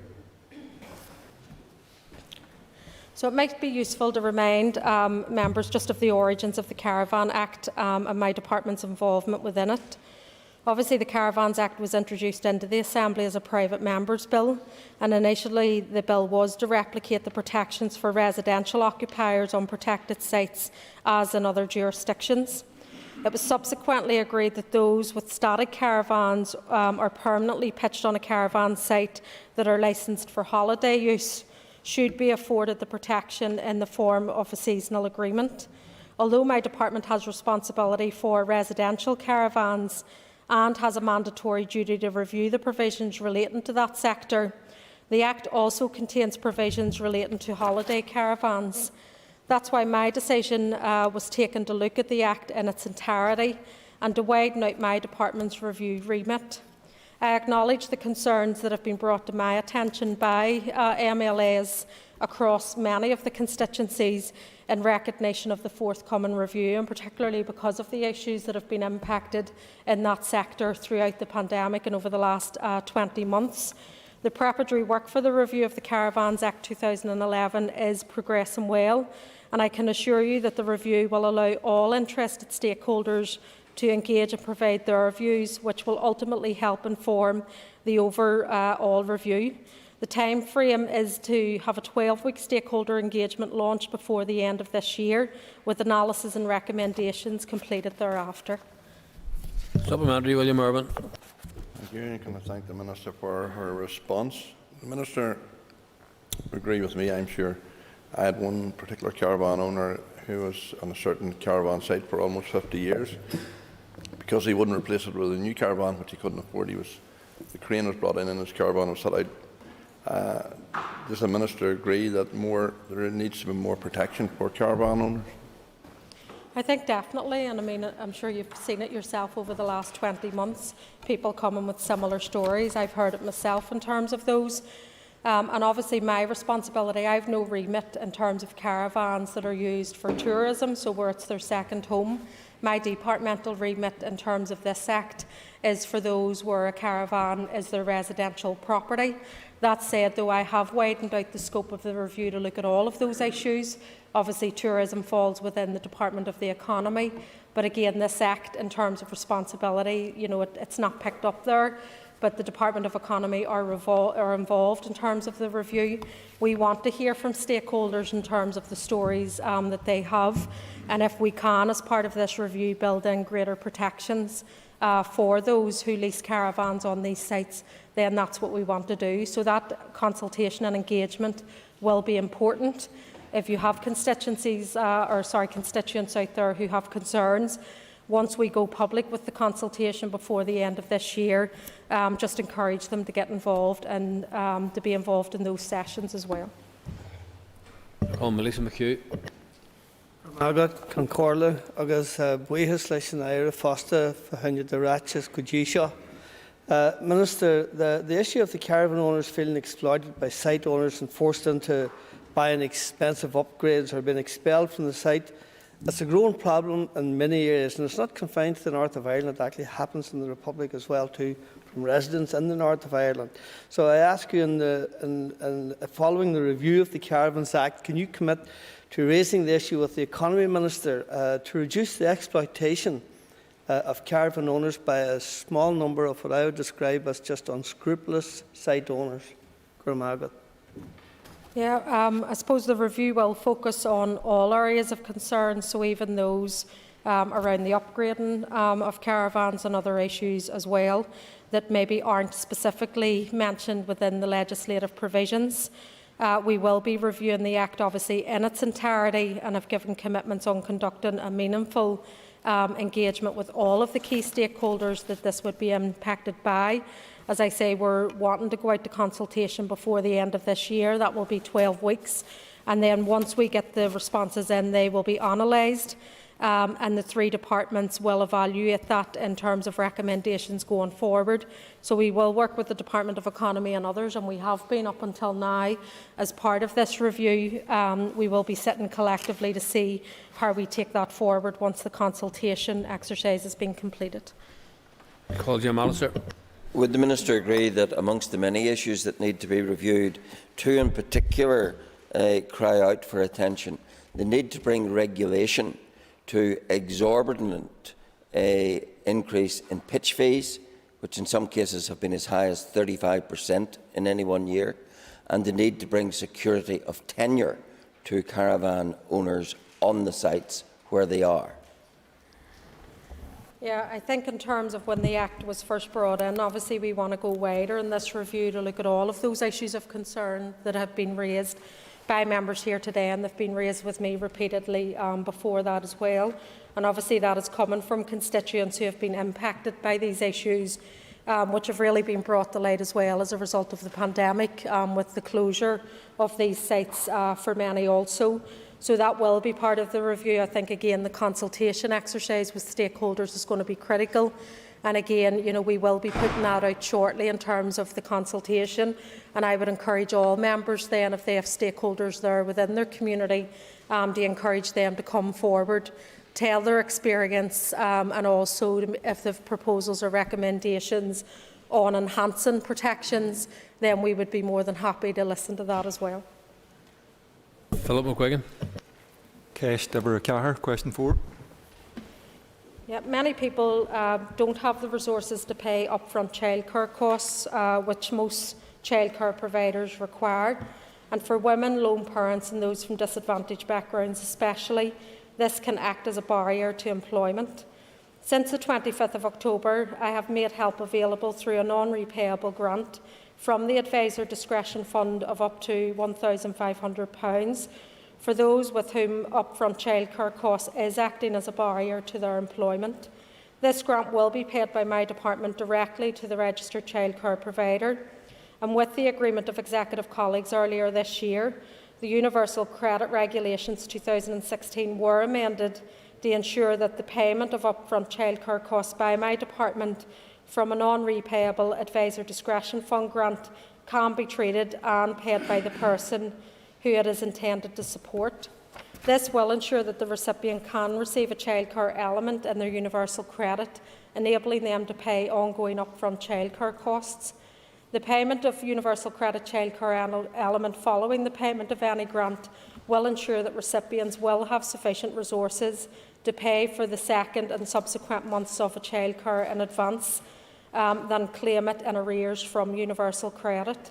I am delighted within a few weeks of this scheme being announced, we now have helped 50 parents with average upfront childcare costs of £600 a month, and support for upfront childcare costs will help with children in terms of the parents entering employment, which will reduce benefit dependency, support progression out of poverty and ultimately support economic recovery. Supplementary, Phil McGuigan. Childcare costs are obviously a significant barrier to employment for many families, particularly those on low income, so it is a very positive and welcome initiative from the Minister. However, if I could ask the Minister if she also agrees that a dedicated and cross-cutting childcare strategy is required if we are to address the systematic issues and make childcare currently make childcare a difficulty for so many families. Yeah, I think we've all seen on the media last week, obviously, the issues impacting on the sector and on families, and particularly when you look at that on the top of a fuel crisis and a cost of living crisis as well, then this obviously becomes critical. Obviously, I've done, in terms of social security, what I can do in terms of upfront childcare costs, and we're already seeing the benefits of that from what was introduced a number of weeks ago, 50 people coming forward and receiving those upfront costs. So, of course, I do think that we do need to be bringing forward a childcare strategy and that needs to be done without delay. Matthew O'Toole. Mr Speaker, Minister, I agree on the need for a more overarching childcare strategy, but for working people and people in low-income areas, the Women's Centre Childcare Fund has provided critical funding to organisations like the Windsor Women's Centre in the village in my constituency, who provide critical childcare to working people in that area. By the way, they've also provided critical childcare to healthcare professionals working in the City Hospital during the pandemic.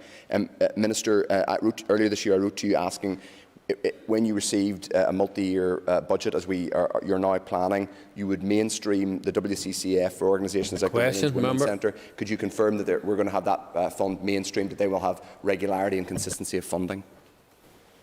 Well, obviously, moving to 3-year budget cycles is a good thing right across the departments in terms of all of the funding that we do.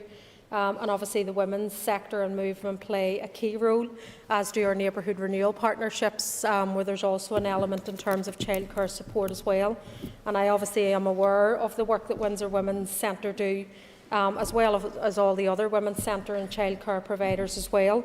The budget discussions are still ongoing at the moment, so I can't give any certainty around any part of the budget yet until those discussions are finalised. But that will ultimately go out for public consultation and then come back to all of the ministers in terms of making decisions going forward. But of course, in all of these areas, my priority will be protecting the most vulnerable within our community going forward, and ensuring that we do look at access for disadvantaged communities, for women, for young people and for those with disabilities. Members, that ends the period for a list of questions, and we now move on to 15 minutes of topical questions. Questions 4 and 6 have been withdrawn, and I call William Humphrey. Thanks, Minister, for answers so far. Minister, the housing executive tenants of Silverstream and Tynedale face another winter with Finlock guttering. Colleagues and I have met with you, we've written to you, we've raised the issue in the House, we've met with your Permanent Secretary and have now met with 2 Chief Executives of the Housing Executive. Still no resolution even after a pilot. Can I ask you and the Housing Executive to work to get a solution, a lasting solution for these residents who are dealing with these conditions now over many decades? Yeah, I know it met a while ago just with your counterpart, the chair of the committee, and obviously Councillor Dale Pankhurst as well. I know I communicated recently again. Obviously there are issues and I suppose barriers in terms of value for money, which we have to look at by way of public spending that we need to get around. Discussions are ongoing with officials within my department and with the Housing Executive to see if a resolution can be found. So this is something that I do ask for updates on because I know that the issue has to be resolved and that residents are being impacted on a regular basis. So I will continue to keep that under review, and once we can get a resolution, which I'm hoping can be done as soon as possible, we will update the members in due course. Supplementary, William Humphrey. Thank you, Mr. Speaker. I thank the Minister for that answer. Minister, you will know, as I've said, we've met with you. We recently met with the Chief Executive of the Housing Executive. We will meet her again in the near future. Many of these families are working class families, many of them from low income, do not have the money to do this work themselves. They need the support of government to get a resolution to this. Can I implore you, along with the Housing Executive, get a solution and deal with the issue as quick as possible? Yeah, we are proactively trying to do that. I mean, I know the residents live in an area the same as I do, a working class community, so I can completely understand the issues that are being impacted. And obviously they were told well in terms of the members from your party that had met me on this issue, and I know they're working with residents there on a regular basis. Obviously some of the issues is in terms of the makeup of the homes, both in private and public ownership, and the issue then around value for money and the limitations that we have in terms of government spend then in terms of that criteria. So we are proactively, my officials within the department are engaging with the Housing Executive on a regular basis to see if we can find a solution to this issue. And all I can do is we'll continue to work with yourselves, engage yourselves until we do get a resolution. And if we can get that as soon as possible, that's something that I would like to see done. Padraig Delargy.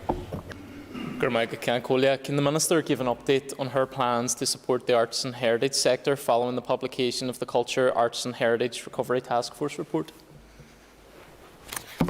Yeah, well, obviously I had set up the Culture, Arts and Heritage Recovery Task Force report this year in terms of the response to the pandemic and to look at the opening of it. I was pleased obviously to approve the Creative Individuals Recovery Programme on the 15th of September this year, and that was the key recommendation that came out of the task force report, was to ensure that there was immediate payments for individuals who were impacted and continue to be impacted as a result of the pandemic, and also restrictions as well. That grant will be an award of up to £2,000 per individual, and I know that there has been a good uptake in terms of applications for that scheme. It closed on the 6th of October. We currently have 1,830 applications that have been received, and that will see around £3.6 million being invested over the next short while for those individual artists who have been impacted. The current assessment obviously is that there's 1,485 eligible applicants who are seeking also just under £3 million, and that will provide much needed support to individuals, freelancers and those who are self-employed. I do hope to make an announcement shortly on how I intend to provide support to sectoral organisations. Again, it was another critical area that came out of the task force, and I hope to make an announcement on that soon. I've obviously published the report that the task force compiled on the 23rd of November, and it is an important piece of work, and I'm grateful obviously to the Chair, Rotha Johnson, and to all of those busy people who took the time to be part of that work. I have accepted the recommendations of the report, and I think that's clear, and I met with the task force in terms of outlining their proposals and also to say that I was accepting the recommendations that were there. The response plan obviously sets out and outlines how we're going to progress on this going forward. Padraig Delargy, supplementary. Thank you for your answer so far. And the arts and heritage sector clearly have an important role in our economic and social recovery, so I thank the Minister for your commitment. and implementing the task force recommendations. So can you also provide an update on the level of resources that are earmarked to support this work? Yeah, so I think, as I said, there's £3.6 million in terms of individual artists and freelancers. So that is work that's ongoing at the moment in terms of those applications being assessed and payments being made.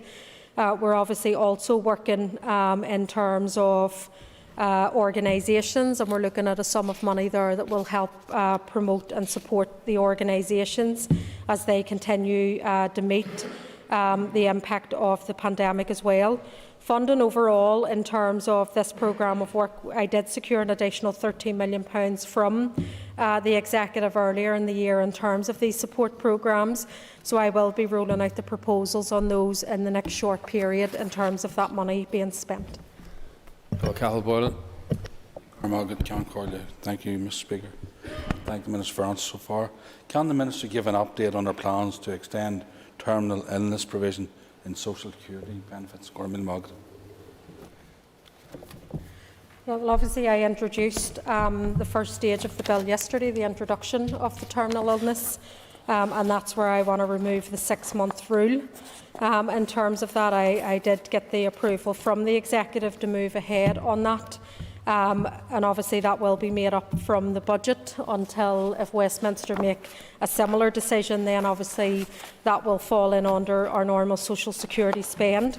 But the legislation is ready. It was introduced yesterday. I will be requesting accelerated passage for the bill to ensure that we can get it done in this mandate, and indeed I know the Communities Committee support me in that endeavour, and we are hopeful that this will be done by the end of March and will be ready before the end of the mandate, so payments can start with the new 12 months from April.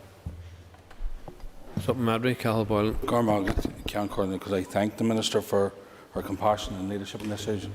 And just on the legislative process, does she foresee any issues with getting this through the system? In fairness, no. I think everybody is on board, from the Executive, from all of the parties, indeed the committee, who I know have been very supportive in looking at accelerated passage, even though I know it's normally not the accepted way of doing business and legislation. But I think everybody understands the critical nature of this, and the Assembly obviously ending with PERDA the 3rd week in March. So I think everybody is going to try and do all that they can to ensure that this critical legislation is done before the end of this mandate, and I believe that that will happen. I call Rosemary Barton. Thank you. Thank you, Minister, for your answers so far. Minister, can you give me an update on the £5 million for charities and social enterprises allocated in the budget? We are working on a scheme at the moment, so we have been engaging with the charity sector in terms of looking at the additional support that they need.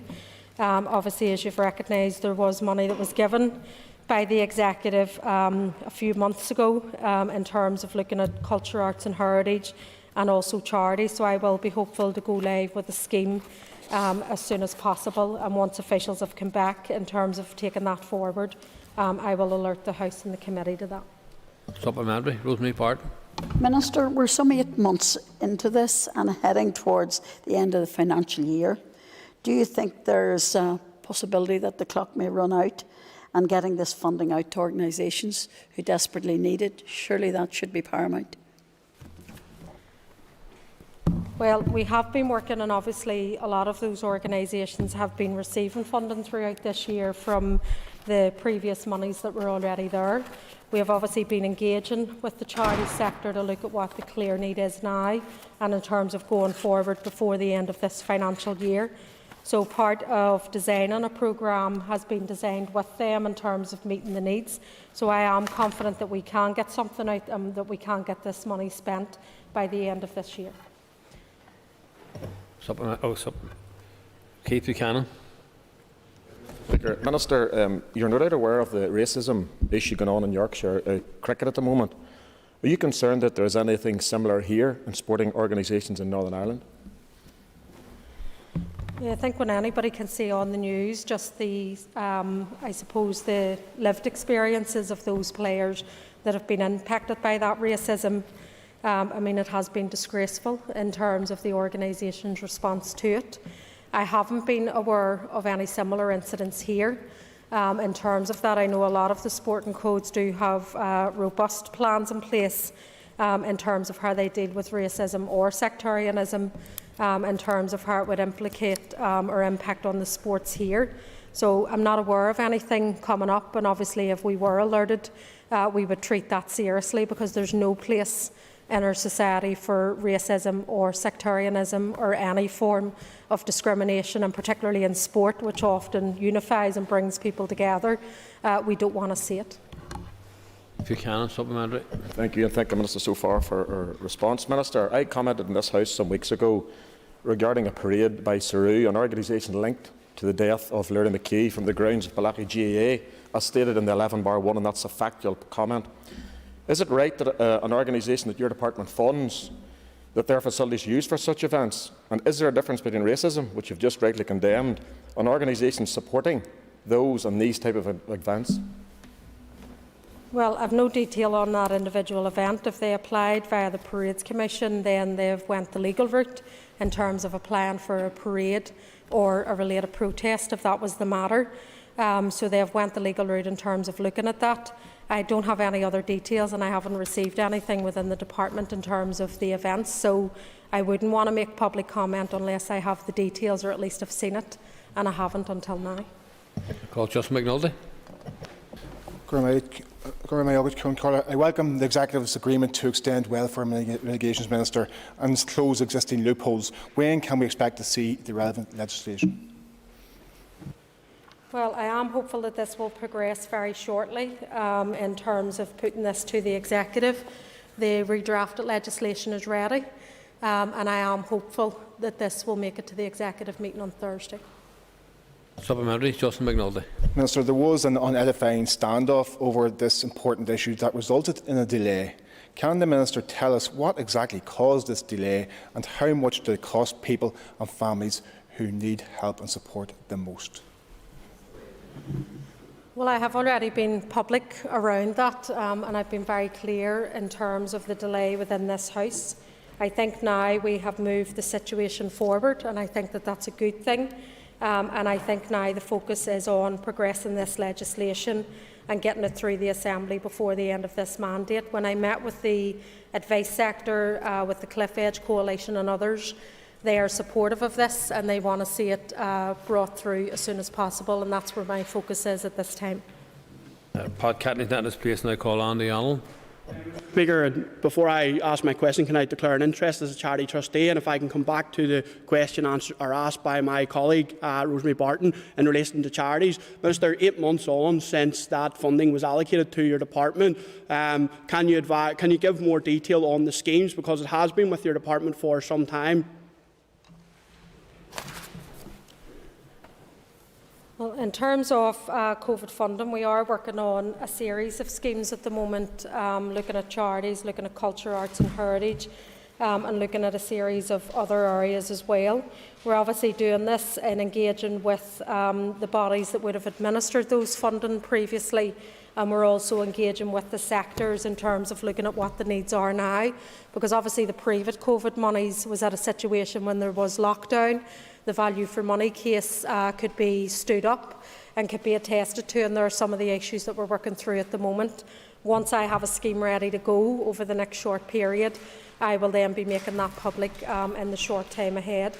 I can't say any more yet because obviously I haven't signed off on the final scheme, but we are working at pace. I met with officials last week in terms of looking at these schemes, and they're working to just try and get the business cases finalised, then to progress to the next stage.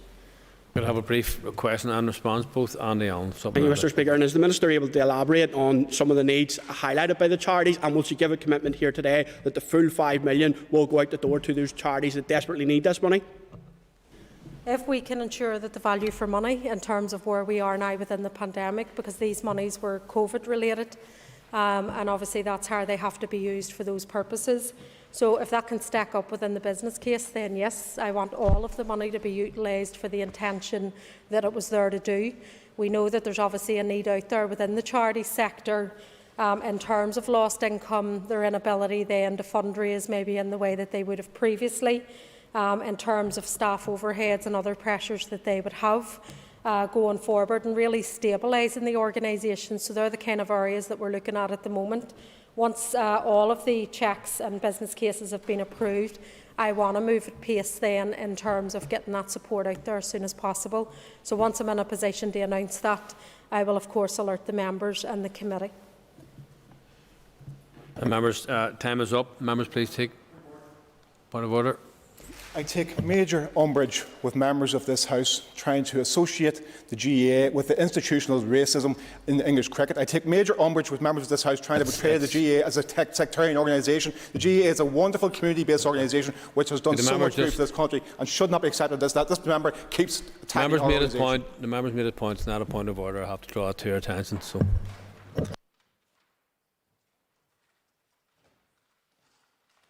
Members, again, please take your ease for a moment or two. Thank you.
Okay, members, this sitting has now resumed and we now return to consideration stage of the Parental Bereavement Leave and Pay Bill. We're on the Group 1 amendments debate, and I now call Peter Weir. Thank you, Mr Speaker. I rise and I welcome the opportunity to contribute to this debate. Perhaps at the outset I should say, as a member of the committee, I welcome the sessions that we had, the evidence sessions, both particularly in terms of exploring some of the detail with departmental officials, but also the range of stakeholders who I think has been valuable in the consideration in relation to this. There is, as we will come to, and has already been alluded to by both the Chair and the Minister, a divergence of opinion over the route that we take in relation to this today with the consideration stage. But perhaps on a broader note of consensus, it maybe is worthwhile highlighting perhaps a couple of points where at least there is a level of unity with us. Can I say I think everyone accepts the significance, the importance and the sensitivity of this legislation, and particularly as we move today to consider particularly the issue of bereavement around miscarriage, the sensitivities around this. I think it is important that we make provision on this field. And I praise both the Minister and his predecessor for bringing forward this legislation. And I think the committee is at one, and indeed the House is at one, with recognising the significance of the issue of bereavement for parents.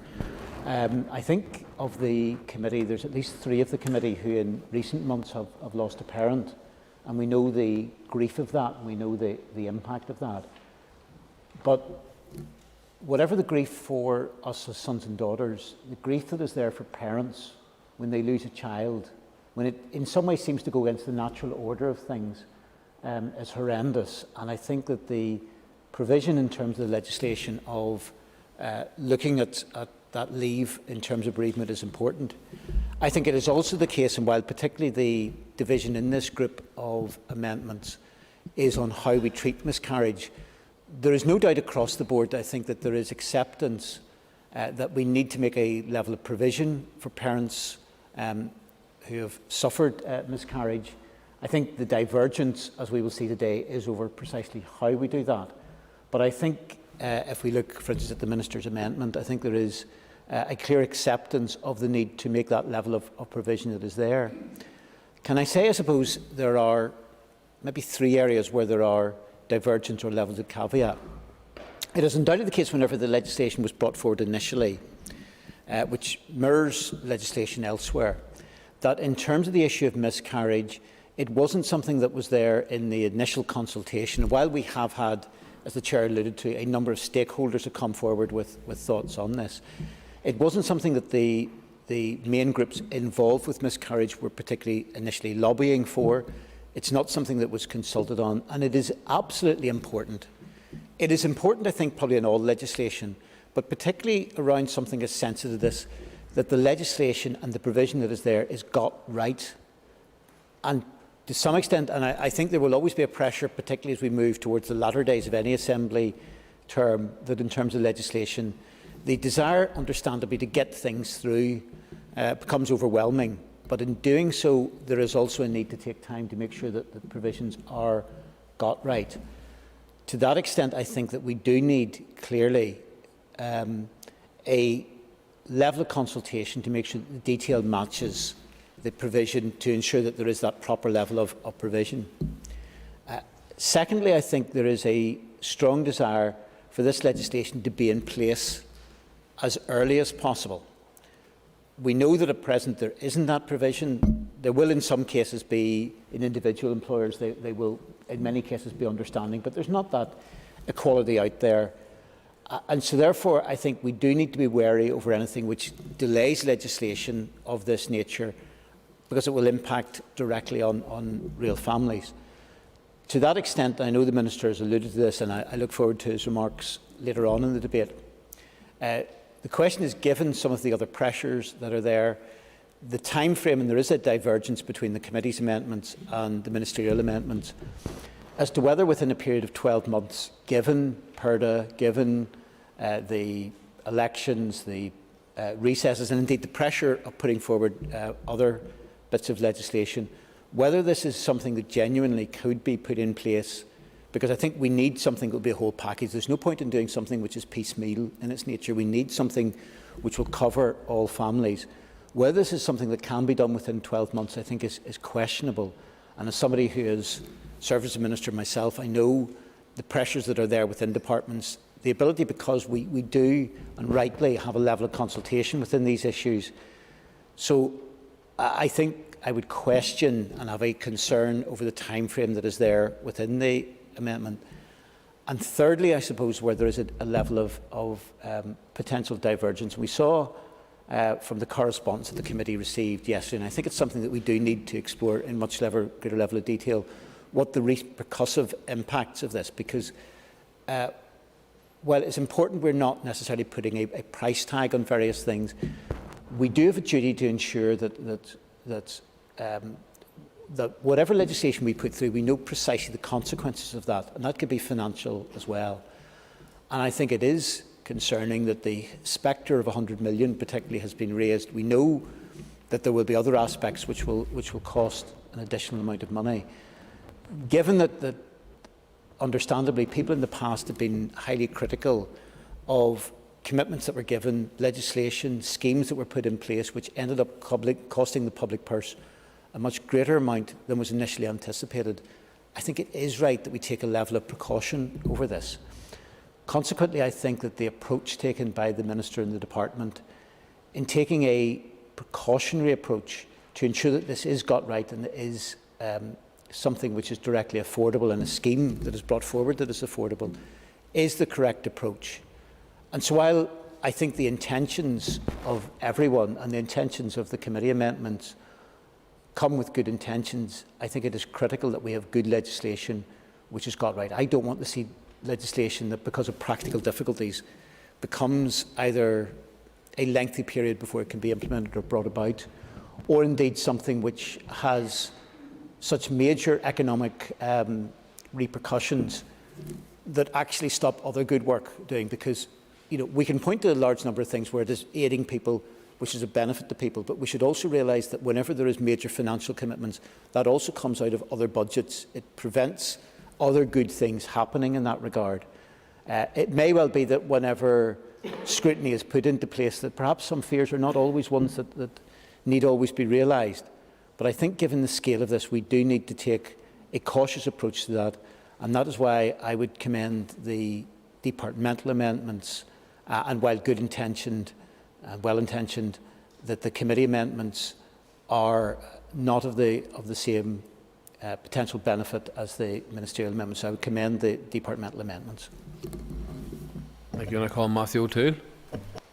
Thank you, Mr. Speaker. I am pleased to have the opportunity to speak up at the microphone in front of me so people can hear what I'm saying. Thank you, Mr. Speaker. Pleased to have the opportunity to speak at consideration stage of the parental bereavement leave and pay bill. Mr. Speaker, first of all, we're saying I arrived late to the process. I joined the Economy Committee just a couple of weeks ago, and so I have not been involved in the detailed scrutiny of this bill up until now. But I would like to thank, first of all, my predecessor as our party representative and Vice Chair of the Committee, Sinead McLaughlin, but also the Chair of the Committee and also colleagues from other parties on the Committee who have done, and indeed the Committee Clerk and other Committee staff who have worked very hard on this bill, including to prepare the amendments that we are debating today. So though I've come late to this process, a significant amount of very detailed and indeed cross-party work has gone on in terms of developing these amendments. So I rise today to support the amendments that the committee is the committee is moving today, because, as I say, some of the detail has been covered already by the committee chair. I won't go through them in exhaustive detail. Obviously, it's amendments 1, 3, 5, 6 and 8. 8 and 9, sorry, which are the ones that the committee is moving. But in a sense, amendments 1 and 3 are the most substantive in that they collectively provide for the benefits in this outlined in this bill to be extended to those who have a miscarriage. It is first of all worth saying before I get on to the detail of the amendments, and I suppose given that I am relatively new to debating the bill itself, that this is a major step forward. I was not involved in the second stage debate, but as indeed the previous speaker, who takes a different view of the amendment, said to me, the question of parental bereavement is an extremely sensitive one, life-changing, shattering for anybody who experiences it. So this bill is an extremely welcome step forward. It is something profoundly positive that we can do and hopefully will do for people in this society. Even if we have a little time left, we weren't sitting for 3 years, and so I think, I guess, partially in response to some of what was just said about potentially rushing through legislation. Well, we weren't doing any legislation here for 3 years, and I'm not going to get into the whys and wherefores as to why we weren't sitting here, but the fact is that we weren't. So there's probably an added burden on us here to illustrate to the people who send us here, who we represent, and in a sense who pay our wages, that we're doing something for them. And this bill is something substantive, as are the committee amendments that are being discussed today, Mr. Speaker. The committee chair has gone into detail in terms of what the amendments do in terms of extending the provisions to for people who have suffered miscarriage. I won't go through them in detail, but a significant amount of work has gone into to developing them. But I would like to touch on some of the questions that have been raised, including by the Minister today, and the Minister has obviously raised these concerns. And you know, though I may not be agreeing with him, he's entitled to use his offices to raise these concerns. But in relation to his concerns and in relation to those that the Department have outlined to us, including in the correspondence that the committee received yesterday, the concern was that the concern has been raised that the Treasury could seek to restore parity because of the new rights that are being granted to people in Northern Ireland. First of all, I think it's worth saying it is disappointing that we've received this information relatively late in the detail. We have had a piece of correspondence or a written update from the Department, and obviously it's incumbent on all of us to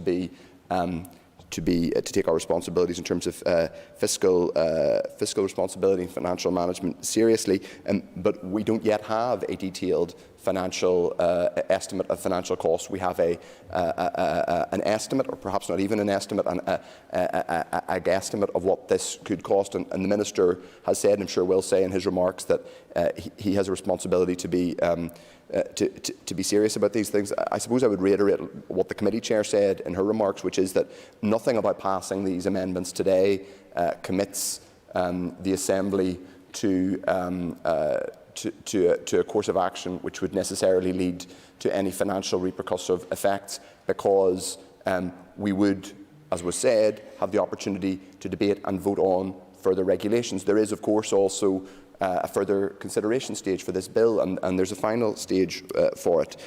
So in relation to that, I think the idea that passing these new rights today is somehow committing us to potential repercussive costs, I'm afraid that case, from mine and my party's perspective, is simply not made yet. And indeed there aren't. I will give way in 1 second. And indeed there haven't been serious, robust examples of where this has happened in the past. I will give way. Just probably more on a procedural point that he raised. He mentioned about effectively whatever we decide today will not necessarily be set in stone because of the further opportunities that are there. But I mean, the members should be aware that obviously we're dealing with consideration stage, which is principally the main point at which amendments are made. At further consideration stage, it's largely speaking a certain level of tweaking in relation to that, and the scope to make widespread amendments will be much more reduced at the further consideration stage. So I think we shouldn't blind ourselves that whatever decisions we take today can simply, if further information comes to light, be reversed at further consideration stage. First of all, I know what further consideration stage is. I welcome the clarification from the member. I've been now through nearly 2 years, and I've been through a few substantive bits of legislation. First of all, it's worth saying that I had a previous experience of some of this in a previous bit of legislation I debated, where I moved amendments that involved an obligation on the Department at a further consideration stage. They did come back with clarifications, but nothing, frankly, that has been said thus far by the Department with respect has convinced me either of the case that these repercussive costs are. I will give way in one moment to the Minister. Either these repercussive costs are likely, certainly not definite, or even that we would be committed to a precise course of action therein. And bear in mind, what the amendment does is it gives the Department a full year after royal assent to come back on this. I'll give way to the Minister. I appreciate the member giving way on a number of points. First of all, it was only after the committee had finalised its report that it asked for more information in terms of repercussive costs. We then went to the Department of Finance, who engaged with Treasury, that forms the basis of the response that the committee received yesterday, which sets out, I think, quite clearly the risks that are there. And I think it is important that those are taken on board, and the committee cannot say that they have not had sight of that. In terms of the previous examples of when this has happened, we only have to look back to the welfare debate in 2012-2013, and although it was done in a different way, Treasury calculated what the saving would have been if the Northern Ireland Executive had implemented the welfare reforms. They didn't, and then that reduction was applied to the block grant. So it absolutely is the case that the Treasury has imposed financial penalties on the Northern Ireland Executive before when it deems fit to do so. So I think that the risk is there, albeit a small one, but I think it's something that we need to take into consideration. And finally, the point that I would make is that, yes, we have further consideration stages, and yes, there's a period of 12 months then to bring in these regulations, but the commitment is there to do it. We have to do it. We can't make change during that period because this Assembly will have already mandated what we have to do. I appreciate all the points that the Minister just made, but what he closed by saying was that the amendment today was committing to doing it, and that's important, frankly, from my perspective. Having borne in mind all the evidence that's been put before us, I think this is an opportunity to create a legal commitment, and sometimes in this place we get a little caught up with regulation, with doing review strategies and consultations on things that never deliver anything. We can all list countless examples of strategies, reviews and reports that we can consult on. Actually, this is an opportunity to put something in law that will be meaningful. And yes, there will be the opportunity to for the department to go away and design the detail of that. And as the committee chair said, it will come back to, in regulatory terms, come back to the floor of the Assembly. So, Mr. Speaker, I'll just make a little bit more progress as we talk about the other amendments in this group.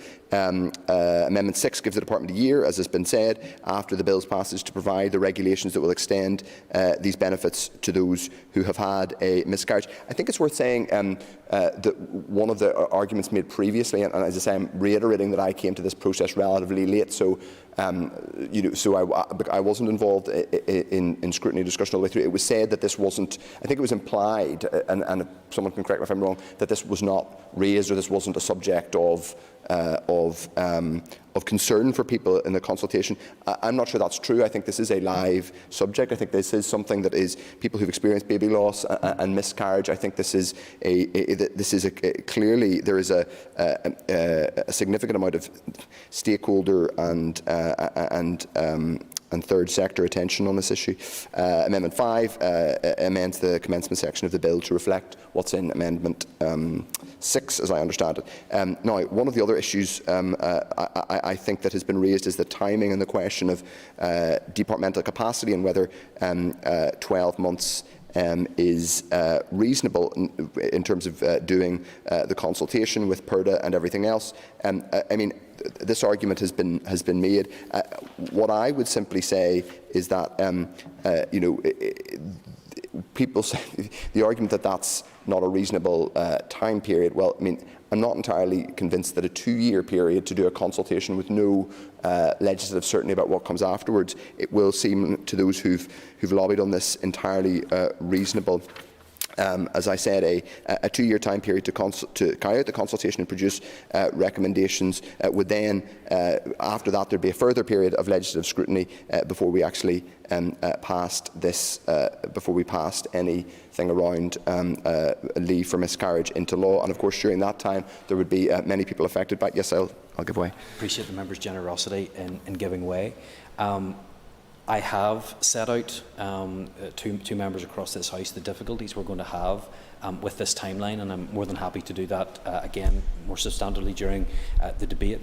But just because you may think that 2 years is too long to do this work doesn't mean that we should accept an amendment which clearly doesn't give us enough time to do what it is that we're wanting to do. Now, on that point, I am flexible. I would say at the maximum point that would be 2 years. I'd be happy that that is done much, much quicker. But the point is that 12 months simply does not give us enough time to do what we need to do that is requested by the committee amendment. Okay, thank you, Minister. I'm sure others people can judge as to whether they think it's a reasonable period or not. But I appreciate you've made your intervention, and I acknowledge that's the department's position. The Amendment 4 is I know the Minister, I'm sure, will talk about it in more detail when he speaks and moves it. I mean, as I said, there are particular concerns around this consultation about the 2-year period and some of the questions that raises in terms of the Minister's consultation. It's my view that simply moving ahead with the committee amendments would be preferable. Amendments 8 and 9 are first of all, Amendment 8 ensures that the regulations will have to be approved by resolution of the Assembly, which obviously comes back to the point we discussed earlier around the fact that there is a degree of insurance there for the Assembly in terms of further movement on these questions. I won't go through Amendment 9 is I think relatively technical. Those, Mr. Speaker, are my thoughts on the first group of amendments. We are supportive of the committee amendments, and I am appreciative of the work that my predecessor and others on the committee have done to move them forward. This is an extremely important bill. I think these amendments are not just reasonable, I think they are an ethical response to what is a very difficult challenge and an opportunity for us to make law here that will hopefully improve the lives of people in extraordinarily difficult situations. I will give way briefly to the committee colleague. Thank you for giving way. The member has made reference to the Minister's amendment and the amendment brought forward by the committee. Would you like to compare and contrast what those two amendments actually seek to achieve? It is my belief that the committee amendment provides substantially more assurance for this House and substantially more assurance for those who are listening to us today that there will be delivery in respect of the outcome of this bill. Well, I think the member, my committee colleague, has probably made his point more effectively than I would. He's been on the committee longer and did more of the deliberation. But I think, he is right that the intention of Amendment 4 is to go away and do a consultation and then lay it within 2 years in front of the Assembly. It doesn't even mandate further legislation after that. It doesn't mandate a review followed by a legislative response. It's simply a review which is laid in front of the Assembly. What the amendments today do is to create a legislative obligation, but with a year for the Department to go away and deliver on it. I think, and my party thinks, Mr. Speaker, that is a more that's a better way to proceed today. So we endorse the committee amendments. Thank you. Call Rosemary Barton. Mr. Speaker, thank you. Thank you for the opportunity this afternoon to speak in support of the principle of the Parental Bereavement Leave Bill and support the committee amendments. There is nothing worse than the loss and grief surrounding the loss of a child, a young life that is brought into this world, so looked forward to growing into adulthood and is expected to outlive their parents. At any one time in the UK, around 1 in 10 workers are believed to be affected by bereavement. While there are organisations and employers at the time of bereavement that offer compassion and support, in a survey of employees completed in Northern Ireland, 1 in 7 bereaved parents say they had not been offered a single day of paid bereavement leave. The impact of bereavement, particularly that due to the loss of a child, can have an adverse impact on the health and well-being of a parent. 3 days paid bereavement allowance, which is quite frequent with so many employers in Northern Ireland, gives so little time for grief, along with a funeral to organise, supporting a family and dealing with the necessary requirements and practical tasks following a funeral. With such a limited bereavement time, loved ones return both physically and emotionally exhausted to work, without the time, space or financial support to grieve properly or come to terms with their loss. As existing legislation in Northern Ireland does not define the duration of a bereavement leave, for a parent who needs time off work following a death, this bill we are debating this afternoon will provide the necessary legislation for the Parental Bereavement Bill, including leave and pay considerations. This consideration should include payment from day one for the bereavement leave for a child under 18 years of age, including those of a miscarriage that has happened and also a stillbirth. This leave will be of a This leave hopefully will help and support parents as they come to terms with their grief. In conclusion, this bill for parental bereavement, leave and pay will be an important step to counterbalancing the legislation already in place elsewhere. Mr Speaker, the Ulster Unionist Party support this bill. Thank you. And I call Stuart Dixon. Thank you very much, Mr Speaker, and thank you to everybody who has worked so incredibly hard in where we are in this debate today, particularly to my colleagues on the Economy Committee who have worked around this issue with incredible diligence, to the staff in the committee who have assisted us, and indeed to all of those people who came and spoke and shared with us their desires to see this piece of legislation being delivered in Northern Ireland.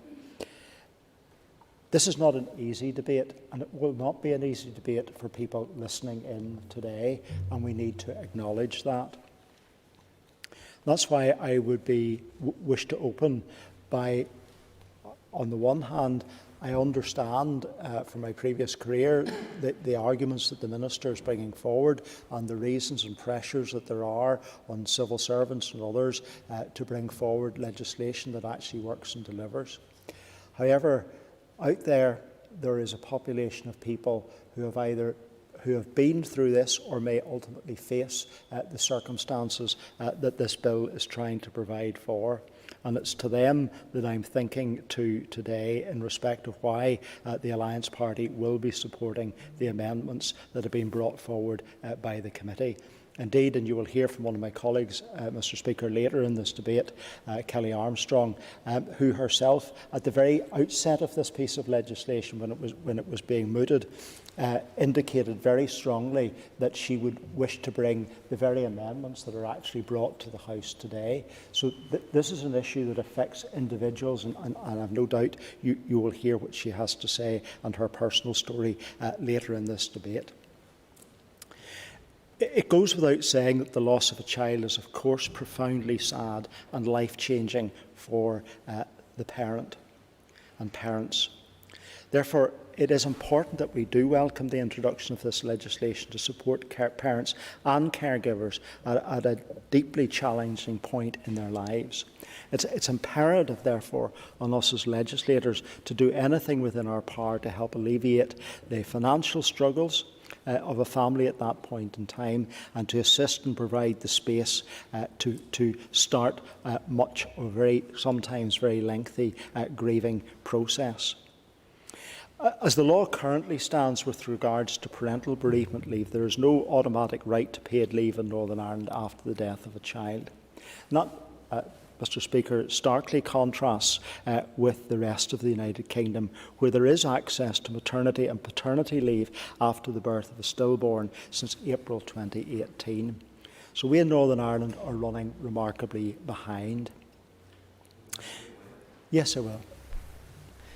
I appreciate the member giving way, and I think it's an important point that he has made, that we are already far behind the rest of the UK on this issue.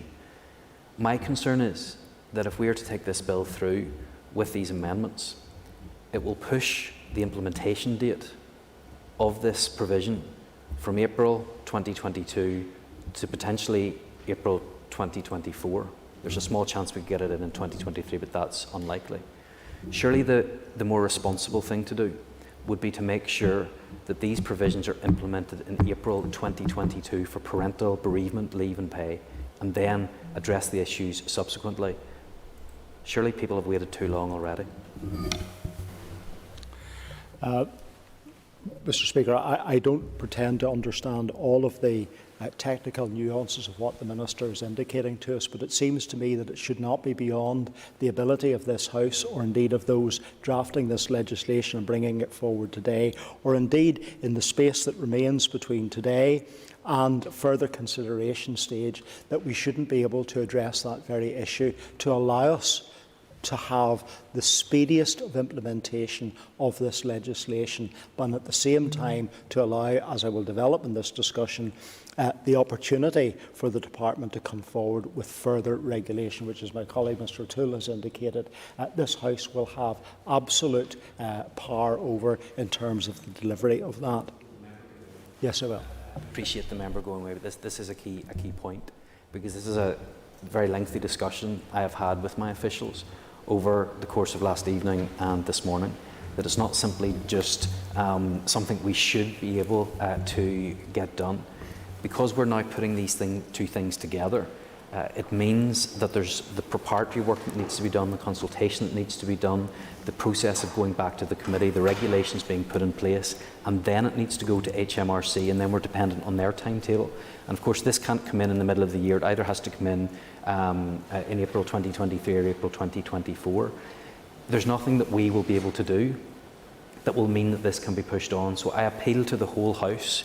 If we want to see parental bereavement leave and pay in April 2022, we need to separate these issues and allow this to go forward. Can I please urge the House to do this, because I believe people have been waiting too long.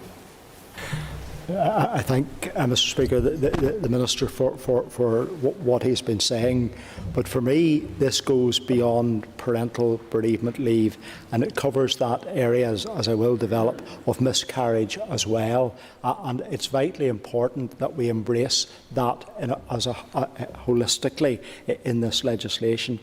This is perhaps a once-off opportunity to bring this legislation forward, and my fear is that just to support the Minister's amendment would allow a minister in the future to be blown off course in the delivery of what we're trying to achieve today.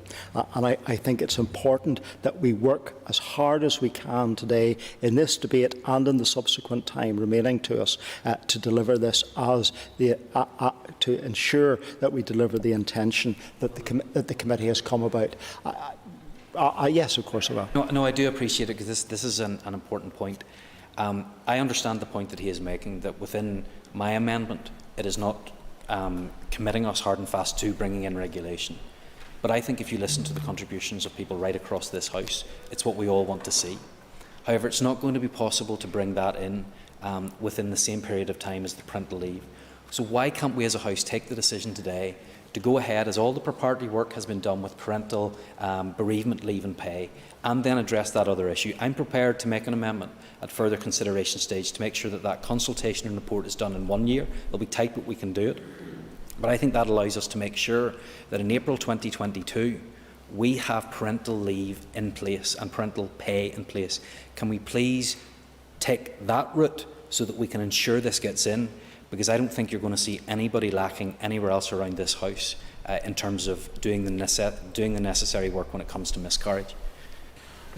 I understand what the Minister is saying, but I think at this point and at this stage in the debate and potential subsequent vote today, I am not prepared to leave this legislation to chance. To the chance that we will have a consultation, and that consultation will guide a future Assembly, a future committee and a future Minister in what to do. I want to grasp the opportunity today. I understand what the Minister is saying about how that has the potential to push the time frame and perhaps make things more difficult. But I think we do have time to continue these discussions, and for today I think it's important that this Assembly sets out a very clear message and sets down a very clear marker in respect of delivering. Mr Speaker, no parent or caregiver should be tasked with dealing with the additional pressures or loss of income that is in an already stressful time. In Northern Ireland, some 450 employed parents struggle with the death of a child. There are, of course, many employers who are compassionate in such circumstances, and I hope that today's debate will encourage more employers to think about how they could effectively implement what we're trying to achieve by way of legislation. There's nothing to stop them doing it today. Absolutely nothing to stop them doing it today. So we need to ensure that as a society that we have a consistent and standardised and statutory rights for workers. The Minister has brought forward a bill that establishes an essential framework for the Department to build on. But as you know, and fellow members of the committee, I'm concerned that this bill does not go far enough. That is the goal that I wish to seek and achieve today. That's where I think we need to be moving to.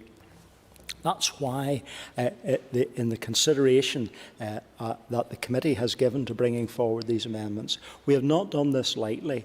We have, of course, as our first priority and the first imperative on us is to provide the comfort and the financial support that is necessary, not just for parental bereavement leave, but also for miscarriage leave as well. Even more legislation. This is important because miscarriage is a deeply traumatic and personal loss that requires the identical protection that the loss of a child through stillbirth has as well. It affects many women and their families, and yet often continues to be discussed with hushed voices, if even at all. So I hope that by extending this bill to cover miscarriage, it can go some way to ending the silence and ending the stigma. We've carefully considered the bill in the Economy Committee, and we have listened to the words from individuals and to stakeholders. We've listened to trade unions, we've listened to human rights organisations, bereavement charities and business representatives, all of whom have given us the encouragement to bring forward these amendments today. They have constantly raised the one area of concern, which goes beyond and into the second group of amendments with regards to when the payment should be provided, and I'm happy to continue to speak to that at this stage as well. There's no justification why the protection should only come at 26 weeks after employment. No one should be any less entitled to compassion after the loss of a child. It's vitally important that we get legislation on such sensitive issues right, and I really do understand what the Minister is saying, and I do get the difficulty around this, but we're here to solve difficult problems, and pushing them down the road, Minister, is not going to solve this problem. This bill needs to cover miscarriage and to ensure that it is a week one right. It's regrettable that the Department have not been able to work fully with us on these amendments. And I accept that there's been a lot of work done and a lot of discussion has taken place. But I think there is a gap that we need to narrow with regards to this bill, and that we need to support these amendments. It's unfortunate that the scope of this legislation, as others have said, has been affected by what has happened in the life of this particular Assembly. But we are where we are today, and we have an opportunity to legislate. The Alliance Party believes that this is an important step towards fixing our outdated bereavement protections. I am concerned the playing field would continue to be uneven for everyone who falls outside of it. Therefore, we are pledged to bringing forward legislation in the next mandate which will deliver more comprehensive and more compassionate leave as well, as we have heard from many of the people that came to the committee. So, in closing, Mr. Speaker, these provisions are long overdue. I want to thank the Minister for bringing it forward and his predecessor. They are in the right place. They have considered this as part of their programme, and that is to be welcomed. But in general, I think it is important that not just supporting the basic bill, but we need to provide the enhancement that the committee amendments are proposing today. The loss of the child is one of the worst things that anyone could imagine. It's simply the right thing for us to do to ensure that workers are treated with compassion and protection in the circumstances.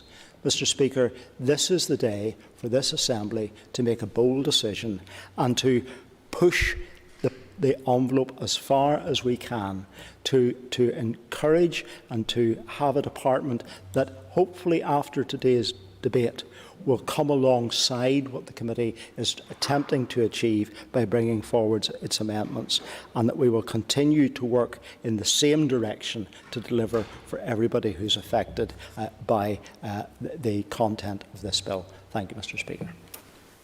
Thank you, and I call Orlia Flynn. I can't call you, excuse me.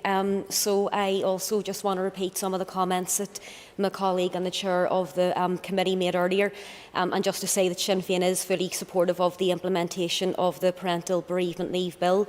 But I also want to speak today in support of the amendment to extend the parental leave to parents who have lost a child before the 24 weeks of pregnancy due to miscarriage. It is my view that they deserve to be supported, and they also need the compassionate leave from work in order to process and to come to terms with what can be an extremely difficult and sad experience for many parents and individuals. And I know just earlier in some of the comments, Mr. Weir had mentioned that we want to get the legislation in place as early as possible. I know the Minister referenced that as well, and yes, we absolutely do, but it has been mentioned that it's about getting it right, and I also know the Minister was mentioning about obviously trying to aim to get it through in 2022, so come 2022 then you have that parental leave, you have that parental pay for all those parents who have been bereaved. But what my concern... Yes, yep. Appreciate the member giving way, but the point that I have been making through the course of interventions, and I appreciate members for being so generous, is that if these amendments go through, we can't have parental leave in April 2022. They become tied together, and that pushes it down the line to 2024. So my approach is let's have parental bereavement leave and pay now. Then let's work on the miscarriage issue, and it can be in place then for 2024. Or else we can have both of them in 2024. Surely my approach is better.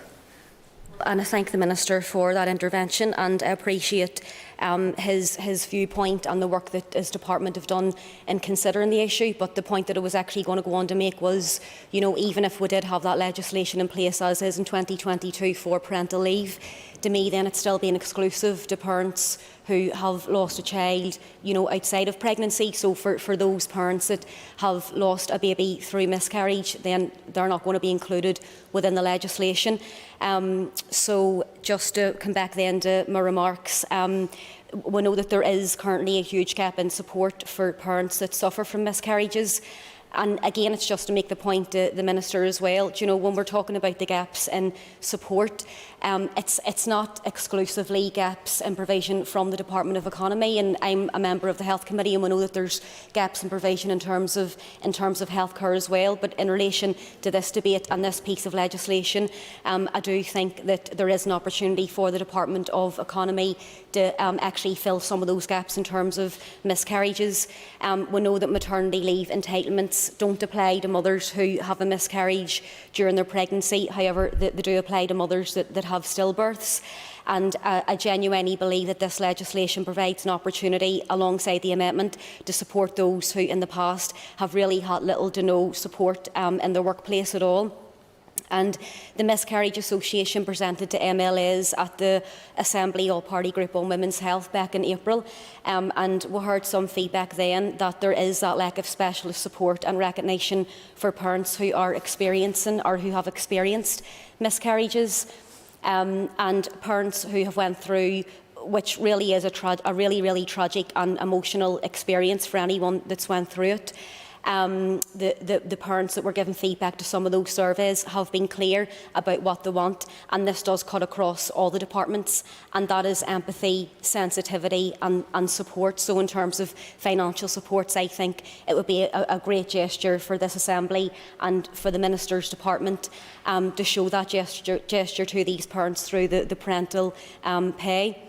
This amendment, if passed, I think would lift a huge burden and pressure from parents who have experienced feeling under pressure and having that feeling that they shouldn't be returning to work before they're ready. And I know that it was the Alliance member that was speaking there before me had touched on that issue around the issue of stigma and shame that actually still surrounds miscarriages for a lot of parents.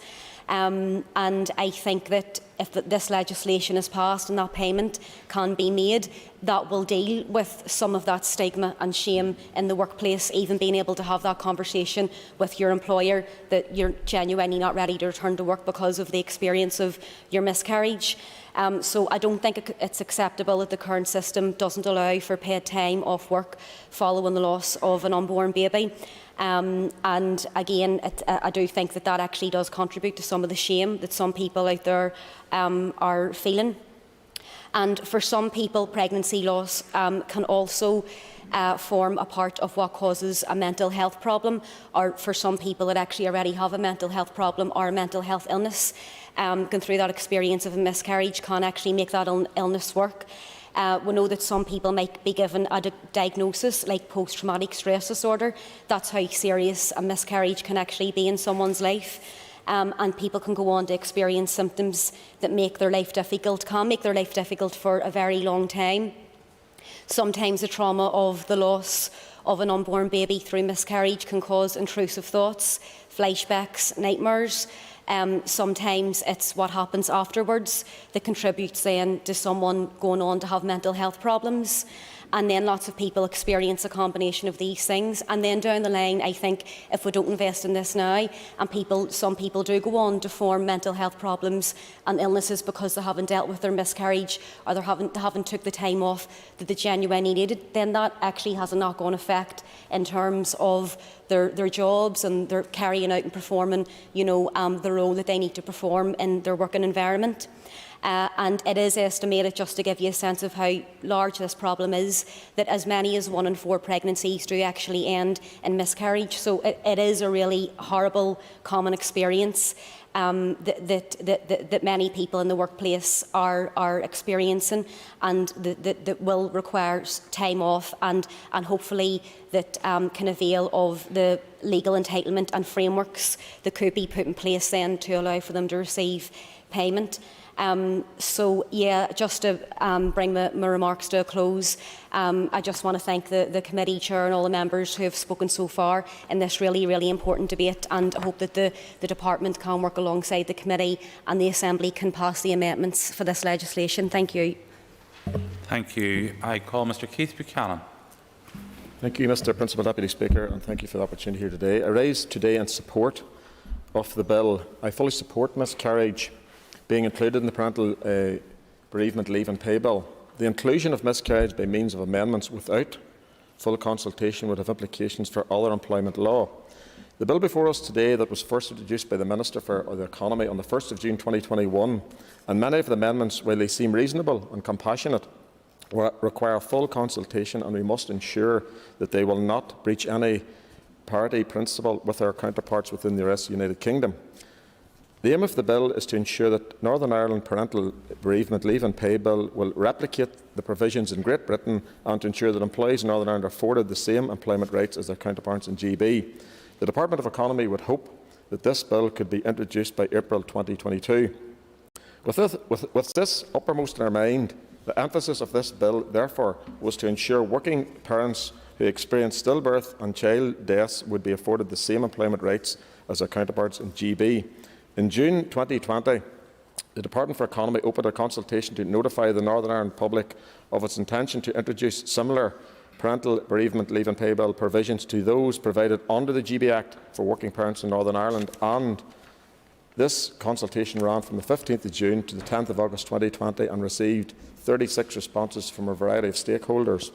If further consultation is required, this would therefore delay the bill further, and it may not be completed during this mandate.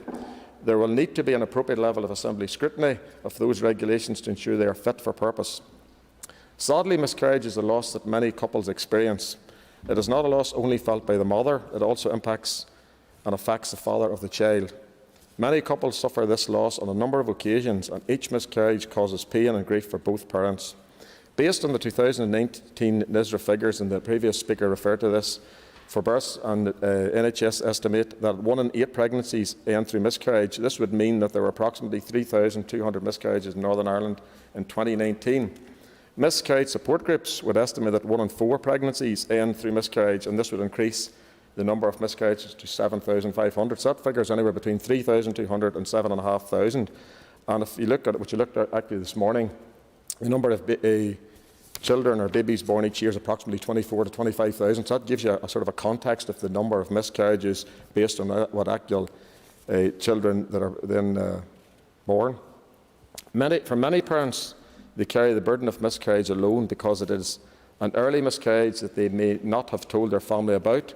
the pregnancy, and therefore they have no support network. This is sad, a sad reality of many miscarriages.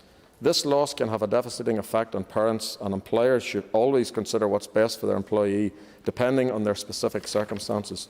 Mental health conditions like anxiety and depression are common for anyone who experiences a death in the family, no matter what age of the loved one who has passed on. There is no doubt or question that employers should support their employee in the same way they would support them after any other death, but we must also note the GB Parental Bereavement Leave and Pay Act did not include provision for paid leave after miscarriage, and therefore there was no specific consideration referenced during the consultation exercise. It should also be noted that in the Republic of Ireland, despite previous attempts to legislate in this regard, there is still no statutory entitlement to parental bereavement leave and pay, and this remains largely at the discretion of the employer. Some employers have their own policy regarding parental leave, and this year, as previously mentioned by the Chair, Little Northern Ireland introduced a new policy to give employees 3 days of paid compassionate leave following an early pregnancy, loss or miscarriage, along with a support system that includes 24 access to its dedicated employee assistance programme for mental health. If we are to change our employment law framework, either through this bill or way of a separate miscarriage bill without GB doing likewise, the funding of the running costs would fall to the Northern Executive. In addition, there would be significant system set-up costs payable to HMRC. While we remember we are talking about the loss of a child and a precious life, and also the very real grief of parents, we must also ask if the amendments and changes to the bill that are being proposed have been fully considered and consulted on. Have all aspects of the bill and proposed amendments been considered, and the wider implications that this would have on employment law? It has been estimated that there will be £1.5 million cost to this change, and this does not include a further consideration should we deviate from the Parental Bereavement Leave and Pay Act 2018. There are potential repercussion costs for the Northern Ireland Block Grant, and in turn the executive budget, should NI make a legislative change that GB is then required to make when it is not GB policy to do so. I'm not going to read out, obviously, again the quote from the Her Majesty's Treasury Statement on funding. The Chair, to be fair, has done that previously, but we cannot ignore this. These costs have been estimated to be approximately £100 million per year in the event that the United Kingdom Government insisted on receiving these costs. I would therefore urge that full consideration be given to, and the necessary and required consultation take place prior to any decision being taken to include miscarriage to this bill. Again, I stress, while miscarriage is an emotive issue that affects both the mother and father, we must ensure that the inclusion of miscarriage to any parental bereavement bill has been fully consulted on, and that will not have further implications to other employment rights and laws. It is important to make good law properly, not swiftly, and without due consideration and consultation. I would just like to thank the Chair, the Committee, and obviously the officials in the Department, and obviously any other organisation that has given evidence to the Committee. Thank you, Mr Deputy Speaker. Ms Nicola Brogan. I welcome the opportunity to participate in today's debate because I think this is a really important piece of legislation, and I think these rights are long overdue. The bill recognises parental bereavement as a significant issue that unfortunately affects the lives of so many people in society. Parents who experience the unimaginable pain of losing a child deserve to be supported and offered compassionate leave from work to give them some time to deal with the grief. In an ideal world, for someone who has suffered such a devastating loss, such as the loss of a child, I suppose work and finances should be the last thing they have to worry about. But the reality is that bills still need to be paid. They still need to pay rent and their mortgage. Food needs to be put on the table. Heating needs to be paid for. So I think that the parental bereavement leave and pay, as discussed in the bill, will offer some support to those that need it in the most difficult of times. I'm not actually a member of the Economy Committee, but I spoke at the second stage of the debate on this bill, and I supported to go through to committee stage. And at stage 2, I highlighted a number of concerns that I had around the bill and areas that I hoped could be developed by the committee. I'm glad that the Minister and the Department for Economy had agreed to include parental bereavement leave to those who suffered stillbirths. But myself and a number of other members of the House at second stage suggested that it should be extended to parents who suffered miscarriage as well. And I'm pleased that the committee has brought forward amendments to the bill to include parents who have lost a child before 24 weeks of pregnancy due to miscarriage. We know the suffering that miscarriage can have and the devastating impact on parents and families that miscarriage can have, and I think it's so important that we do extend this support to them. As my colleague Orlea Flynn has already said, there's a real gap in support for parents who do suffer miscarriage, and representative organisations such as Miscarriage Association have found that there is a lack of specialist support and recognition for parents who do experience miscarriages. And again, as Orlea has said, maternity leave entitlements don't apply to mothers who have a miscarriage during the pregnancy. And parents who were surveyed by the association have said they felt under pressure to return to work before they were ready to. So I think this bill is an opportunity for us in the North to set a trend and to be at the fore, to show compassion for parents who miscarry a baby by including them in this bill and by providing support to those who in the past have had little to no support. It's my understanding that we would be the first jurisdiction in the Northern Hemisphere to extend these rights to parents who suffer miscarriage.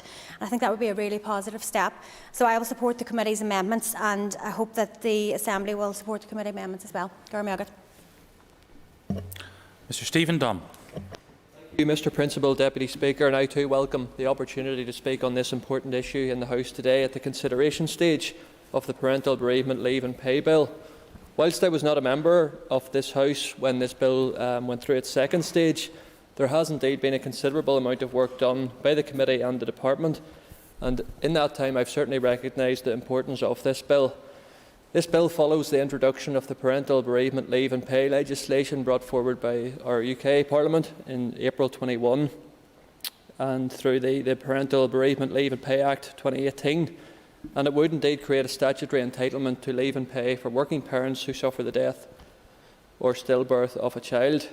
I would like at the outset to join others in thanking all of the organisations and bodies who engaged with the Economy Committee on this important matter through the original bill and indeed through the Department's public consultation, which ran between June and August 2020, including those who shared some very personal and moving and traumatic stories of their loss. Throughout the consultation and engagement process, there was strong support for the delivery of this bill from right across Northern Ireland, and I think this highlights the importance of getting it right and ensuring we don't see any further delays in delivering on this most important legislation and support where it's needed.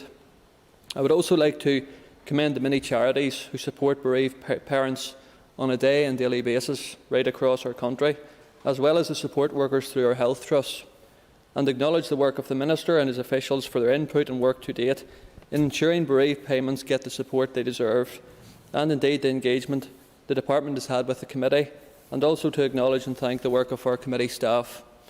The loss of a child is truly devastating for any family. It does not just impact the parents, but also family members, carers and relatives can also be significantly impacted by such a tragedy. And it's completely understandable that working parents who experience such a bereavement will need the compassion and support of a caring employer. And we are fortunate that there are many employers out there who do act responsibly and will make provision for paid compassionate leave. However, it currently has no statutory protection and may only cover a few days, and some employees won't all be in that fortunate position.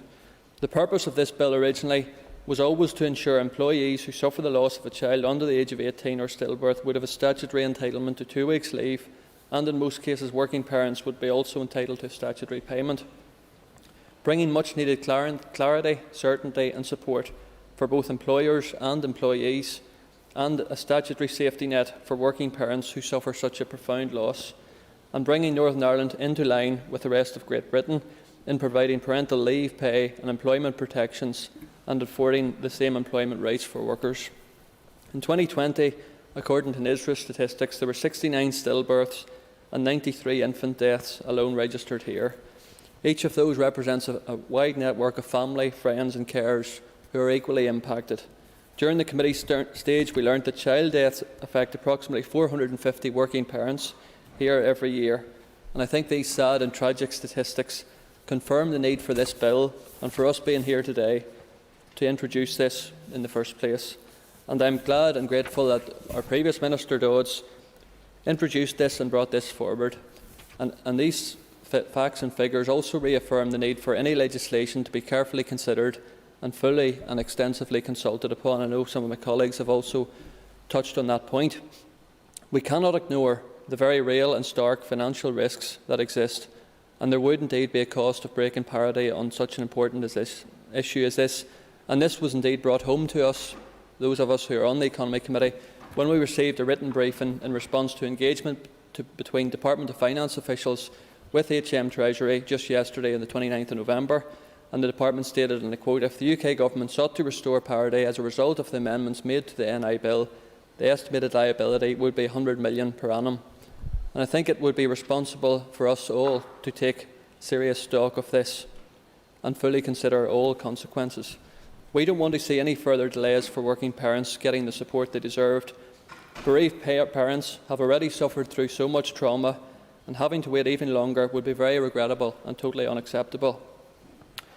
If the committee amendments were passed, and if this bill was not able to be delivered in the time frame, as the Minister has warned numerous times today already, and in correspondence with the committee, it would be a very regrettable step. And the reality that the benefits of this bill may not be delivered until April 23, or indeed April 24, no, you'll have plenty of time, thank you, is of great concern, and every effort must be made to ensure it can be delivered on time, as the Minister has already warned.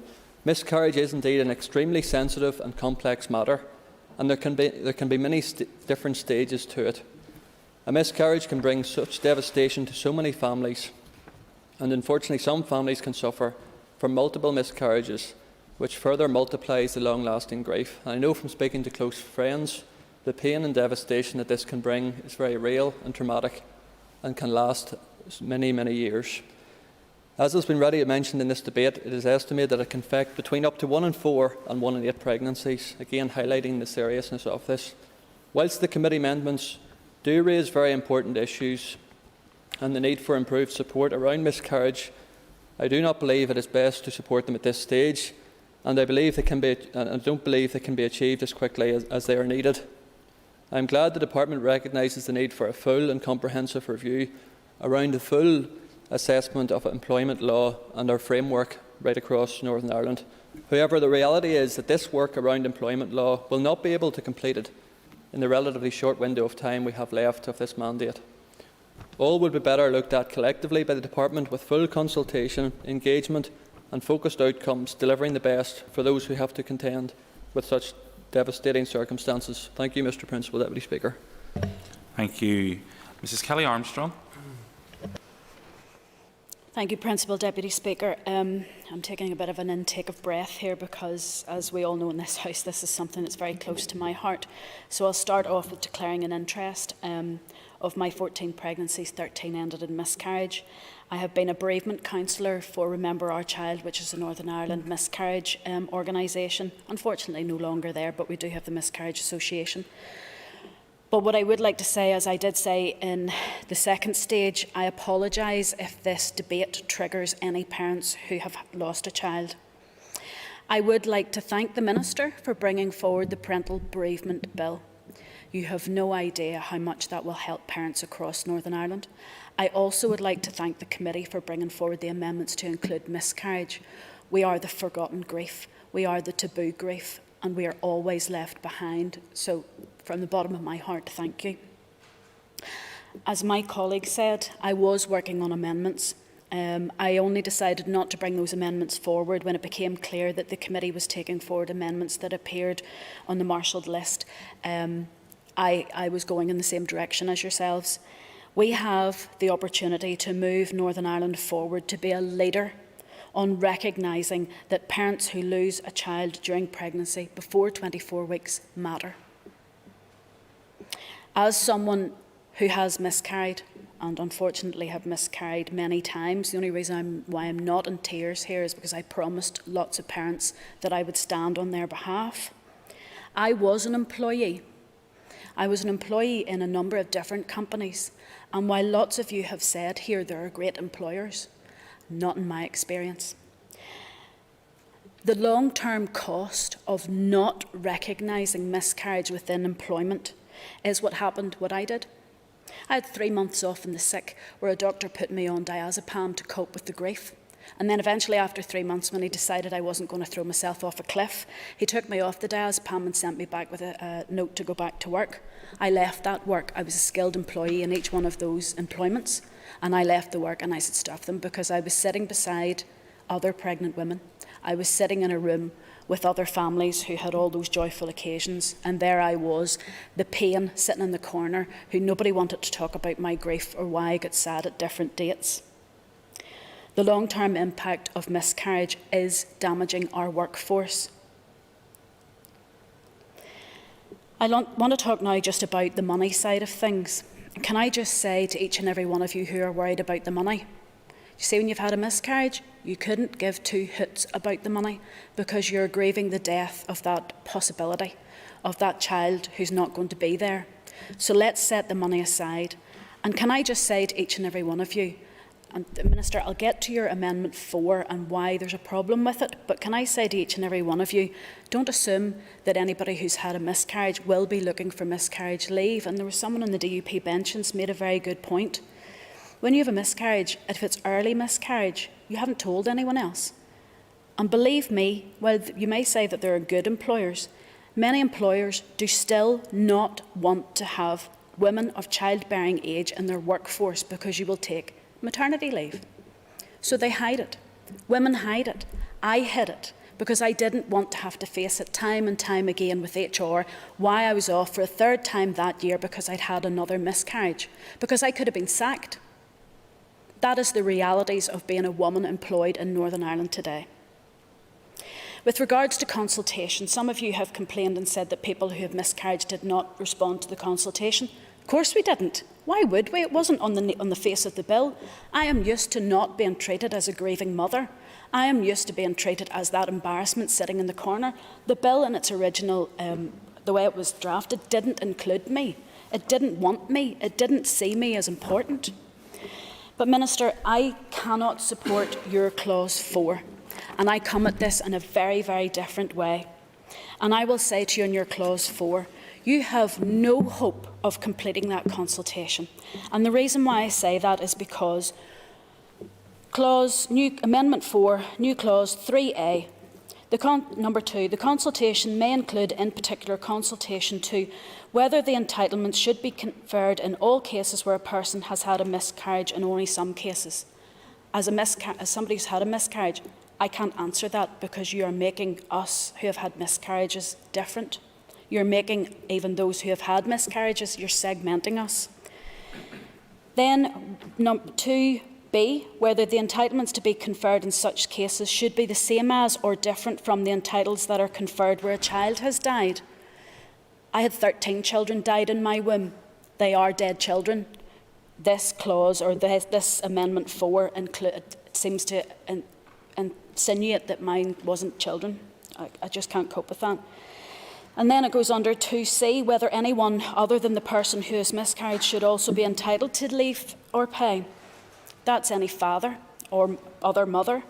I can't stand by that. After the years I have been in miscarriage bereavement counselling with people, these are the very words that cause the harm and the year-long anguish to people.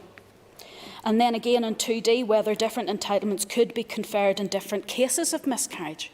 You lose a baby at before 24 weeks, you lose a baby. And I also have to say, Minister, I'm really sorry, but the evidence that you're looking for is not there. Where are you going to find this evidence? I know for years of working in the miscarriage field, when you ask how many people in Northern Ireland have had miscarriages and you go to the health records, you only get the records of those people who appear at a hospital and have a miscarriage. That is as little as 1 in 10 of those of us who have had miscarriages. Of my 13, it was only the last one I was in hospital to have the remains removed. So I'd say, Minister, your consultation is based on information that will cause such harm to people with miscarriages they won't answer it, and you won't get the information about how many employees will have come forward to say that they are miscarrying or they have miscarried because their employers, and the fear of the HR rules currently, they won't come forward with it. So I'm very concerned on that. Yes, Minister, if you want to. I appreciate the member giving way, and I thank her for the way in which she has approached this very sensitive topic as well. But I would just like to make it clear that we're not insinuating anything when we're putting these questions down. What we're trying to do is make it as open as possible and say, we're saying to people, tell us what it is that you think how this should apply, when it should apply. And I think if you look at the wording, from our point of view, what we're actually trying to do is say, look, we're coming here with no preconceived ideas. We're simply wanting you to tell us. And I can understand why many people might not want to take part in that consultation. But I don't think that that's a reason for us not opening this up to consultation and saying to people, we want to hear. Because for everybody that might say, I don't want to take part in that consultation, there will be others like yourself who said at the start, I want to be included and I want to be involved. That's why I think this is the best way forward. Thank you, Minister, but I come to my main point on Amendment 4. Amendment 4, the new Clause 3, is asking, or is going to bring forward a report, not legislation. I'm sorry. My grief at 16 weeks or 12 weeks or 6 weeks of pregnancy loss is exactly the same as someone who is 24 weeks plus 3 days.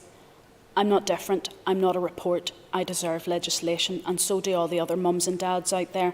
That's why when I saw the Amendment 3 Clause 2 coming forward that includes miscarriage from the very start, I thought, do you know what, looking at that, that's what we need. That is what we need. We need parents who have suffered baby loss to be included from day one, not excluded with the possibility of a report a couple of years down the road. I'm sorry, Minister, I can't agree with you on that. Now, when it comes to the money side of things, what I will say is, you've 12 months. If these amendments from the committee go through, there are 12 months. Why not have a conversation, a real conversation with people who have miscarried during that 12 months, and you will actually find out how many of us actually go to our employers and request for that time off, who actually want to even be involved in this. The very fact that that these amendments will at long last allow parents who have miscarried or have had miscarriage to not be treated as the taboo, to be able to come forward and say, I've had a loss and I need a bit of time.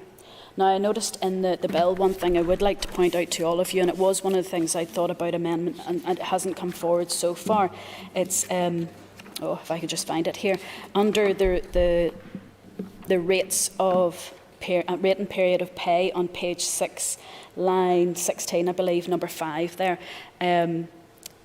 So it says there, for the purposes of subsection 2, the qualifying period is to be determined in accordance with regulations, which must secure that it is a period of 56 days beginning with the date of the child's death. When you miscarry, you don't know when your child has died inside you. You only know the date that you've had the confirmation of the negative pregnancy test quite often, and I know that's quite callous to say that. It's very hard to say that. Why 56 days? Why is it not 56 weeks? Because the anniversary of a child's death is one of the hard... I will do. I think the Department have previously clarified that that will be 56 weeks in legislation. Yeah. Thank you for that, because it is very hard for me to understand why you think that 56 days is the only time you grieve for a child. The anniversary of a child's death can often trigger such deep, deep sorrow in a couple, in a family. And siblings, when they get the opportunity to celebrate their brother or sister's death, it's a hard time. So 56 weeks, that would be fantastic for that clarification. So, just in conclusion, I would love, when I saw Amendment 4 at the start, I thought, oh, they're going to ask people with miscarriage what they actually think. And then when I read it, Minister, I have to say, back to school on this one. Language is key with baby loss. The language used in your amendment in Clause 4 is an amendment that will appear on the face of a bill. That language is horrendous. That language, as a bereavement counsellor, is not good enough. That language shows that this is all about money and not about people, and I understand it's coming from economy.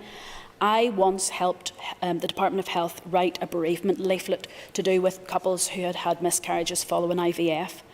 The sort of language that people were coming out with at the very start was callous, and we got it changed to be more user-friendly. That amendment is callous, and that's why I can't, 1, accept it because of the language, 2, because it is defining people who have miscarried as something separate, something different, something unusual, something, whether they should be entitled or not, it's already setting out a scene that's not good enough. Therefore, I will be, to be honest, supporting the committee amendments. I can support your amendment number 10, because it adds in miscarriage to the long title. But at this stage, I think that the assumptions about the consultation are wrong, and I think about the amount of money that you think this is going to cost is wrong. Because when you actually look at how many people, and that's why I have a motion laid in this House actually asking for a register of miscarriages that happen at home, which the majority of them do, that are notified to GPs, which some of them are, and the very few that appear in hospitals, so we can actually get some sort of figures on this. And believe me, I would not have been going to any of my employers, even with this coming forward, to ask for miscarriage leave, because unfortunately my miscarriages were all early and it wasn't the time for me to tell my employer. There will be a lot of people like that, and you have to prove that you've had a miscarriage. That negative pregnancy test is how you prove in an early pregnancy that you've lost. So, Minister, there's a lot of work to be done. I think at this stage how we get it done is to put miscarriage into the legislation. Thank you. Thank you. I call Mr Jerry Carroll. Thank you, Deputy Speaker, and thank Kelly Armstrong for a powerful testimony again. Deputy Speaker, the aim of this bill ought to receive the support of every MLA in the Chamber. I add my voice to those welcoming the bill. It's a long time coming and, dare I say it, quite a shocking indictment of our society and its employment practices that here we are in 2021 and only now debating concrete legislative support to provide bereavement pay and leave toward workers who are parents and who have had to face the greatest of all fears, losing a child. Everyone across our society during the pandemic has grown to value the role of our frontline workers, and the COVID pandemic has brought new onus to recognising the role that workers play in our society, but it has also shone a spotlight on things like low pay, lack of support and legal protections for those workers. One area that has been highlighted is the lack of legal support and protection for workers who face bereavement amidst the health crisis where far too many people have had to bury loved ones. And my heart goes out to every single parent in the world who has had to cope with losing a child. So I support the bill. I also raise to support Amendment 1 and all the consequential amendments that follow the move to include those who have experienced miscarriages, and I support obviously stillbirths being included, although not in the amendments today. It is entirely appropriate to include miscarriages in this legislation, and I welcome the debate at the committee level has brought this about.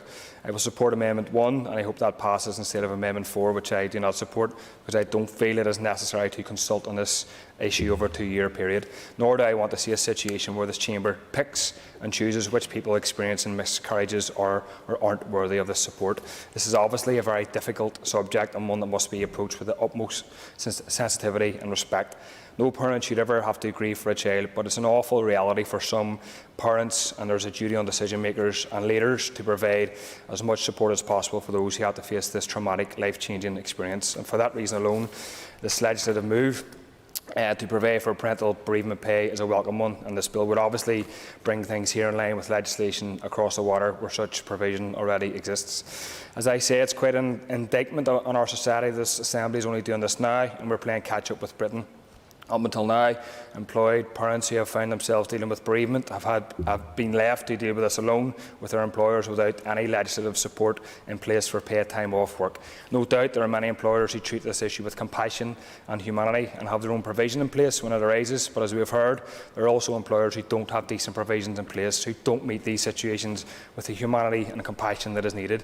It is frightening to think that in this context, and what is their worst hour of need, some parents are not supported properly and then have financial and employment concerns heaped on top of their grieving process. This legislation can help correct this wrong and therefore is clearly welcome. But as welcoming this legislation, I also wish to raise the important contact I have had with the Coalition of Bereaved Workers, a campaign which has broad support from the trade union movement as well as a number of charities. The Coalition has stated how the Parental Bereavement Leave and Pay Bill is a crucial first step, but once it becomes law, we need to go further still and grant the same protections to everyone who is bereaved of a close relative or partner.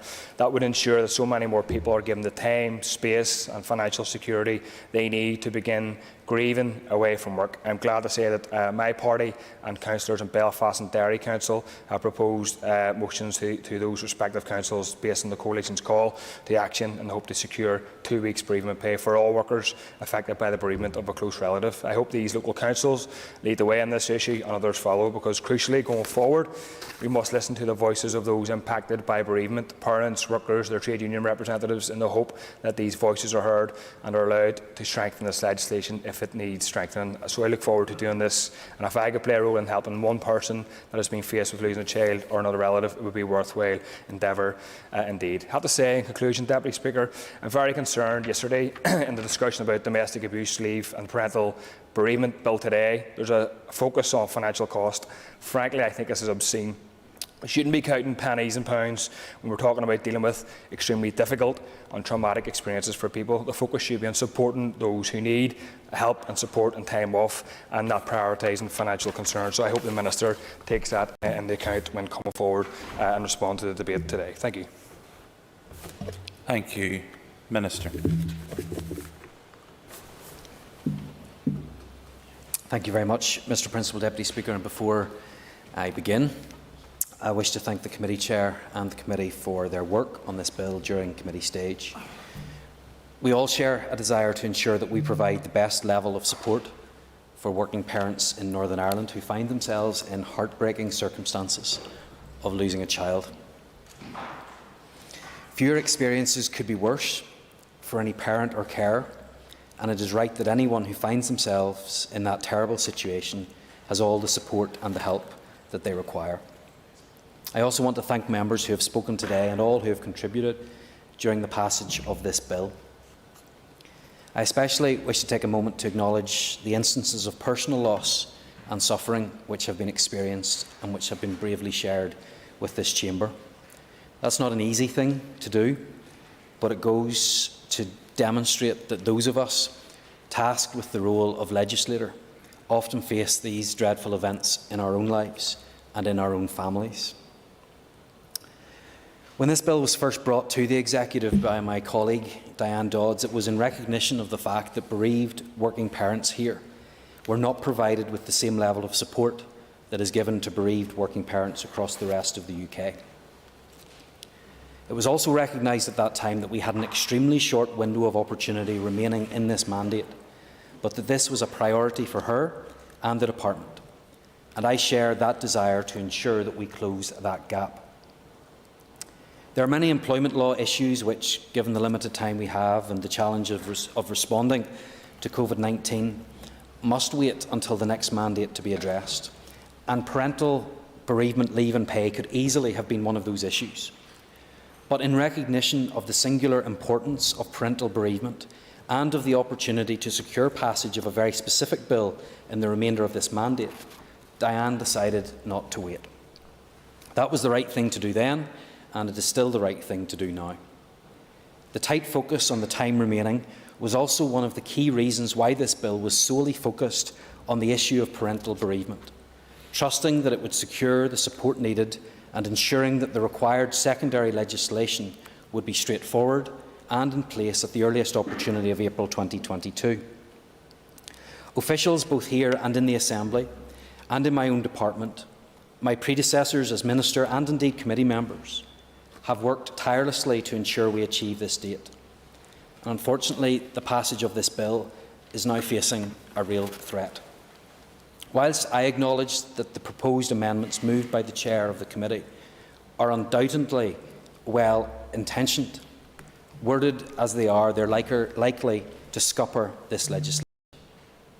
Were this bill to progress with the committee amendments incorporated, it would be likely to push the introduction of parental bereavement leave far beyond April 2022, most likely to April 2024, due to the extensive system changes that would be required in HMRC and from payroll software developers, and the requisite notice periods needed before development work can begin.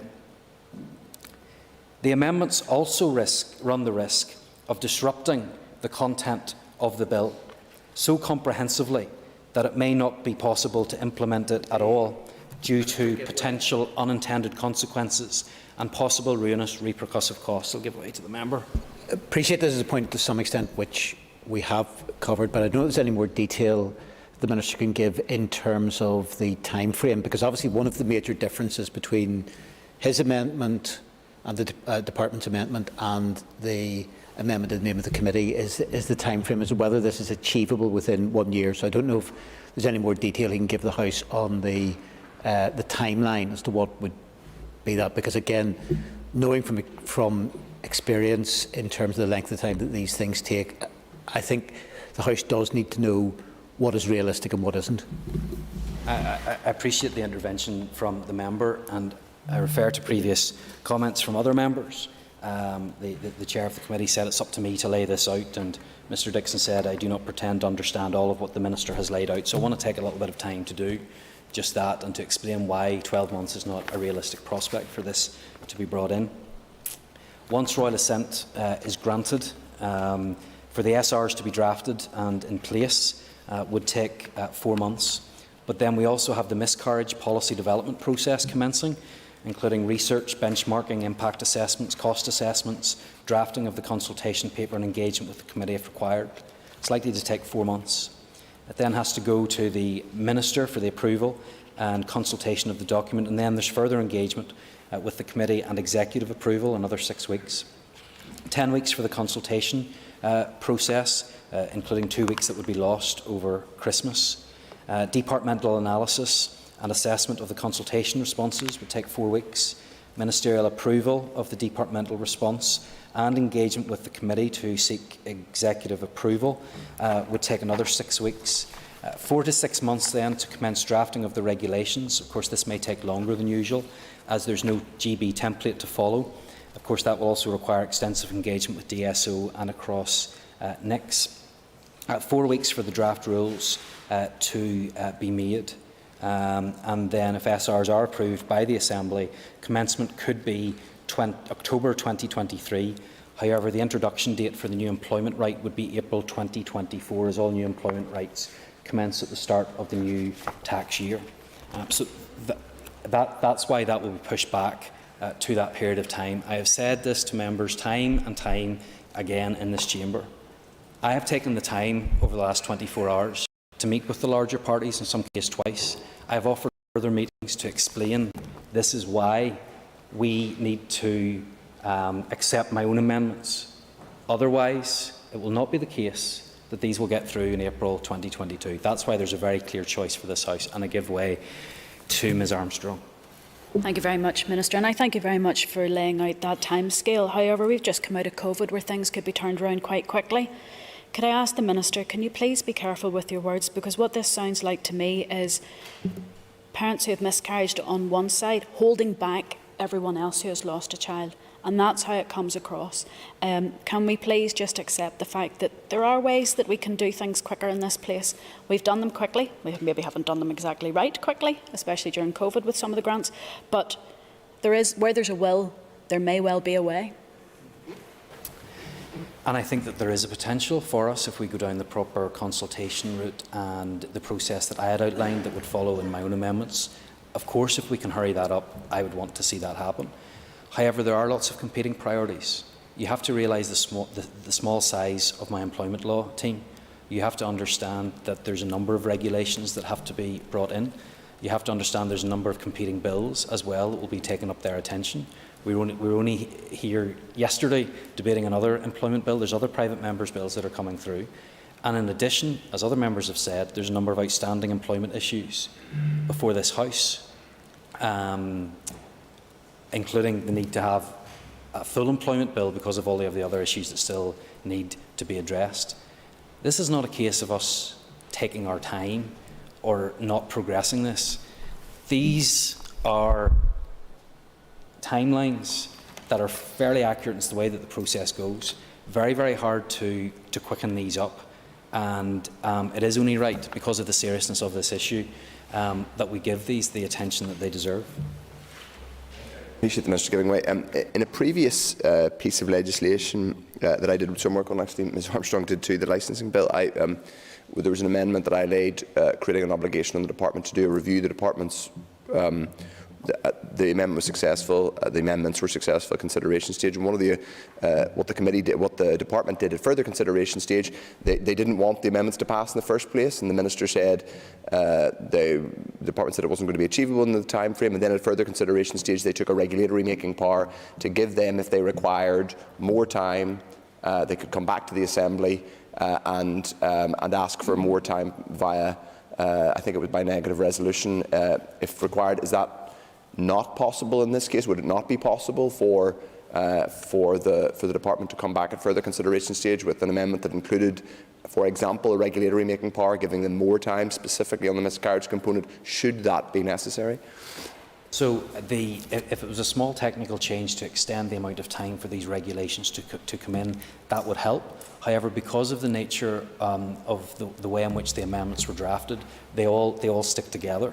So yes, you could give us more time to do that. However, it would still push back the parental bereavement leave and pay element. And I take the point that Ms Armstrong has made. This is not about pitting people against each other. But it's already been a number of years since this was introduced elsewhere in GB. Why can't we take those two issues, pull them apart? The work has been done, an extensive amount of work, to get this ready for April 2022. Let's do that, and then let's find that other way to progress the miscarriage legislation as much as possible. And I actually get, Ms Flynn was at least honest about it. She said that she would rather have nothing in 2022 and everything in 2024 because she wanted the two to go through together. If that's the will of the House, so be it. But you have to understand that that will be the consequence. If we are keeping these things tied together, it will be 2024 before they're implemented. Mr. for giving way, and the reason why I personally do not want to see stillbirth and miscarriage divided, or a child who dies after birth being divided off from miscarriage, is because of the mental health harm it does already cause parents who are miscarried, who are hidden away behind curtains in hospitals because nobody wants to catch that miscarriage bug. It is something that has harmed women in particular for years. So let's not do that. Let's not fall down that pathway. And Minister, I would hope that you could recognise that this is wider than your remit, your portfolio in economy. This is about the mental health and well-being of parents, in particular women who lose children during miscarriage. If we tell them you're too difficult or your loss is not the same, that will cause harm. And that's not, I think it's an unintended consequence that needs to be considered. Mr. Principal Deputy Speaker, I don't think that anybody could have listened to the debate that took place in the House today and say that in any way we want to treat people, families who have gone through miscarriages any less than anywhere else. But it is simply the reality that the work has been done and progressed on this single issue. And I want to see progress and movement on both, but I don't want to see them delayed to that point. And that's why my amendment has gone through. That's why I've tried to work with the committee to get to a point where we could find agreement. And so I quite clearly say to the House again today, this is the option that we have in front of us.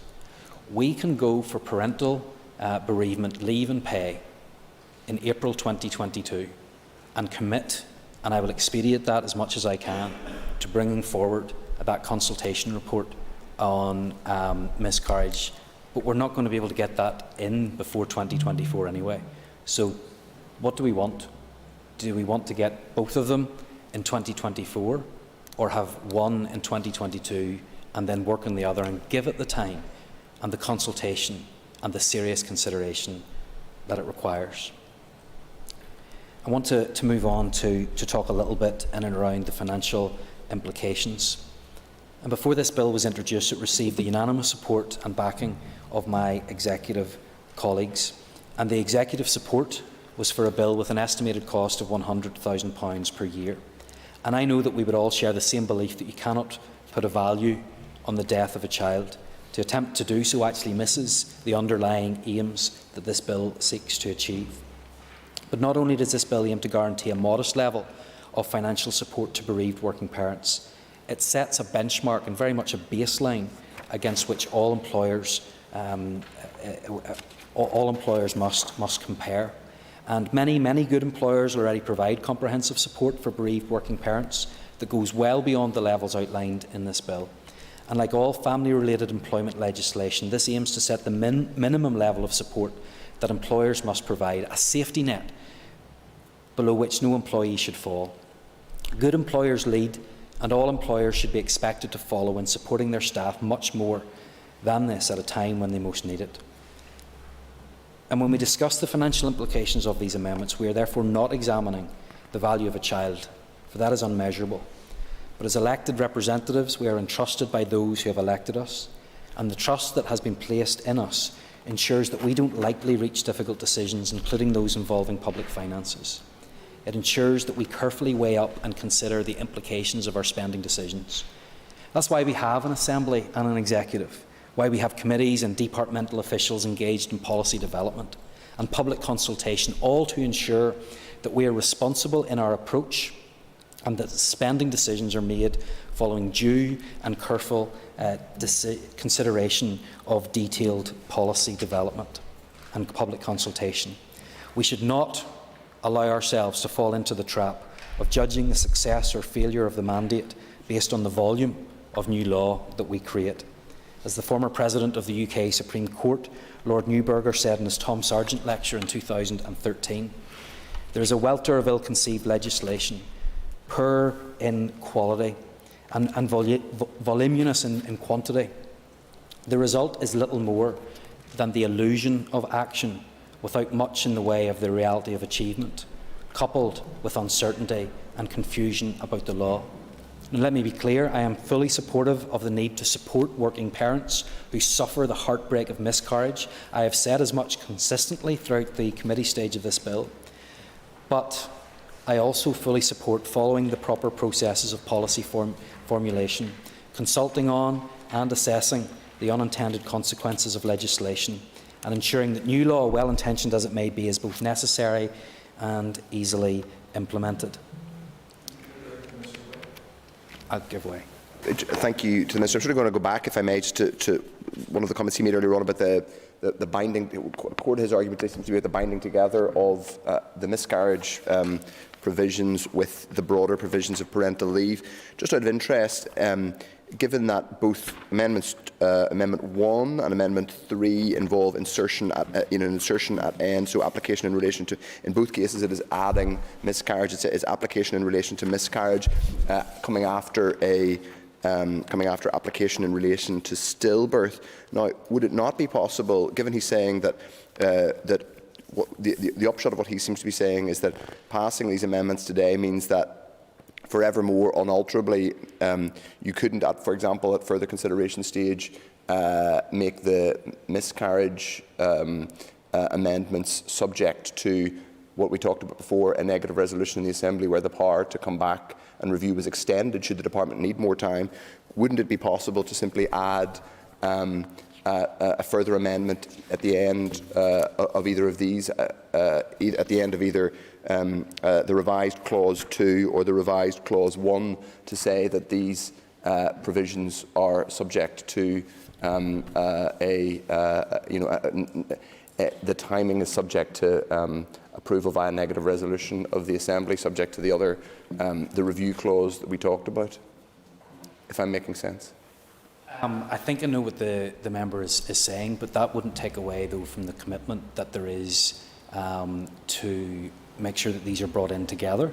So it would still mean that the 2022 date wouldn't be possible for parental bereavement leave and pay. That's the issue. Because of the way in which it is drafted, the two are together. I'm more than happy to give way to the member if he's looking for further clarification on that point. Thank you. I appreciate the Minister giving way. But is the Minister? But what I'm asking is it his view that it would not be possible to amend the bill at further consideration stage if it was necessary? And I'm not, I suppose, conceding either on my own behalf or on behalf of the committee that it is necessarily necessary. But is it the position that they can't be, as it were, decoupled at all in a way that allows the provision to commit the provision of everything but miscarriage to come in April 2022 and the miscarriage provisions to come in later? It would seem to me to be strange that that's completely out of scope for further consideration stage. I'm just asking the question. I suppose the short answer to that is I wouldn't be able to say with any degree of certainty that that would be the case. As we know, at further consideration stage, that is mostly for technical adjustments. I think what you would be proposing would perhaps be considered a significant. But again, this is the reason why it's important that this is well thought out, that we discuss this, that we look at all of the potential implications of it. But if I get further clarity on that, I will give it to you. But I think important thing to realise is that it's normally very unusual to undo what is done at consideration stage at a further stage, but if I can provide further information on that to the member, I will. I was saying that around the issue of miscarriage, this is why I have tabled my own amendment and why I believe it is a reasonable and appropriate compromise. It does place that statutory obligation on the Department to consult on policy options for miscarriage, and I think that by listening to the House today, although we of course cannot bind a future Assembly or Executive, I think it would be the clear will of the House that those recommendations would be given very careful consideration. But I've set out the difficulties already in and around that for us to do right now, and I just want to remind members that this bill is the result of painstaking work carried out over a number of years involving wide-ranging consultation with members of the public, employer and employee representative groups and other stakeholders, and substantial, in-depth legal advice has been taken, and that's how legislation should be developed with due care and with the close involvement of a number of significant stakeholders. And I think that if we are to proceed without the proper consultation and policy in this way, that it shows disregard for the process. I want to come. Thank you, Minister. I appreciate that. You said that your amendment effectively is saying that your intention is that it's reasonable to consult. I think where the interface between that and the committee is that we believe, and the reason why the amendment is present is because reasonable to consult is not sufficient to deliver the imperative to provide for miscarriage, and it allows too much. It allows too much latitude going forward. The department cannot be bound by that going forward. That is why there's a sincere intention to include a requirement in the legislation today. Okay, so we've two issues here. We have, first of all, the consultation process and the way in which we properly develop and make sure that we're finding out the views of stakeholders here. This will take a little bit longer than the impossible timeline that has been presented through the chair of the committee's amendment. So regardless of the way in which it's brought in, it is still going to take time. It's still going to be 2 years before this could be brought in. My amendment says why not use some of that time to consult and to see what it is that people actually think and what potential unintended consequences could be. So I think that's a fair way of doing it. The 2024 miscarriage pay can't be brought in until then anyway. So why wouldn't we then use that time to also consult beforehand? And again, I would point you back to the comments that have already been made around this House. We see the clear direction. I think that gives some comfort to members as well. I had advised the committee of 2 sets of cost. The first set resulting from the removal of the 26-week qualifying period and for the addition of miscarriage amounted to £3 million per year, with set-up costs raising this figure to £4.5 million in the first year. The Executive supported this bill on the understanding that the cost would be £100,000, not £3 million, not £4.5 million, and certainly not £104.5 million in its first year alone, and potentially £103 million each year after that. And members did hear me correctly, that's costs of over £100 million per year is the risk. The first set of costs, £3 million per year, is 30 times the original amount, and the second set of costs, about which the committee was also advised, are the potential repercussive costs of making this provision throughout the UK in line with the parity principle, which risks losing the executive budget over £100 million per year. The Minister give way. I'll give way on that point, yep. Thank you, Mr. Principal Deputy Speaker. And the Minister is right to raise real potential financial risks to the Executive. Has the Minister engaged with the Finance Minister or the Treasury around these issues? Yes, Mr. Principal Deputy Speaker, I have. I had raised this issue following on the request from the Economy Committee, and they had sent a response to us in which they have set out the potential repercussive cost. This is from the Department of Finance, who spoke to the Treasury, and the Department of Finance has told us that in addition to the extra cost of £2.3 million, there remains a risk that if the UK Government is required to restore parity as a result of the amendments made to the Northern Ireland Parental Bereavement Bill, Treasury could seek to recoup the cost of doing so from the Executive's DEL budget, and the committee chair had referred to that either. So there would be an estimated liability for Northern Ireland that would be £100 million per annum. And it is important, as I said earlier on, that I had put that on the record, as that is a risk that is there. And I would refer members to the concordant between the Department for Work and Pensions and the Department for Communities, the Memorandum of Understanding between the UK and devolved administrations, the Northern Ireland Act 1998, sections 28 and 87, and the Social Security NINGB Reciprocal Arrangements Regulations 2016, and the Belfast Agreement, paragraph 26E, which sets out the risk that we have in terms of repercussive costs. And I had mentioned earlier on how the Treasury, through the welfare reform debacle, had also applied that reduction to the block grant. So it's something that everybody might not be familiar with, but it is important that whenever we're considering these amendments that we have our eyes wide open, and experienced legislators in this House and on the committee will be familiar with the very real legal and financial risk. So these amendments could potentially increase the cost of the bill by over 1,000 times, and it is important that we take that into consideration in this debate. The amendments fundamentally change the very fabric of financial accountability and responsible, transparent public policy making and government.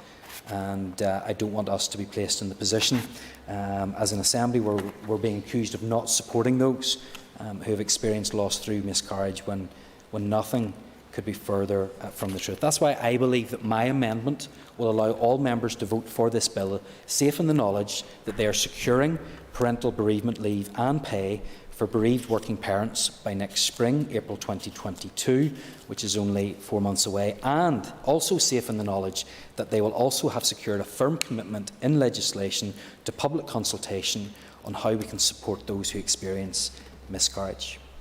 I'm proud to be here today supporting bereaved parents.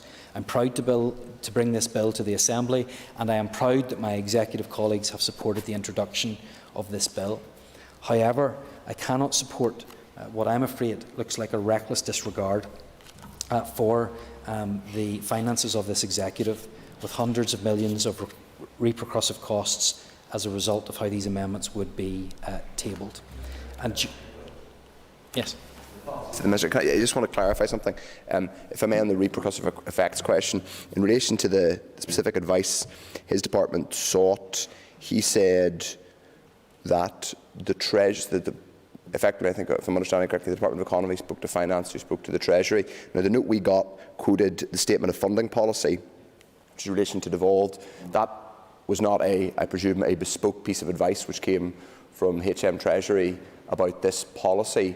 I mean, is he aware it was a specific piece of advice sought from either Finance or the Treasury on the potential repercussive effects of this policy, or a reference to the general Statement of Funding Policy? I would refer the member to the letter that I sent to the Economy Committee, and that details how the Department of Finance engaged with HM Treasury, and that was the response that they had come back with.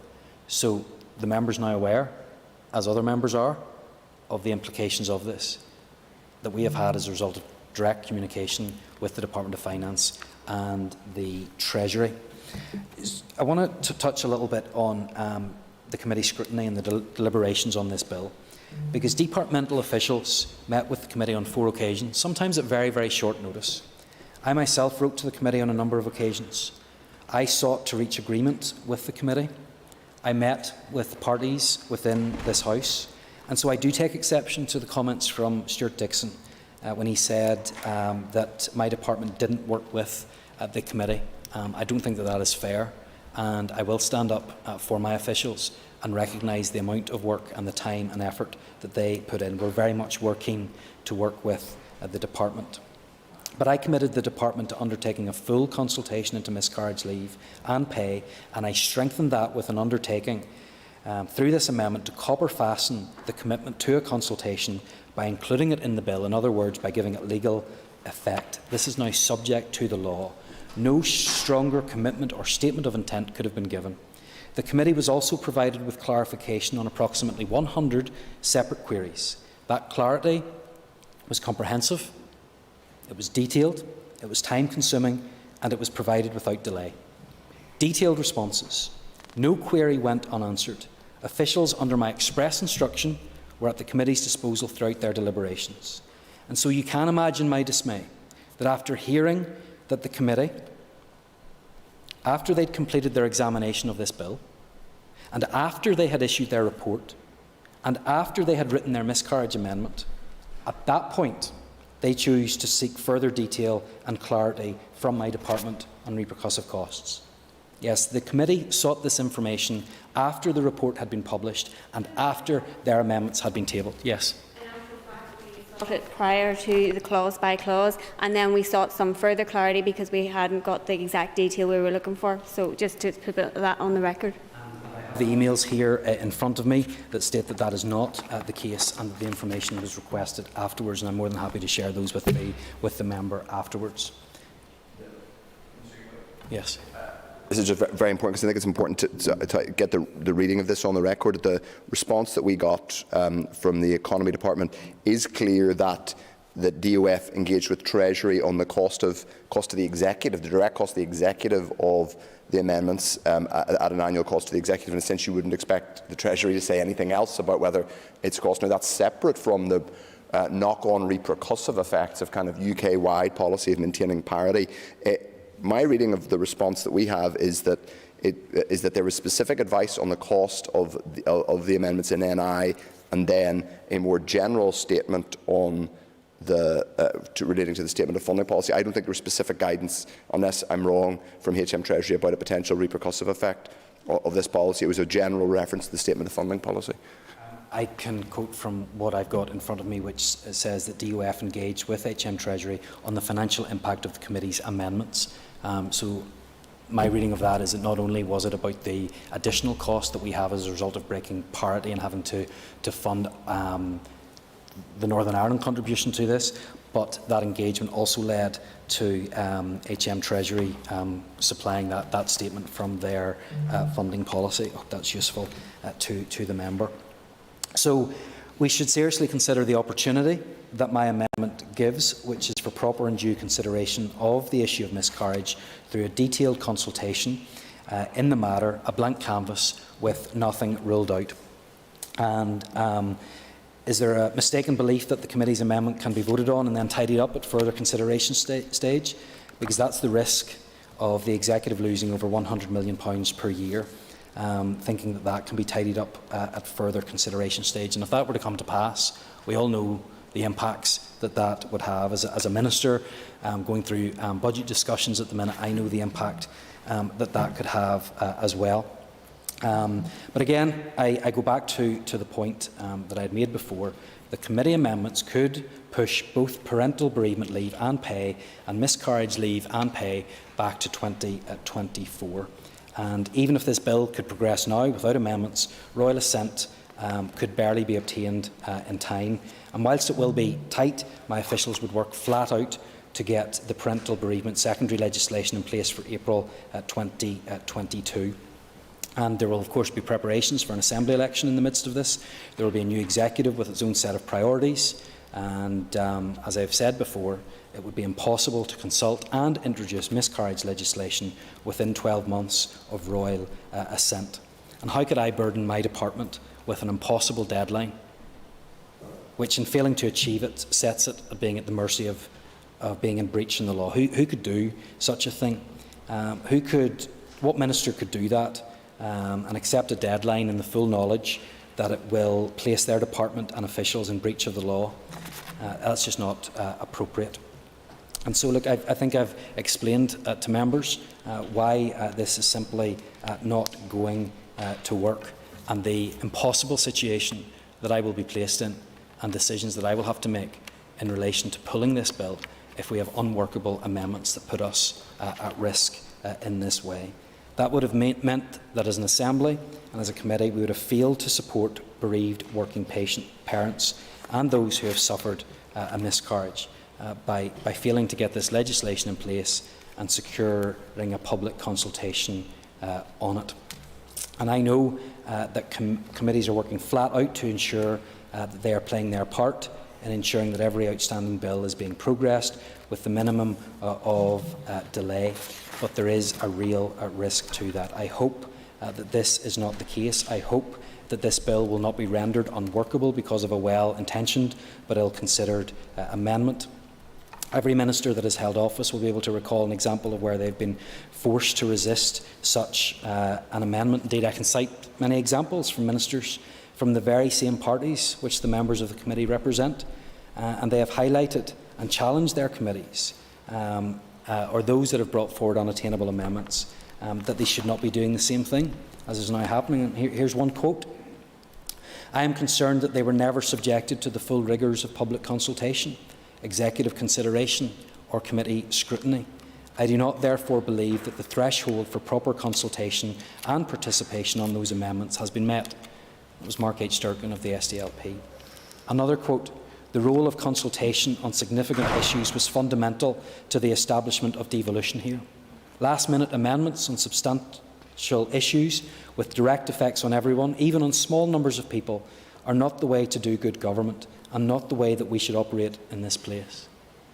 David Ford of the Alliance Party, who went on to add, "I think it's entirely inappropriate that should be tacked on at the last minute to a bill with no consultation, the kind of consultation which I had to do on every other aspect of the bill. That's completely ignored by the last-minute amendment." And so what does it matter if a public consultation into miscarriage leave and pay has not been held? What matters is that it holds us to account. It is what prevents ministers and their departments from simply ruling by diktat or legislating on a whim. It robs the public, our constituents and stakeholders from right across society of the opportunity to have their say on matters which govern their day-to-day lives. So no matter how well-deserving an issue is, and make no mistake, miscarriage is a well-deserving issue, no matter how deserving an issue is, we owe it to everyone to make sure that we are custodians of public finances, guardians of law and servants of the people. We cannot just say that consultation is not important. Everybody should have an opportunity to influence, to inform, to debate and to otherwise play a part or secure a stake. Following that path, normalising the creation of significant and indeed groundbreaking new laws without recourse to public consultation, well, that just disconnects us further from the people who elect us. So, Mr. Principal Deputy Speaker, miscarriage is an issue that deserves our support. I'm not denying it. In fact, I am championing it.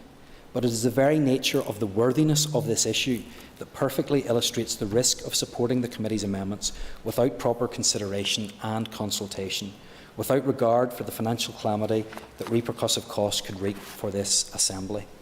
It would undermine the fundamental building blocks of good legislation and good governance that we are invested with upholding. Supporting committee amendments without due consideration and consultation could eventually expose us all to a legislative Wild West, to special interest-driven policy-making on the hoof, unaccountable and unfinanced laws in which society doesn't get its say, and in which we say costs, let someone else deal with it. I'll briefly give way to the member. Minister, and I hear what you're saying. Of course we want to make appropriate legislation, but I laid out for you very clearly why what you have put forward as Amendment 4 can't work.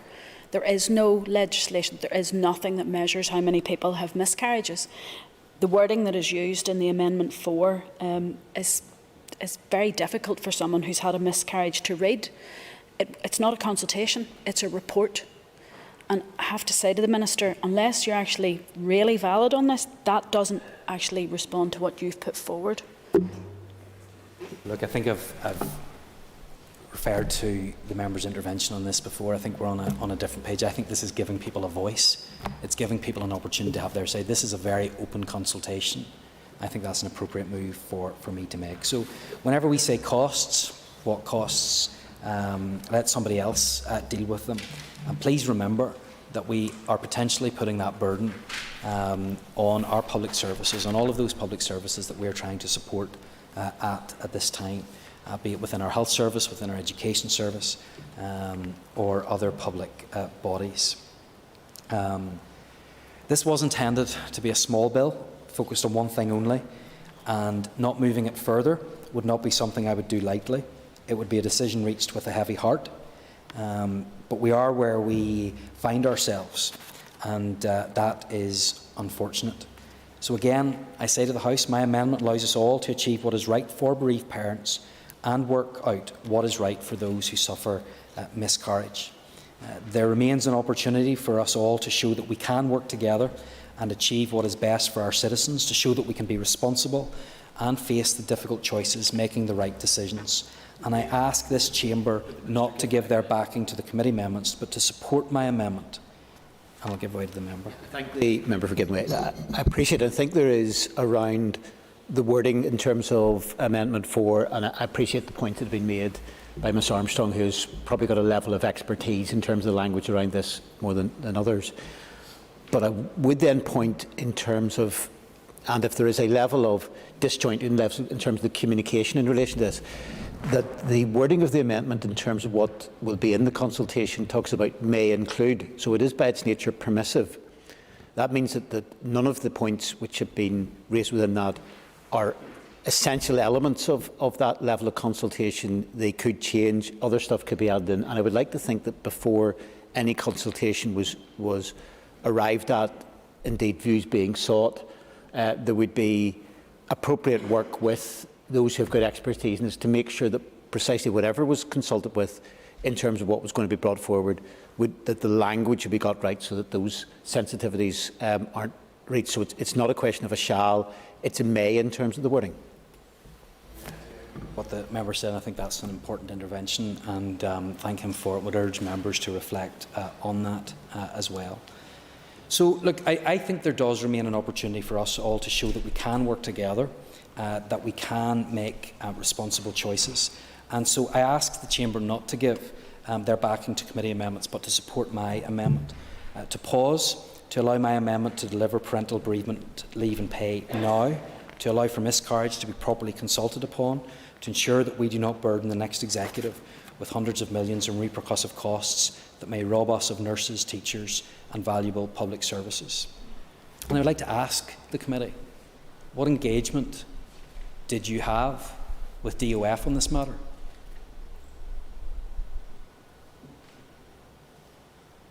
I want to ask the committee, where is the policy that underpins the committee amendments and any resulting legislation?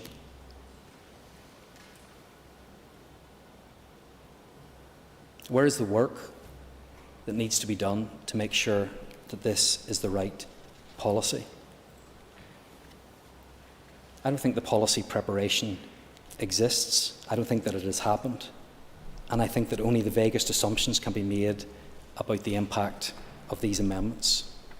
And there are so many unanswered questions surrounding the inclusion of a miscarriage provision alongside parental bereavement. And I don't need to go into the various details of and scenarios that people can find themselves in, but this is a complex issue, and we need to make sure that this is properly considered and how the outworkings of this would be felt. What scenarios have been considered? These questions cannot be answered, but these are the difficult, complex, thoughtful deliberations that would normally be worked through as part of a policy development and public consultation process.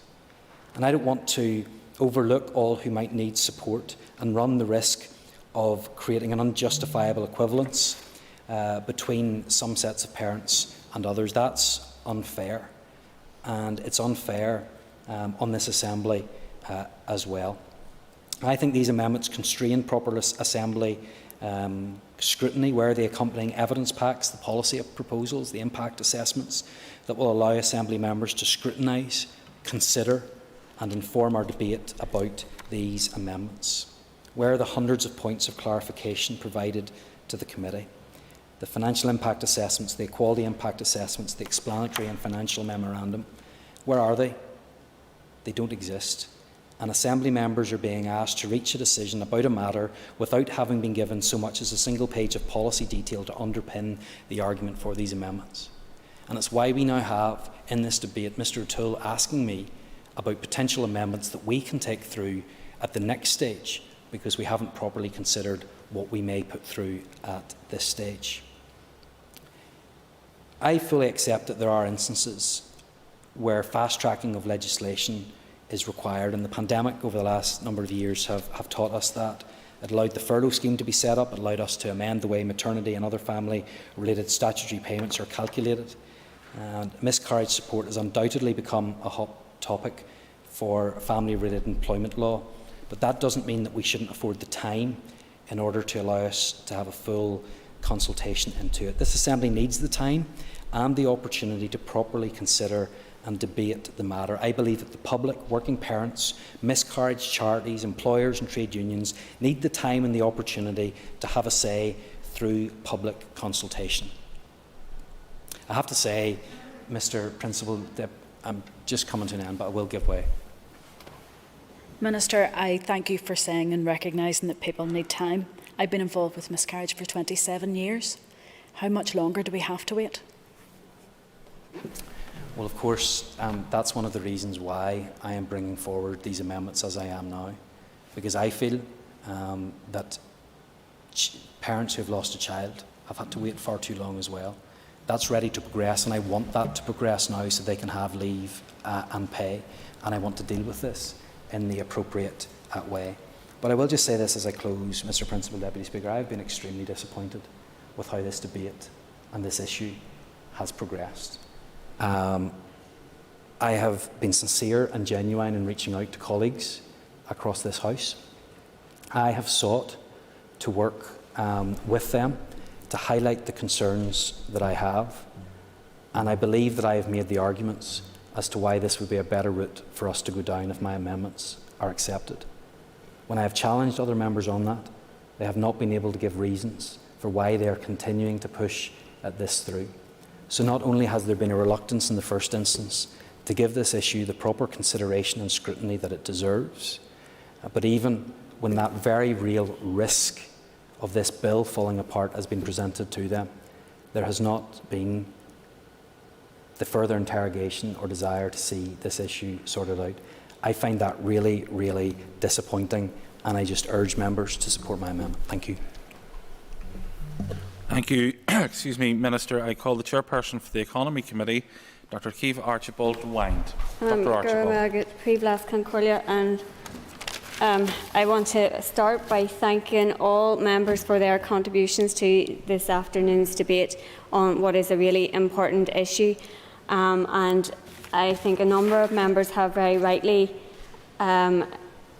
pointed out the horrendous nature of the grief that parents suffer upon the death of a child. And I recall in the previous debate at second stage, a number of members in this chamber spoke of their own experiences, including myself and my own family's experience of losing a child. So I think that is very much, as Mr Dixon says, at the forefront of our minds in terms of the discussions that we are having this afternoon. At the outset of this debate, I set out that the committee had taken a very strong interest in this bill from the get-go. We supported its aims. We very much want to see parental bereavement leave and pay put into law, and we welcomed the introduction, and we have considered this bill fully. We have listened to the evidence, and contrary to how the Minister has characterised it, we have put forward what we consider to be very well thought out amendments. I have listened to members right across the chamber this afternoon in their contributions. I want to thank Kelly Armstrong for again speaking of her own experiences in very generous terms. and both she and Arlia have outlined the very real impact that bereavement and pregnancy loss has in terms of someone's mental health, as well as their physical well-being and their workplace experience. And I think that that's something that we are very much mindful of in terms of our consideration in respect of this bill. Just wanted to pick up on a couple of points that members had made beyond that in relation to Jerry Carroll's point around the Coalition of Bereaved Workers. We did receive evidence from the Coalition of Bereaved Workers. It's not within the scope of this bill, but we did include their asks in terms of extending the provisions to all bereaved people in terms of our committee report, and hopefully that's something that the department will take on board in the time ahead. So just in relation to the substantive issues that we have covered this afternoon, and I've listened very carefully to the Minister's contribution, and I have listened to him say that it would be likely to delay things and it could delay things. Frankly, I have to agree with what Mr Dixon has outlined and Mr O'Toole, in that we need to approach this from a very problem-solving way, and in respect of the amendments that the committee has brought forward, they have been written, I understand, in such a way that they stand alone and that they can allow for the parental bereavement leave and pay bill as introduced and the regulations in respect of that to be brought forward while the work continues in respect. Okay. Oh. Principal Speaker is just agreeing with the Speaker. No, I think the Minister has actually, frankly, had quite significant time to speak in respect of his own views, and I would like to respond. So that the work can now be done in respect of the miscarriage leave and pay, and to allow for that period of time to ensure that the consultation that he has referred to can be done. I take on board what he says around the time frame in respect of that, and I also listen to Ms Armstrong in respect of we have been able to do things a little bit quicker, so perhaps that is something that could be looked at. Or again, perhaps, as I said in my opening remarks, that's something we could look at in terms of further consideration stage in respect of that 12-month period that we have put in our amendment. So that's something that the committee would be willing to perhaps look at upon evidence from the Minister. I don't accept what the Minister has outlined in relation to the risk of repercussive costs as being anything very substantial. We have seen no precedents come forward. I take on board what he has said about welfare for reform, but that was a very specific set of circumstances, and we've not seen any legal advice to suggest what the Minister has laid out in respect of those repercussive costs. I will give way. I'm just staggered by what the member has said. Anyone who knows anything about repercussive costs would know that if the Assembly proceeds down this unique route within the United Kingdom, then inevitably there can and would be repercussive costs. So just to swipe it away and say, I don't accept it, isn't good enough, particularly from a chairman of a committee, frankly. Well, as I... Go ahead. And the member for giving way. Is the member concerned that I am with today and yesterday at the very serious and traumatic experiences? There's an overwhelming focus on finance and cost, and not enough, apart from myself and other members, and the focus on how this people still in work, still not getting support, or actually the impact on them and their families by not progressing legislation such as this. Is she and the committee concerned about that line of travel being pursued by the Minister? Well, frankly, what was considered by the committee was the fact that this is people's lives that we are considering, and obviously, we have budgets to live within and everything else, but we are wanting to provide support and compassionate support for workers at really difficult times. In relation to Mr Alistair's comments, we asked for examples, we asked for precedents, we weren't given any, we weren't offered any legal advice in respect of what was being suggested either. So I can only deal with what is presented to me. Príomh Concordia, we have an opportunity in terms of this piece of legislation that is being brought forward to enshrine before the end of this mandate progressive and meaningful provision for workers and their families, the right to statutory paid leave upon the death of a child or pregnancy loss, to ensure that there is compassionate support for workers to know they are valued and that they don't have to worry about taking unpaid leave, sick leave or annual leave in these really terrible circumstances, and that they have that statutory protection. I think that is an opportunity that this Assembly should grasp, and I would urge all members across this chamber to support the committee's amendments in Group 1.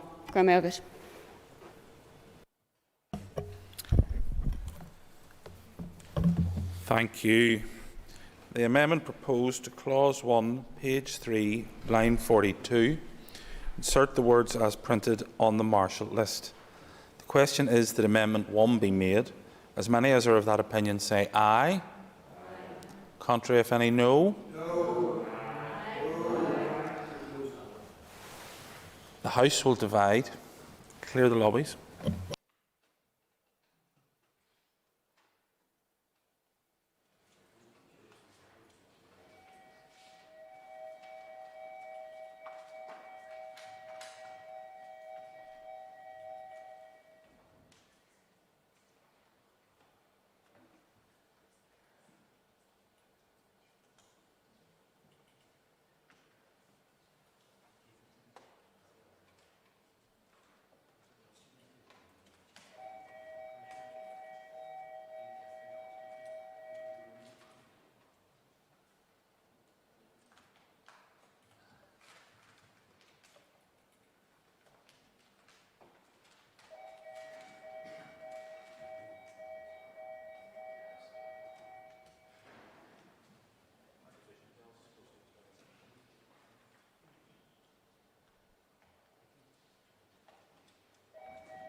Order. Order. Members, please resume their seat. Before I put the question to the House, I would again remind those members present that, if possible, it would be preferable if we could avoid a division. The question is that Amendment number 1 be agreed. All those in favour say aye. Aye. Contrary, if any, no. No. Okay. Do we have tellers?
Order.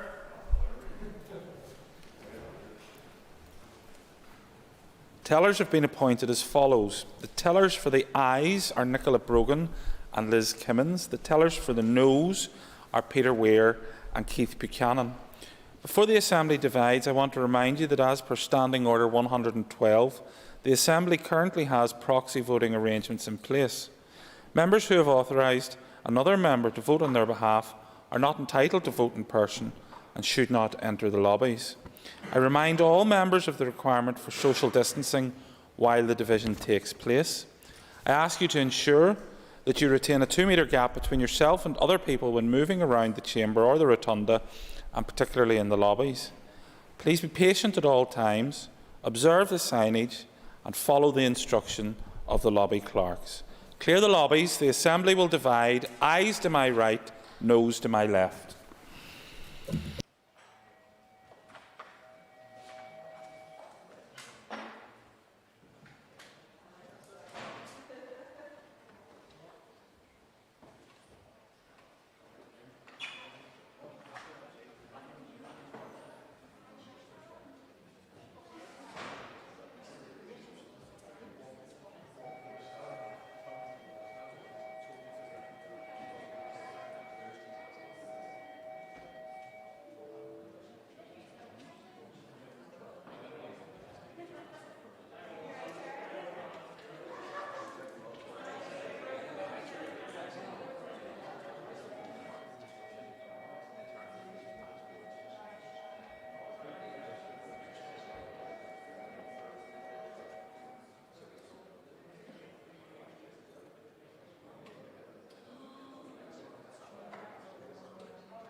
Secure the doors.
Order.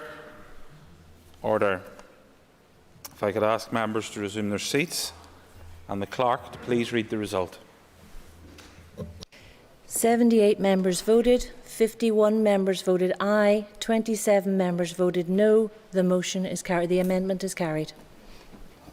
The amendment is carried. I ask the clerk, or if I ask the doors to be unfastened, and if members would take their ease for a few moments for a change at the top table. Thank you.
Members, if you'll indulge me, I'll try and keep the business moving rather than delay any more. The question is, the Clause 1 as amended stand part of the bill. All those in favour say aye. Okay, we now move on. We now come to the second group of amendments. There's only... Oh, sorry, the contrary is no. I'll make that division again, sorry. All those in favour say aye. Aye. Contrary, no. I think the ayes have it. The ayes have it. We now come to the second group of amendments for debate. There's only one amendment, Amendment 2, which deals with Week 1 rights, and I call the Chairperson of the Committee for the Economy, Dr Kiva Archibald, to move and speak to Amendment 2. Dr Archibald. And I rise on behalf of the Economy Committee to move Amendment 2, which is the single committee amendment in Group 2. This was the only amendment on which the committee divided, with a majority supporting the amendment. And again, I'd like to put on record my thanks to the bill clerks and the committee team for their help and support. Amendment 2 seeks to remove the 26-week qualifying period for pay and introduce a Day 1 right for all employees and workers. The issue of a Day 1 right was raised consistently by representative bodies across key sectors, including trade unions, human rights and bereavement charities.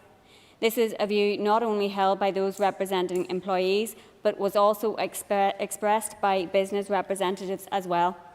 It was expressed by one committee member quite poignantly that it cannot be right that two employees working side by side and both impacted by parental bereavement could have differing rights based on their length of service.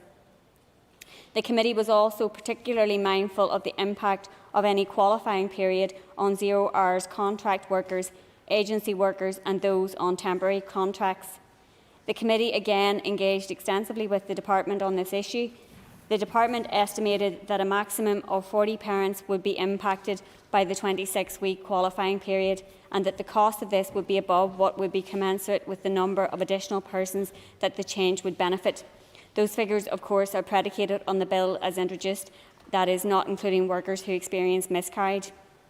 Therefore, the committee was clear that it would not be deterred from pursuing additional rights for employees and workers because of any barriers or pressures of time or by the prospect of increased costs, and has brought forward this amendment to be considered by the House today. I have already addressed the issues brought forward by the Department regarding the costs of breaking parity with Britain in the previous debate, and I would restate that the Department has not cited precedents where devolved administrations have become liable to fund in Britain breaks with parity here. Finally, I also wish to note for the record that the committee also recommended that the department should undertake work to scope and bring forward proposals to allow leave to be taken in single days rather than 2 weeks to be taken together or in separate blocks of 1 week as specified in the bill. It was highlighted by some stakeholders who were of the view that leave should be flexible with options to take single days, acknowledging that grief does not follow any specific pattern. The committee trusts that this issue will be given due consideration by the department and will be evaluated by the department in due course. And just a few very brief comments. Príomh Can Corlia, as Sinn Féin economy spokesperson, I don't have a great deal to add to what has been said, other than to say I'm strongly of the view that the statutory protection and right to paid leave should not be subject to an arbitrary qualification period. It serves no purpose. If someone suffers a bereavement or pregnancy loss, they should be entitled to the same level of support regardless of how long they have been in a job. Neither the Department nor the Minister have offered any demonstrable evidence of their assertions in relation to the risk of breaking parity. This amendment, in my view, is simply the decent thing to do, and I would again urge members across this chamber to take a stand for workers and ensure the right to paid leave in really awful circumstances is enshrined in law from you start your job. Mr Peter Weir. Thank you, Mr Principal Deputy Speaker. I'll keep my remarks brief because I think there is a considerable level of crossover, at least particularly on the financial aspects with the previous said. I would be very concerned over this. There's no doubt, and again, I don't question the motivation of the committee's amendment. Again, there is good intentions within this, but I suppose, as the saying goes, the road to hell is paved with good intentions. And the issue is this: not simply in terms of breaking parity, but the repercussive implications of this proposed change. The indications are, as was indicated by the Chair, that the direct cost in terms of the number of employees that this would directly impact on in any one particular year is relatively small. But it is less that, it is more the implications it has for wider employment law. There is a logical deduction which the Chair has already mentioned, which is why should two employees sitting side by side, one who'd only been there for a matter of days, one who'd been there for years, why should they be treated in any way differently? But if that is true of, for example, the parental bereavement, why is it not true in every other aspect of employment law? Where is the logic in terms of drawing any level of distinction? And if we are to change that, what are the cost implications across the board? Where does that leave in terms of any legal vulnerability when somebody in a different set of circumstances that challenges on that basis? This is something that could run into, the direct implications from the point of view of the changes. Will lead, even if the miscarriage provisions had not been put into place, it will lead to some additional costs in terms of the set-up costs of £1.5 million. It will lead to probably a small ongoing cost each year. But if the repercussion happens in terms of employment law across the board, then that is something which could lead into millions upon millions. So let us be clear about what we are potentially doing today in terms of breaking that level of parity. Now, the argument will go, and again, it is the case, that will that mean for a group of workers there will be a level of benefit to them? Yes, there will. But again, almost, in my experience, if government and legislation was a choice between doing a good thing and a bad thing, or between funding a good project and defunding a bad project, then this would be very easy. But what becomes sort of stamped through government, like a sort of a mantra, like a stick of rock, is that you're, generally speaking, choosing between things that benefit different sets of people, things that are virtuous to different groups of people. It is between good things and good things that you're often choosing. And in doing so, with the repercussive costs of this particular change, in the change of employment law, undoubtedly that down the line this will lead to a considerable financial cost to the executive. Now, if we are to say, and given whatever resources that the executive has, it is not infinite, it does mean that, and this is not simply a matter of adding some additional cost onto things and that's the end of it. If you are spending an additional 5, 10, 20 million, 25 million, whatever the figure happens to be, it is money coming out of other sources. There's an opportunity cost, an economic opportunity cost. It will mean that other virtuous things you cannot do. Now, I would be a lot more comfortable with this amendment if it was a situation that, in terms of that opportunity cost, we are saying that to change employment law, to have the implications across other aspects of employment law, for example, in terms of industrial tribunals, etc., that this would lead to an additional cost of 10 million, and that, if you like, was sacrificed elsewhere. And if that was the argument that was made, I think I have to say there's a certain level of intellectual dishonesty in simply saying we're adding the cost and they'll have no implications elsewhere. But we're not even at that point, because we don't have a clue what the level of cost will be. And again, it comes back to the point that was made earlier. If we simply accept legislation, if we simply accept changes on the grounds of something that will have economic consequences, but we are effectively writing a blank cheque and do not know what level of cost that will be. You know, members in this House on previous occasions have been very critical about particular government schemes which have totalled up much greater cost than they were initially anticipated. But that is precisely what we are doing today. And we do it at least today with the eyes open that we are writing a blank cheque. And that is the problem which fundamentally lies at the heart of this. Why breaking parity on this issue, and there is no other way that this can be massaged, will lead to levels of direct cost to Northern Ireland. The member, I think the chair in the previous debate, referred to and correctly said that in terms of employment law, we do have a freedom of opportunity in terms of what we do in terms of employment law. But what that also means is that any choices that we make, it is from our budget that we will simply have to pay for that, leaving aside whether it creates any implications down the line in terms of a broad parity issue of money being drawn back in.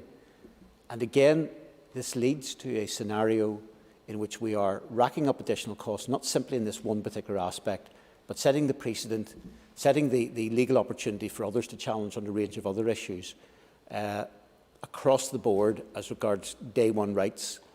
And again, if that is being justified on the grounds of here's a figure that this will cost, and it is something we're willing to sacrifice in other areas to afford that, I can understand the argument on that. But we are simply today, if we pass this, putting in a blank cheque. So I oppose the amendment, and my party will be opposing it. Mayor Matthew Toole, on Cancha. I call Matthew Toole. Thank you, Deputy Speaker. There is just, as we've heard, one amendment in Group 2, so I will endeavour to be brief. As I said at the beginning of my remarks in the previous group, I was not on the Economy Committee when we began scrutinising this bill and considering potential amendments to it, but I commend both my predecessors, Neil McLaughlin, and the bill staff, and indeed colleagues from other parties for the work they have done. I and my party support the extension of the removal of the qualifying period for pay and the introduction of it as a day one right. I think it's worth just going back to some of the points that were made by the previous speaker, because of course they echoed a lot of the arguments that were made in relation to Group 1, the Group 1 amendments around creating provision for miscarriage in the bill. And the argument is, I think, a general one that we are setting perhaps an unhelpful precedent, and also that there are repercussive effects for which we are writing a blank cheque.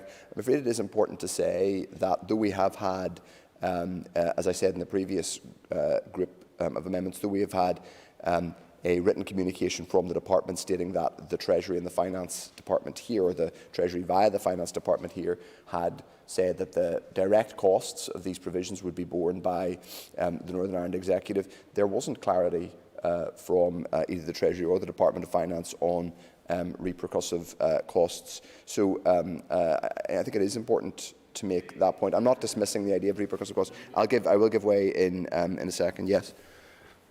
I thank the member for giving way. Would the member accept the logic of accepting this amendment? For example, if we take, for instance, in terms of employment rights on industrial tribunal, where there will be a qualifying period before somebody can take a case, for example, or indeed a range of other employment laws, if we are saying that it is justified that day one, anyone in day one has to be treated in exactly the same basis as those who reach a qualifying period, that then would, there's no logical distinction between, for example, in this case where it is leave for bereavement and a parental leave, and any other case, that once this has been accepted, it is very difficult to make an argument that there should be any level of division. Now, it's perfectly a reasonable argument to say that there shouldn't be any level of division, but I think what becomes intellectually dishonest is to say that this applies in this particular case, but actually a distinction is to be drawn in other cases. He's making a point there about the intellectual and logical inconsistency of having this as a day one right in this legislation, but not having certain other employment rights as day one rights. Before I come on to whether there's an intellectual or logical inconsistency, that's not the same thing as there being a legal inconsistency. He's a trained lawyer, I'm not. Is he suggesting that us passing this amendment now would have a, if you like, legally repercussive effect on employment tribunals? I'm not sure that it would. That doesn't seem to me to be a credible argument that would be an argument in employment tribunals that people could say, well, I was dismissed I was dismissed during my probation period, but the Assembly have just passed a law in which certain rights around parental bereavement exist from day one.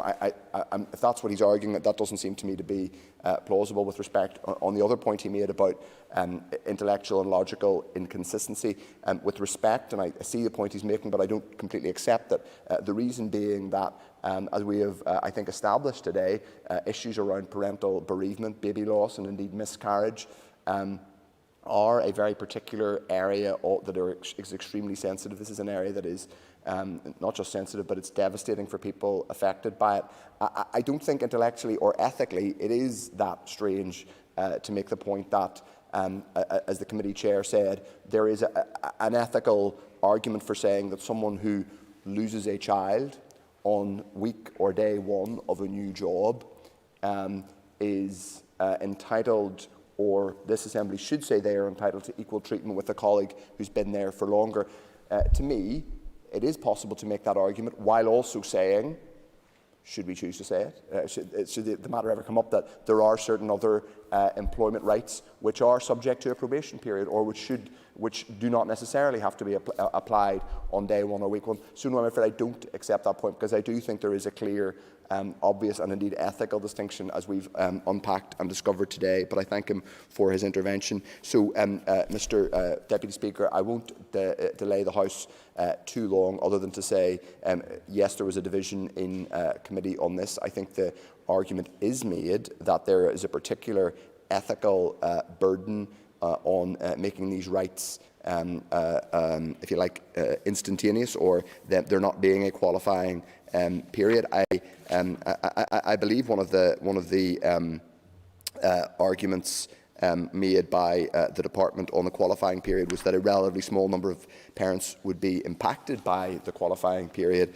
40, well, I suppose the logical, to use the argument about logic, the logical corollary to that is that that's not that many parents who are going to create an additional cost.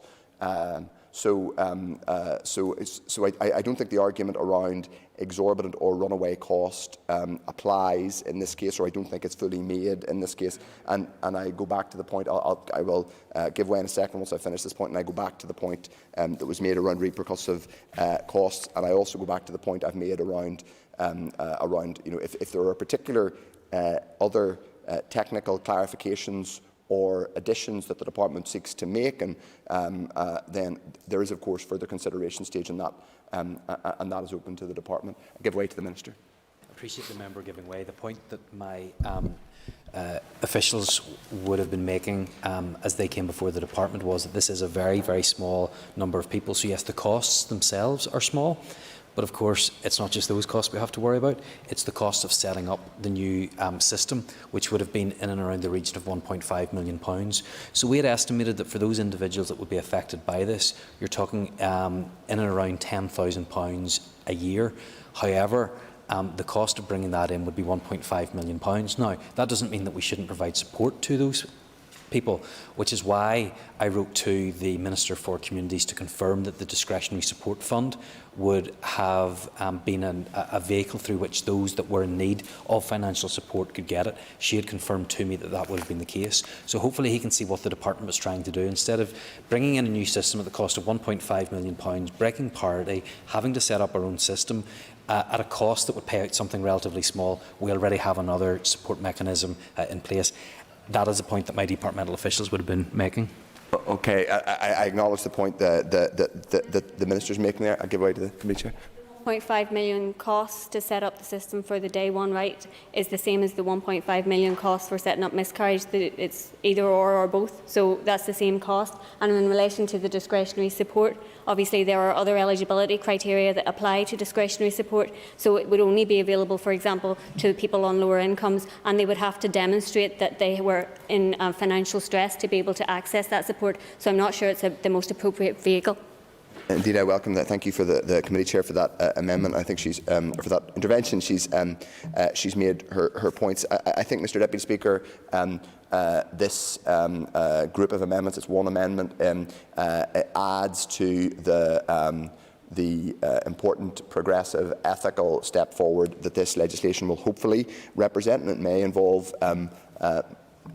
more work, but at further consideration stage, if people feel that they want to bring further amendments. But I think today is an important moment where we can both address, as we did in the previous the previous debate, the question of applying this to people who have suffered miscarriage, baby loss, but also set down here the principle that these rights around broader parental bereavement should apply on day or week one of employment. So I and my party will be supporting them. Thank you, Mr. Deputy Speaker. I call Stuart Dixon. Thank you very much. Deputy Speaker, I again will be very brief, just rise to support the amendment, to again emphasise the comments the Chair made, and indeed just looking at the minutes of our committee meeting, how members were commenting on the importance of this being a week one right, and that no one should face into the difficulties of bereavement, whether through miscarriage or stillbirth or early parental bereavement, that financial considerations should differentiate between them and other employees with longer service. And I think you also heard earlier in the earlier debate my colleague Kelly Armstrong indicating that finance was not the key or driving issue for someone in these particular circumstances. Just very briefly, Speaker, just to address the point that Mr Weir made with regards to different rates, if you like, of qualifying for various rights in employment law. In Northern Ireland, Many years ago, the right to claim unfair dismissal was 26 weeks. It moved to 2 years and it moved back to 1 year. And in Northern Ireland, we are out of step with the UK. In fact, we provide better rights in Northern Ireland than happens in the rest of the United Kingdom. When it comes to redundancy, redundancy is based on age and length of service. So there are whole different rafts and ranges of reasons why people will qualify under employment law. Much as I would like to see a great deal more harmonisation in respect of all of that, and that would be an ambition that this House should be rising to. But in this particular case, we are sitting today with the opportunity to bring forward new legislation. We're sitting today with an opportunity to deliver for people a week one right, and I think that that's the right and proper thing for us to do. Thank you, Deputy Speaker. Thanks, Nashiram. Sir Liz Kimmins on council. I call Liz Kimmins. And I thank the committee for bringing this amendment. I think it's evident, you know, that the strength of feeling around this chamber in terms of this issue, and as others have said, the loss of a child is hugely traumatic for any parent to have to experience. It doesn't bear thinking about the massive impact this has on anyone who's suffered such a sad loss, regardless of at what stage it has happened. It has the same impact, and I thank Kelly Armstrong for being so frank in her personal account of the loss that she has suffered on many occasions. And as my colleagues have already stated, we are fully supportive of the implementation of the Parental Bereavement Leave Bill. We believe all parents should be supported and get compassionate leave from their employment to give them the necessary time to grieve, regardless of how long they've been in that employment for.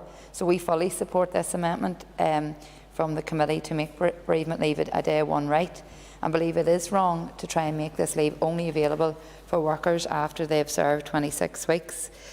I think it's essential that it is acknowledged that many workers here in the North, particularly those on 0-hour contracts, may experience breaks in employment and irregular periods of service through no fault of their own. And by implementing a qualification period, this would further marginalise and exclude so many of these types of workers. But I also think it's important to acknowledge that women make up the highest proportion of workers in this type of work for a range of reasons, including having to take employment breaks for childcare of other children. And this would mean that many women would be excluded from an entitlement to bereavement leave. Bereavement and grief is not something that any of us can plan or prepare for, and the purpose of this bill is to provide a compassionate legal framework. Therefore, we must do this comprehensively to ensure that no one is excluded during what is likely to be one of the most difficult times of their lives. And having the added worry of financial insecurity following the loss of a child is something that no parent should have to contend with. And I know Ms Armstrong did say that that's something that doesn't even enter your mind, but we should be doing all we can as a devolved institution to shape this legislation to ensure that this is not something anyone has to worry about and create further stress at a later stage. So I think, just in closing, I think a lot of the points that I want to say have been covered, but I think we have a real opportunity here to ensure that we are supporting all bereaved parents, regardless of their length of service and regardless of when they lost their child, because the gravity of that loss remains the same. So I think it's imperative that we do this properly so that no one is excluded. And I call the Minister for the Economy, Gordon Lyons, to Wayne, please. Thank you very much, Mr Deputy Speaker. And again, I just want to put on record my sense of disappointment in how we haven't been able to get to an agreed position in the Assembly on these issues. And I do agree with what other members have said, that these are issues that affect people that we know. They deserve to be treated with the utmost dignity and respect.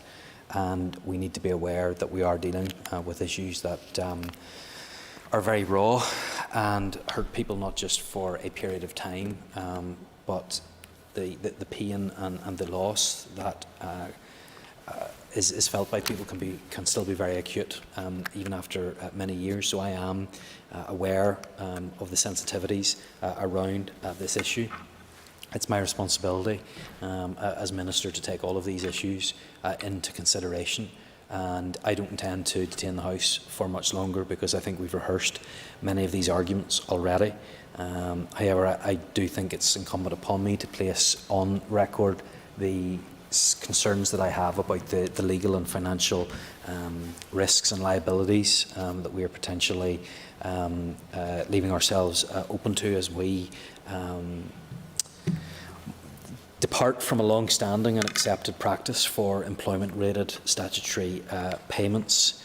And I think we also need to recognise that is a relationship between both employees and employers, and that the needs of both need to be taken into consideration. And where there are changes to employment law, it's important that that is signposted well ahead of time, because people are having to amend payroll systems and put in other changes as well. I do want to just place on record again the potential repercussive cost arising from this and the other committee amendments. That was articulated at great length in the previous debate, and I'm not going to go in that again, but this is again an amendment that will contribute substantially towards that £100 million that we risk bequeathing at the next executive. Again, I think it's important that these issues are open to public consultation and full debate, and we have to recognise the way in which this opens us up, I suppose, to further unintended consequences in relation to impact on other statutory payments such as maternity pay, paternity pay, shared parental pay, adoption pay, and this amendment has a wider impact than this bill alone. They've all been carefully calibrated, these payments, over a number of years to sit within an agreed, readily understood employment law framework, and I think that when we change qualifying periods, they should be done in a coordinated, strategic manner and looked at across the full range of employment rights, not just a singular small part. I think it is also important to be aware that in addition to all of the issues and concerns that I have just discussed, the results of the committee's own public consultation into the matter showed that a majority of respondents, 54%, broadly agreed with maintaining the 26-week qualifying period. Furthermore, if we add the 9% of respondents who had no view on the removal or not of the qualifying period, then we have 63% who were either in agreement or not opposed. I think public consultation is important, but I think on this case it's demonstrated that hasn't been an issue that has overwhelming support, or indeed an overwhelming call from consultee respondents. So it's for all of these reasons, and those reasons indeed that I articulated in the previous debate, that I will be opposing the committee amendment. I urge the House to do the same, but I understand that it's unlikely at this stage. Thank you.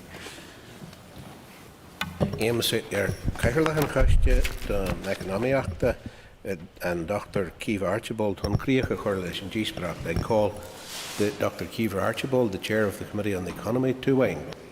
Gurmargaret Lascan Corlia, and once again I welcome the contributions of members to this group of amendments, and thank them for those contributions. I think the contributions obviously kind of reflect the previous debate, and I appreciate the remarks that have been made by the Minister. And I would just pick up in particular on the last point in relation to the consultation responses and the call for the 26-week qualification period to be removed was something that was contained within our more detailed written responses, and also in the oral evidence that the committee received. There was quite strong views around that. Obviously, just to pick up on some of the more broad themes and some of the nature of the debate this afternoon. Obviously, any bill that comes into this House can come out in a very different form to what it came in, and obviously it's of course then for departments to respond to the will of the House in terms of the legislation that is brought forward. And just in respect of some of the Minister's comments in the previous debate as well, in relation to the committee have engaged with the Department of Finance or consulting on particular elements of the policy. Obviously, once this bill has passed, if it gets to that stage, it will be for the department to conduct that work. And of course, Last Concordia, when committees are scrutinising bills, departments will provide responses to queries, and indeed I've already put on record my thanks to departmental officials for their very constructive engagement with the committee and coming to talk to us on a number of occasions. And indeed I'm sure we'll be seeing more of the officials, because we are dealing with another 3 private members' bills in employment law in the short time ahead. And I think that in terms of this bill and those other private members' bills in relation to employment law. We are making really good progressive moves in terms of supporting workers, and I think that's something to be welcomed. As I have said in some of my previous remarks today, the committee, in considering this bill, really looked into it in great detail. We give it thoughtful consideration. The amendments that we brought forward, we believe, are very considered, that they are pragmatic, and they do provide for some flexibility and modification if necessary following consultation at a later date. So that's something I think that we need to take into account. And in just summing up, I would just ask members to support the amendment number 2 and the other amendments that follow. Gormagat.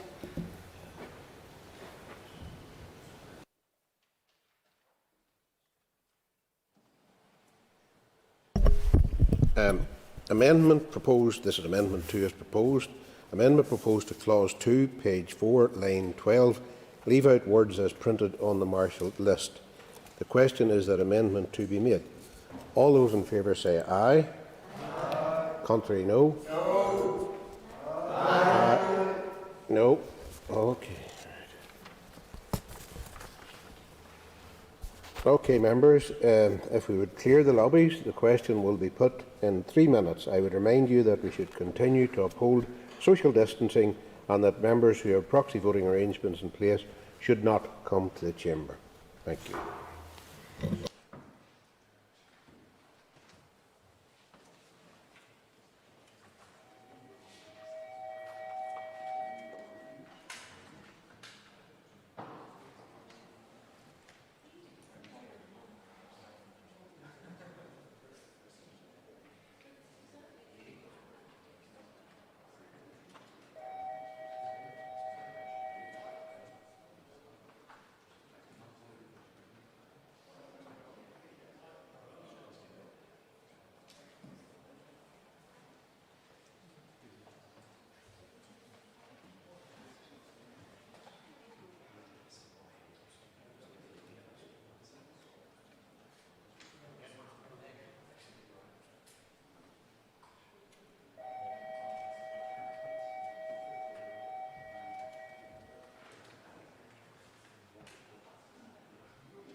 Order. If members would resume their seats, please. Before I put the question again, I would remind members present that, if possible, it would be preferable to avoid a division. Anyway, the question is that Amendment 2 be agreed. All those in favour say aye. Aye. Contrary, no. No. No. Okay. Okay. Do we have tellers?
Okay, members, if members would resume their seats, please. Tellers have been appointed as follows. Tellers for the ayes are Stuart Dixon and Nicola Brogan. Tellers for the noes are Peter Weir and Keith Buchanan. Before the Assembly divides, I want to remind you that as per Standing Order 112, the Assembly currently has proxy voting arrangements in place. Again, members who have authorised another member to vote on their behalf are not entitled to vote in person and should not enter the lobbies. I also remind members that at times of increased transmission in the community of the requirement for social distancing while the division takes place. I ask you to ensure that you retain at least a 2-metre gap between yourself and other people when moving around in the chamber or the rotunda, and especially in the lobbies. Please be patient at all times, observe the signage and follow the instructions of the lobby clerks. So if we can clear the lobby, the Assembly will divide, ayes to my right and noes to my left.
Secure the doors, please.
If members would resume their seats, please. Clerk, could you read the result?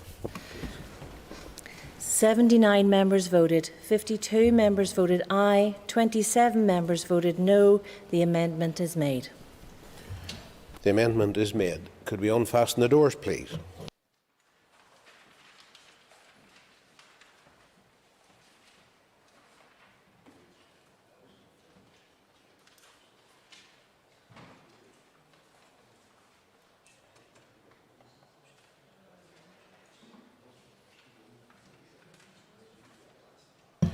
Amendment 3 has already been debated. I call the chairperson to formally move Amendment 3.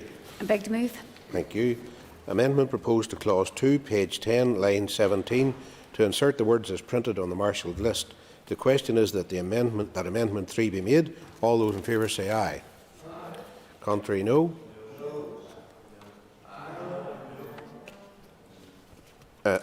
Okay. Members, I have been advised by party whips, in accordance with Standing Order 1135B, that there is agreement that we can dispense with the 3 minutes and move straight to the division. So I now call for tellers. Please, do we have the tellers?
Members, tellers have been appointed as follows. Tellers for the ayes are Kiva Archibald and Nicola Brogan. Tellers for the noes are Peter Weir and Keith Buchanan.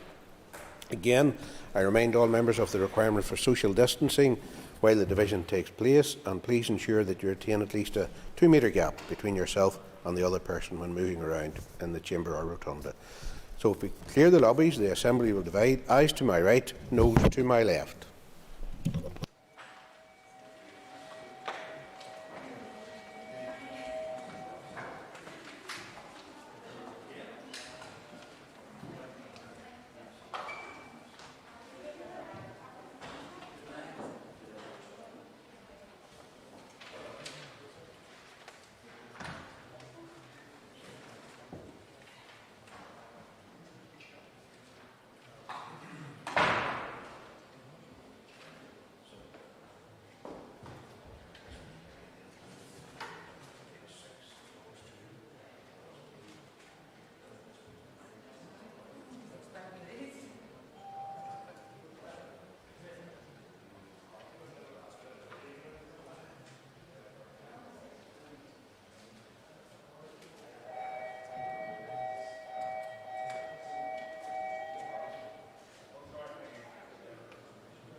Secure the doors, please.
Members resume their seats, please.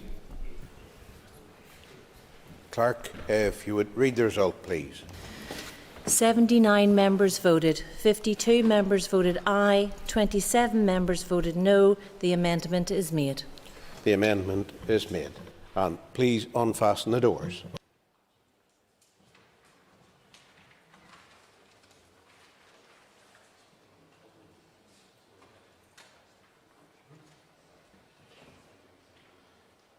Members, we now move Clause 2 as amended stand part. The question is that Clause 2 as amended stand part of the bill. All those in favour say aye. Aye. Contrary, no. The ayes have it. The ayes have it. Clause 3 stand part. No amendments have been tabled to Clause 3.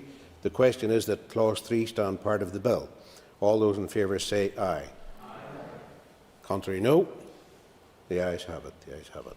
Amendment 4 has already been debated. I call the Minister for the Economy to formally move Amendment 4. Thank you. Amendment proposed after Clause 3 insert new clause, consultation on leave and pay in cases of miscarriage, as printed on the marshalled list. The question is that Amendment 4 be made and the new clause added to the bill. All those in favour say aye. Aye. Contrary, no. No. All those in favour say aye. All those in favour say aye. Aye. Contrary, no. No. Okay.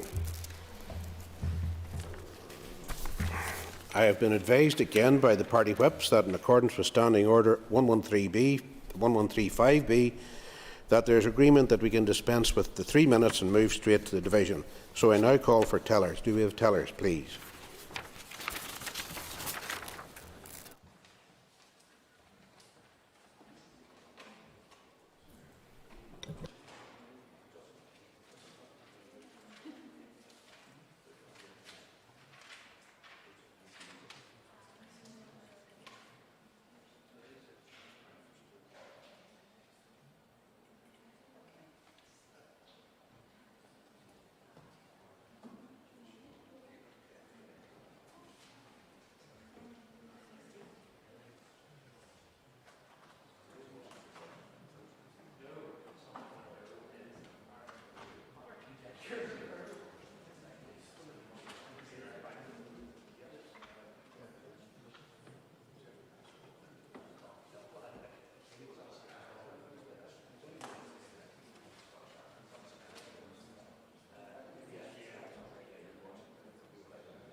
Order. The tellers have been appointed as follows. Tellers for the ayes are Peter Weir and Keith Buchanan.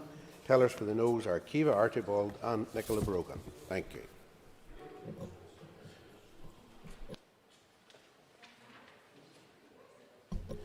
Again, to remind members of the requirement for social distancing while the division takes place, please ensure that you retain at least a 2-metre gap. People should know this by now, and between yourself and other people while moving around in the chamber and especially in the lobbies. Could we now clear the lobbies? The Assembly will divide ayes to my right and noes to my left. Thank you.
Fasten the doors, please.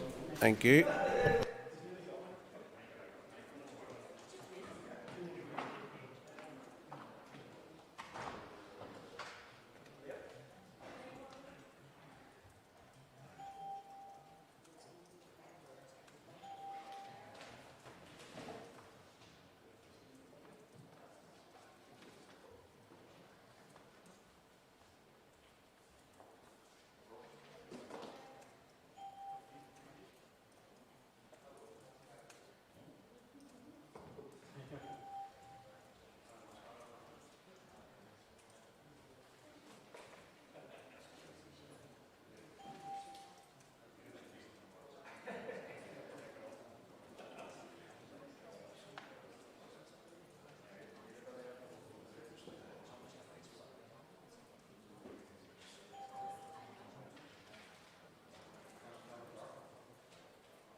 Okay, members, resume your seats, please. Just, if we could, Clerk, could you read the result, please? 78 members voted, 27 members voted aye, 49 members voted no. The amendment is negatived. The amendment is negative. Thank you.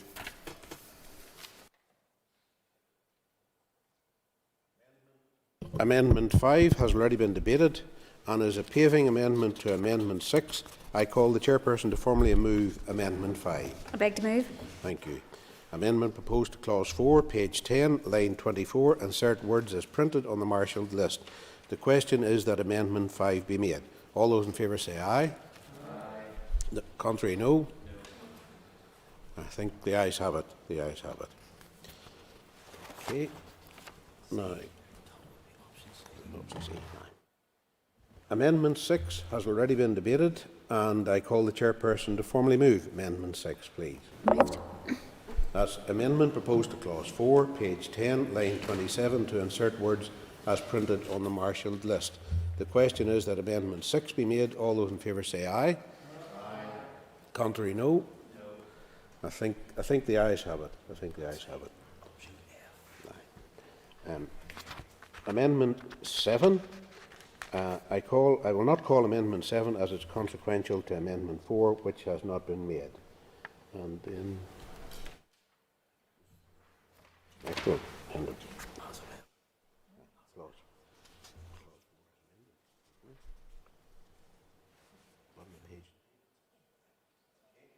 Clause 4 as amended stand part. The question is that Clause 4 as amended stand part of the bill. All those in favour say aye. Aye. Contrary, no. The ayes have it. The ayes have it. Clause 5 stand part. No amendments have been tabled to Clause 5. The question is that Clause 5 stand part of the bill. All those in favour say aye. Aye. Contrary, no. The ayes have it. The ayes have it. Amendment 8 has already been debated. I call the chairperson to formally move Amendment 8. Beg to move. Amendment proposed to Schedule 1, page 13, line 6, to insert words as printed on the marshalled list. The question is that Amendment 8 be made. All those in favour say... line 16. Line 16, page 13, line 16. The question is that Amendment 8 be made. All those in favour say aye. Aye. Contrary, no. The ayes have it. The ayes have it. Amendment 9 has already been debated. I call the chairperson to formally move Amendment 9. Beg to move. Thank you. Amendment proposed to Schedule 1, page 15, line 2, insert words as printed on the marshalled list. The question is that Amendment 9 be made. All those in favour say aye. Contrary, no. The ayes have it. The ayes have it. The schedule as amended stand part. The question is that the schedule as amended stand part of the bill. Okay. Stand part of the bill. All those in favour say aye. Aye. Contrary, no. The ayes have it. The ayes have it.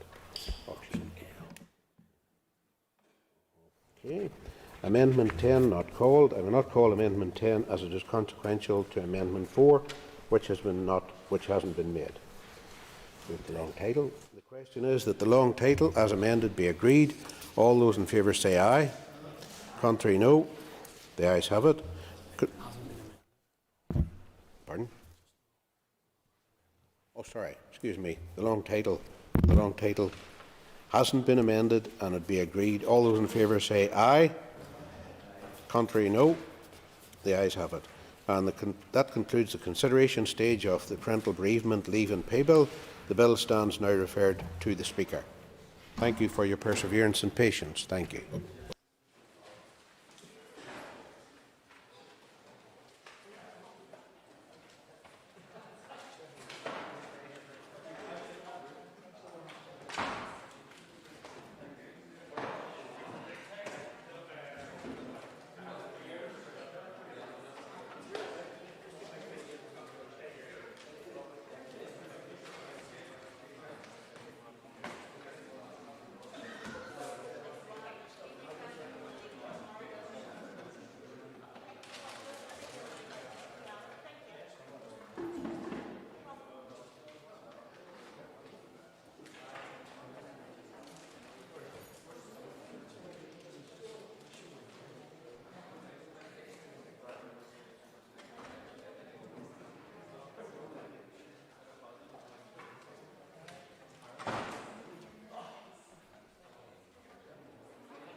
Okay, members. The next item of business is the introduction of the Trade Union and Labour Relations Amendment Bill, and I call Jerry Carroll to move the first stage. Thank you, Mr. Speaker. I beg to introduce the Trade Union and Labour Relations Amendment Bill. And Clerk, please read the long title. A bill to amend the law relating to trade union and labour relations and for connected purposes. Members, that constitutes the bill's first stage and it shall now be printed. Thank you.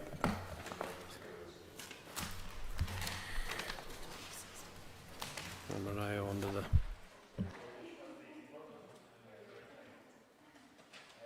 the... Okay, members, the item 4, members, on the order paper is the adjournment. The question is that the Assembly do now adjourn, and in conjunction with the Business Committee, I have given leave to Mr Robbie Butler to raise the matter of a bypass road for Moira. And I call Robbie Butler, and you will have up to 15 minutes. Up to 15 minutes. Thank you, Mr Speaker, for the allocation of the time in a very busy schedule. And I want to, at the outset, thank the Minister for attending this adjournment debate, especially given that the Minister has a young family indeed, and I know that the pressures that are on her and other ministers with families. So I won't take up the 15 minutes, Mr Speaker. I won't take up the 15 minutes because the case in hand is well made, and I know that the member from Lagan Valley for the SDLP will also state the case clearly to the Minister. Because the people of Moira and its environment, Marlin, Dollingstown, and those that live in those rural communities have faced this problem for quite a number of years. And the Minister will be aware, and her department will be aware, that I have been in communication with her office and indeed the department for a number of years on this very same issue. And I don't know if the Minister has indeed visited the town of Moira or not, and I suspect she may have, but it is an absolutely beautiful town. It is a vibrant wee village. And you know, Minister, there are many villages and towns throughout this country who are struggling. They're not as vibrant. They're struggling to fill their shops. They are struggling for enterprise, and they're struggling to get footfall in their town centre. That's not the case with Moira. It's absolutely vibrant. There isn't an unused retail unit. It has a vibrant nighttime economy. I'm sure Mr Cont'd will touch on that. Moira has an attraction both for business and also it's a fantastic place to live, and it's a very sought after area. We could see that in the growth of the local population over this past number of years. And if you do, perchance at some stage, try and travel to Moira, you will be caught in the traffic that we're here to talk about tonight, and the traffic jam. And sometimes I think as to what the reason for that may be. It could be that some people are going on a pilgrimage to see the birthplace of Pat Catney, possibly.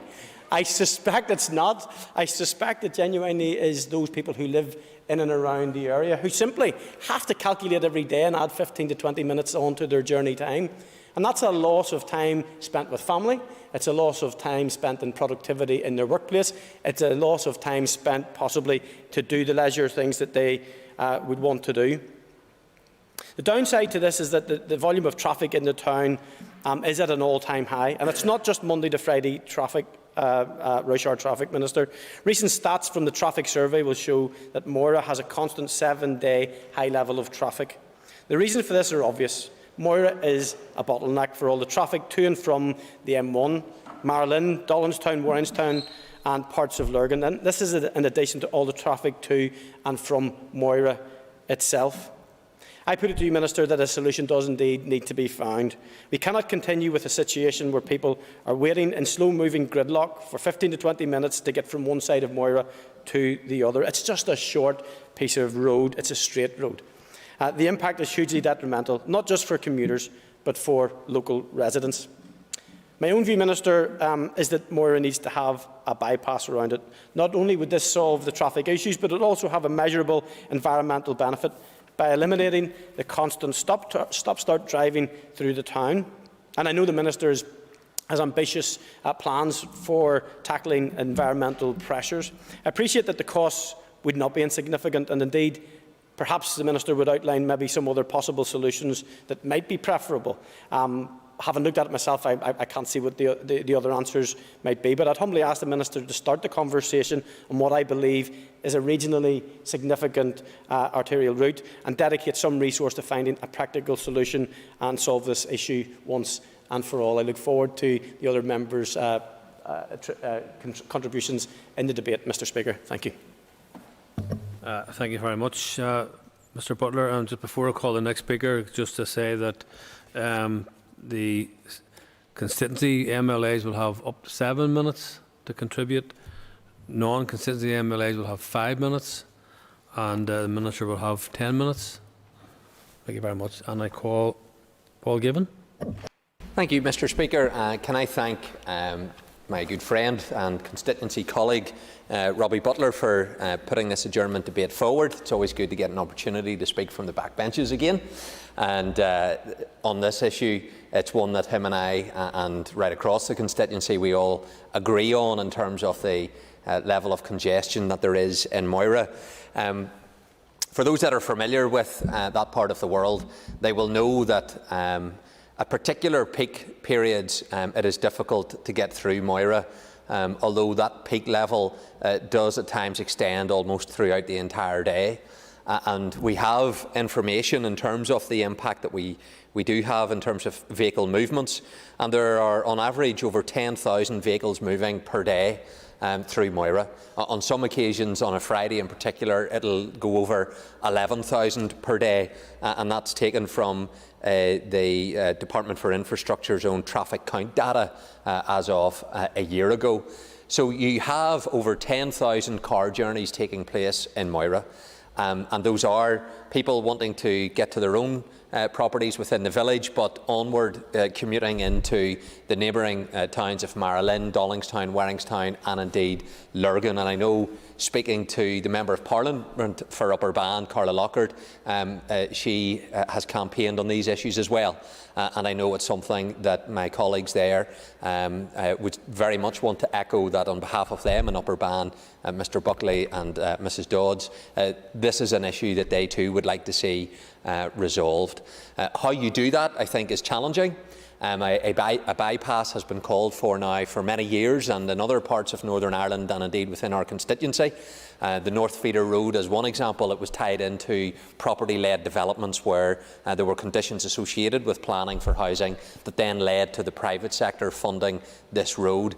And I'm not sure that there's an opportunity to do that in Moira, but there undoubtedly has been significant housing developments that have taken place within the village and in those neighbouring villages in the constituency. I will. Would the member agree with me that, in speaking to constituents and people that are considering to move to Moira, that one of the things that they say they want to move there for the schools and the infrastructure. However, they have to figure in that the fact that there is a traffic issue and the wait times getting in and out can sometimes be 15 or 20 minutes and can affect their decision making. Member has an extra minute. And Moira is a very popular place to live, and understandably so, given the beauty that is in that particular locality, the domain, the train station that isn't that far away. And of course that is an area that the department is wanting to expand, which will generate further traffic as people want to avail of the development of Moira train station. And so we need to look at what infrastructure improvements can be provided in the Moira village, and I know the Belfast Metropolitan Transport Plan does say that account should be taken of the growth in these areas, and that must include improvements to the infrastructure. So my question to the Infrastructure Minister is, what plans has her department to deal with the traffic congestion that we see in Moira?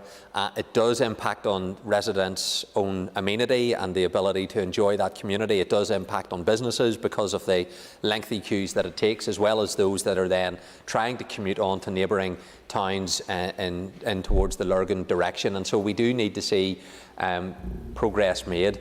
A bypass is the obvious solution. However, I recognise the financial implications for such a proposal. So in the absence of that, are there other steps that can be taken to improve the A3? And I say that in the wider context that Moira has a strategic location with Moira roundabout towards Notts Corner. I think of the Knockmore-Sprucefield Link Road that we're going to see develop, where you have the Sprucefield bypass, which is planned in the future. And if there's going to be this development with Sprucefield, the Knockmore link, Moira is the missing part of the jigsaw in terms of what we're doing to improve that general connectivity within that area. So I'd be very keen just to hear from the Minister as to what plans the Department has to help alleviate the traffic congestion problems that Moira is facing. Thank you, Mr. Speaker. Thank you, Jan. I call Mr. Catley. Thank you very much. I'd like to start by thanking the member opposite for bringing this important debate to the House. I would also to sincerely thank the Minister for coming to the House for the debate. I know, as always, she will listen with care and great thought, as each of us seek to assist our constituents. I also know she's probably sick of listening to me raising the issues of Lagan Valley, about public infrastructure that has been starved of investment for decades, despite a growing population and an increasing younger and more active demographic. I know from all this engagement, Minister Mallon will work with us to help the people of Moira as much as she can, even though the financial allocation made to her department remains constrained. I was born in Moira, County Down, and from an early age I was involved within the hospitality industry. I left school at 15 and went straight into an apprenticeship in forgeries in Moira, there on the main street under the tutorship of Paddy Swale, one of the best bar persons I ever come across. My place in my heart belongs there in Moira, and I was very lucky to grow up to have my playground as the domain. It was a very safe, caring neighbourhood.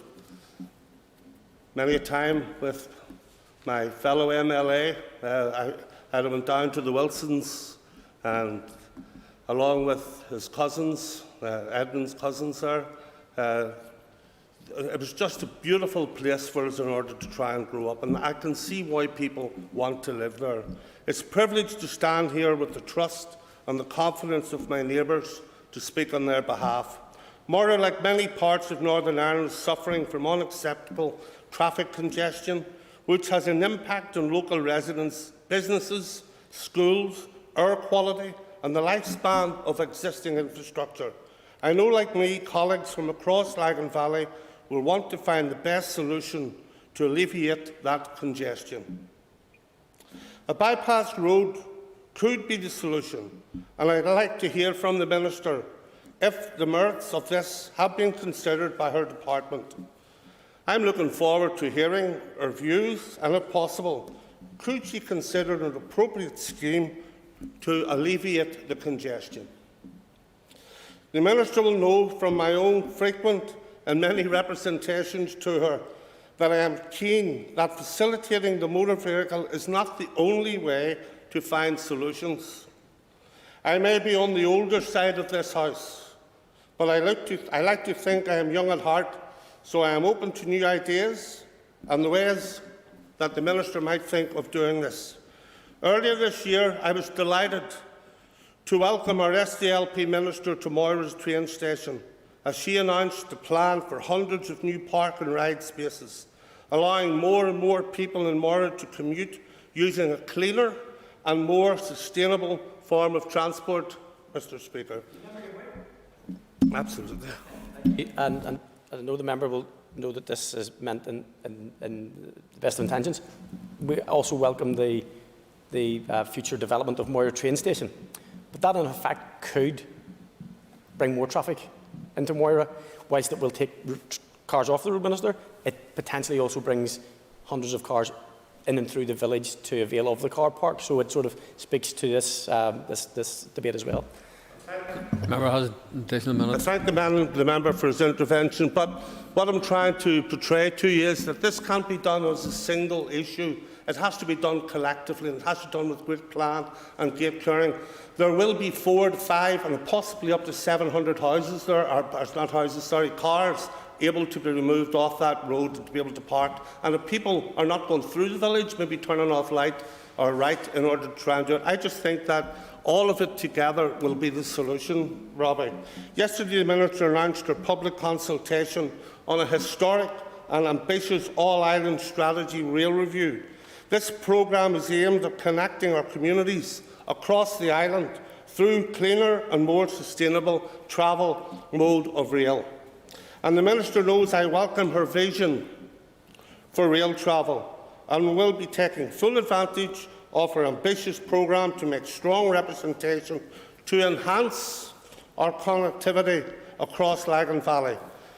Beginning with looking at existing infrastructure like the Knockmore line, which I have campaigned for a long time in order for it to be reopened. I sort of think I know it inside out now. But finally, I have a duty to my children and to my grandchildren to drive forward ways in which we can tackle issues like congestion, air quality, and to ensure our place, towns and villages are cleaner, greener and more accessible.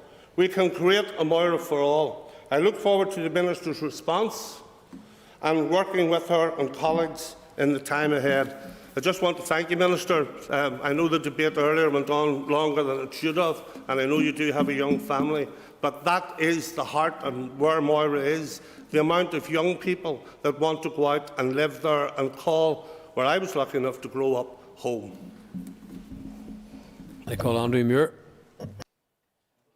Thank you very much, Mr Speaker. I speak in this adjournment debate as a member of the Alliance Party and representing the party, but also with someone who has an interest and perhaps somewhat of an understanding in relation to this. It goes back to when I started with TransLink in 2006. So when I started, they was encouraging us to do a sponsored walk, and it was from, I agreed to it, from Portadown to Belfast. So by the time I got to Belfast, I could barely walk, but we went through the town of Moira, and I could see the congestion and the issues within the town that were quite significant. Number of years subsequent to that, in 2018, I took myself for a marathon run from Belfast, from Portadown to Belfast, and did that in 3 hours 30. But the traffic situation was just the same, if not worse, going through the town. And a few weeks ago, I was in the town and ran out the towpath, the Broadwater, out to Ali, and came back into the town for a cup of coffee. I could see the real issues within the town. And as other members have outlined, it's not just purely in relation to a bypass, whilst that is one of the things being advocated for, but it's also in terms of safe crossings for pedestrians through the main thoroughfare through the town. And I think that is a key issue that needs to be considered, because throughout all my visits to Moira, that has been an issue about being able to safely cross the road with significant volumes of traffic, including HGVs, trying to make their way through the town. So that is an issue that needs to be considered. Also about the improvement of public transport, which must be the first response to any issues in terms of traffic congestion. The other issue is really in relation to park and ride, and I think it's important that that is being provided, but also that we consider the knock-on impact in terms of ensuring safe access and ingress from that park and ride, particularly at peak times when people are accessing that and going through it. So this is an important issue to be brought, and I think it's the first concern for me is always around safety and about safe crossings across the road, and that's an important issue that be considered. I don't want to delay the House too long, or the Minister, but I thank the member for bringing this to the Chamber today. Can I call Evan Poots, and can I apologise, Mr Poots, for not calling you before Andrew Muir as a constituency MLA, but at least you only got 5 minutes to speak. So. No worries, Mr Speaker. Everybody forgets about me, you know. But hardly think that's a problem. Thank you for calling me in any event, and thank Robbie for bringing this motion before the House this evening. I'd have to say that it's a long time since my grandfather took his family to church in Moira on a pony and trap. And my mother walked to the train station for nearly 3 miles to get down to Belfast to work in the civil service. And Moira as a village has grown rapidly since then, and particularly over recent years it has grown. And unfortunately, the planning hasn't went into it the way that it should, and the road development has not taken place to match the housing development that took place in the area, and indeed in the other villages further up towards Lurgan, Marlin, Dollingstown, Waringstown, who all access the motorway through the village of Moira. And I believe that Mr Catney is absolutely right whenever he says Lagan Valley hasn't done particularly well out of road service, out of the Department for Infrastructure historically. Because if you look at the North Lisburn feeder road, that was provided by the private sector. A further £7 million of investment happened at Sprucefield where the new links were made onto the motorway there. Again, that was provided by the private sector. £1 million was spent at the Saintfield roundabout putting lights in. Mr Salmon was heavily involved in it. And new work to the Largamore Link Road. Again, that was provided by the private sector. So, and actually, the new Knockmore-Sprucefield Link Road was to make a real transformational difference to the City of Lisburn. Again, that's being provided by the private sector. So, given the Department of Infrastructure has got away so lightly in the Lagan Valley constituency, it would be an entirely reasonable thing for them to do to provide an investment here in Lagan Valley for Moira and for the communities that access the motorway through the village of Moira. Moira is a real gridlock, particularly in the mornings and evening peak traffics. So if you're trying to get out of Meeting Street to get onto the main road, it is an absolute disaster. And we have many older people now living in Moira who have to cross that main road, where that 10,000 cars travel that road. And those older people are having to cross that road to go to the doctors, go to the chemists and get essential items. And we really do need to relieve the pressure that is on Moira Village. And, you know, we've spoken about the train station and recognise the desire to create more car parking, and I support that. I'd also like to see better walking access to the train station so that people can safely walk there in a well-lit area. And that's critically important that the Department for Infrastructure take that issue on board as well. But we all recognise and everybody knows that Moira, in terms of traffic, is a disaster zone, particularly in the evening times when the traffic backs up right onto the motorway, which is dangerous.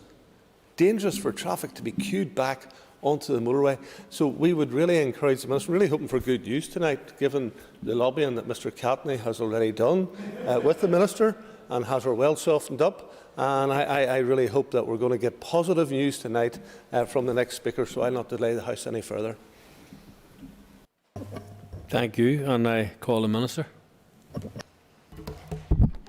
Thank you, Mr Speaker, and I want to thank the member for Lagan Valley, Mr Butler, for instigating this debate on a bypass road for Moira. And I've listened with interest to the comments and the issues raised by members. I have had the privilege of being in the village, and it is absolutely beautiful, and undoubtedly there are traffic congestion problems at peak times due to the high volume of vehicles passing along the A3. And I fully acknowledge the frustration of commuters and the Moira community who are impacted by this. I think it is important, though, that we recognise that, as well as exploring engineering solutions to the congestion in many towns across Northern Ireland, we also need to work to reduce the dependency on the private car for the vast majority of trips. But I do recognise that this presents additional challenges to those living in our rural communities. And while bypasses can improve the urban environment of our town centres and journey time reliability on the road network, we also need to focus on greater use of public transport and investment in public transport and active travel to enable more of us to make our journeys by sustainable means. That is why in February of this year, as members have referenced, I was delighted to announce a plan for over 400 new park and ride spaces close to the Moira train station that will provide cleaner, greener, sustainable transport for locals. I'm also aware of requests for better street lighting along Station Road as well, and while the current requests don't meet the current policy, this is an issue that we're trying to do what we can within the Blue-Green Fund, but I am conscious that there is a case to be made there. However, what I would say is that I do recognise the point that Mr Butler made, Mr Speaker, that the park and ride facilities is a positive move forward, but the truth is that it's only part of the solution, because there will still be a requirement for traffic to travel through the village to get to the train station. I know that Mr Given asked about, what is your department doing to try to address the issues, and in recent years the department has tried to take a number of steps on mitigating the effects of through traffic on the village and improving road safety, and we will continue to monitor the situation and make changes should this be shown to help ease congestion, for example to the signal timings at the Main Street Meeting Street junction. But what I would say is that the limitations of the current road layout, particularly in the centre of the village, presents limitations to what can be done to reduce the current levels of congestion. Eastern Division have also received requests to signalise the M1 westbound off-slip at its junction with the Moira roundabout. However, due to the existing queuing from the village, to provide traffic signals could result in a situation whereby traffic with a green signal may have limited scope to progress due to congestion downstream, and as such this could lead to further frustration among drivers. But I want to assure the representatives of Lagan Valley that this location will continue to be monitored. So if that is the case in terms of looking to see what measures we can introduce, and we're recognising that that isn't the solution, then we need to look for other solutions. And so members may be aware that in June of this year I published Planning for the Future of Transport, which sets out the central role transport plans will play in supporting the improved planning, management and development of the transport network here over the next 10 to 15 years. The Department has initiated work on a new suite of transport plans, setting out new transport infrastructure proposals for delivery to 2035, and this includes the Belfast Metropolitan Transport Plan, or the BMTP. This plan will address future plans for roads, public transport and active travel within the 5 councils of the Belfast metropolitan area, including Lisburn and Castlereagh City Council. This plan will include detailed scheme testing, and a Moira bypass and other potential public transport solutions will be tested as part of that process. The BMTP will be developed alongside the Council's local development plans, reflecting the Council's growth ambitions and policy objectives, and it is expected to be published towards the end of 2023, and my officials will work closely alongside the Council as that work progresses.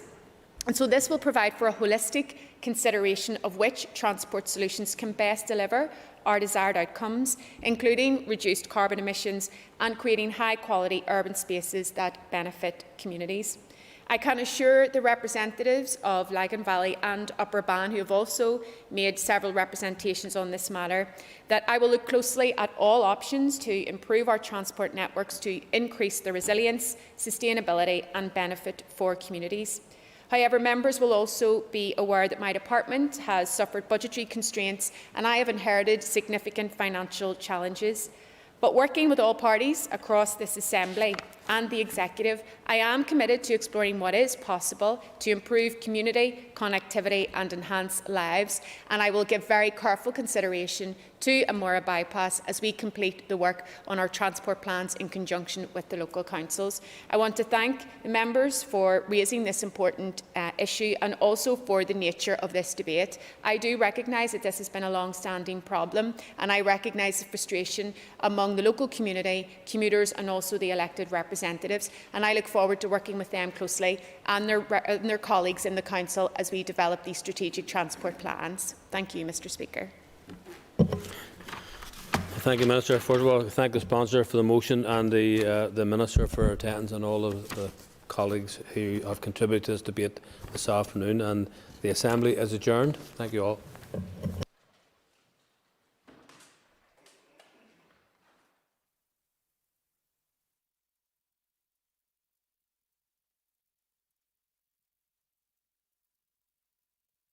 Is the Northern Ireland Assembly Plenary Programme signed. This is the Northern Ireland Assembly Plenary Programme signed. This is the Northern Ireland Assembly Plenary Programme signed. This is the Northern Ireland Assembly Plenary Programme signed.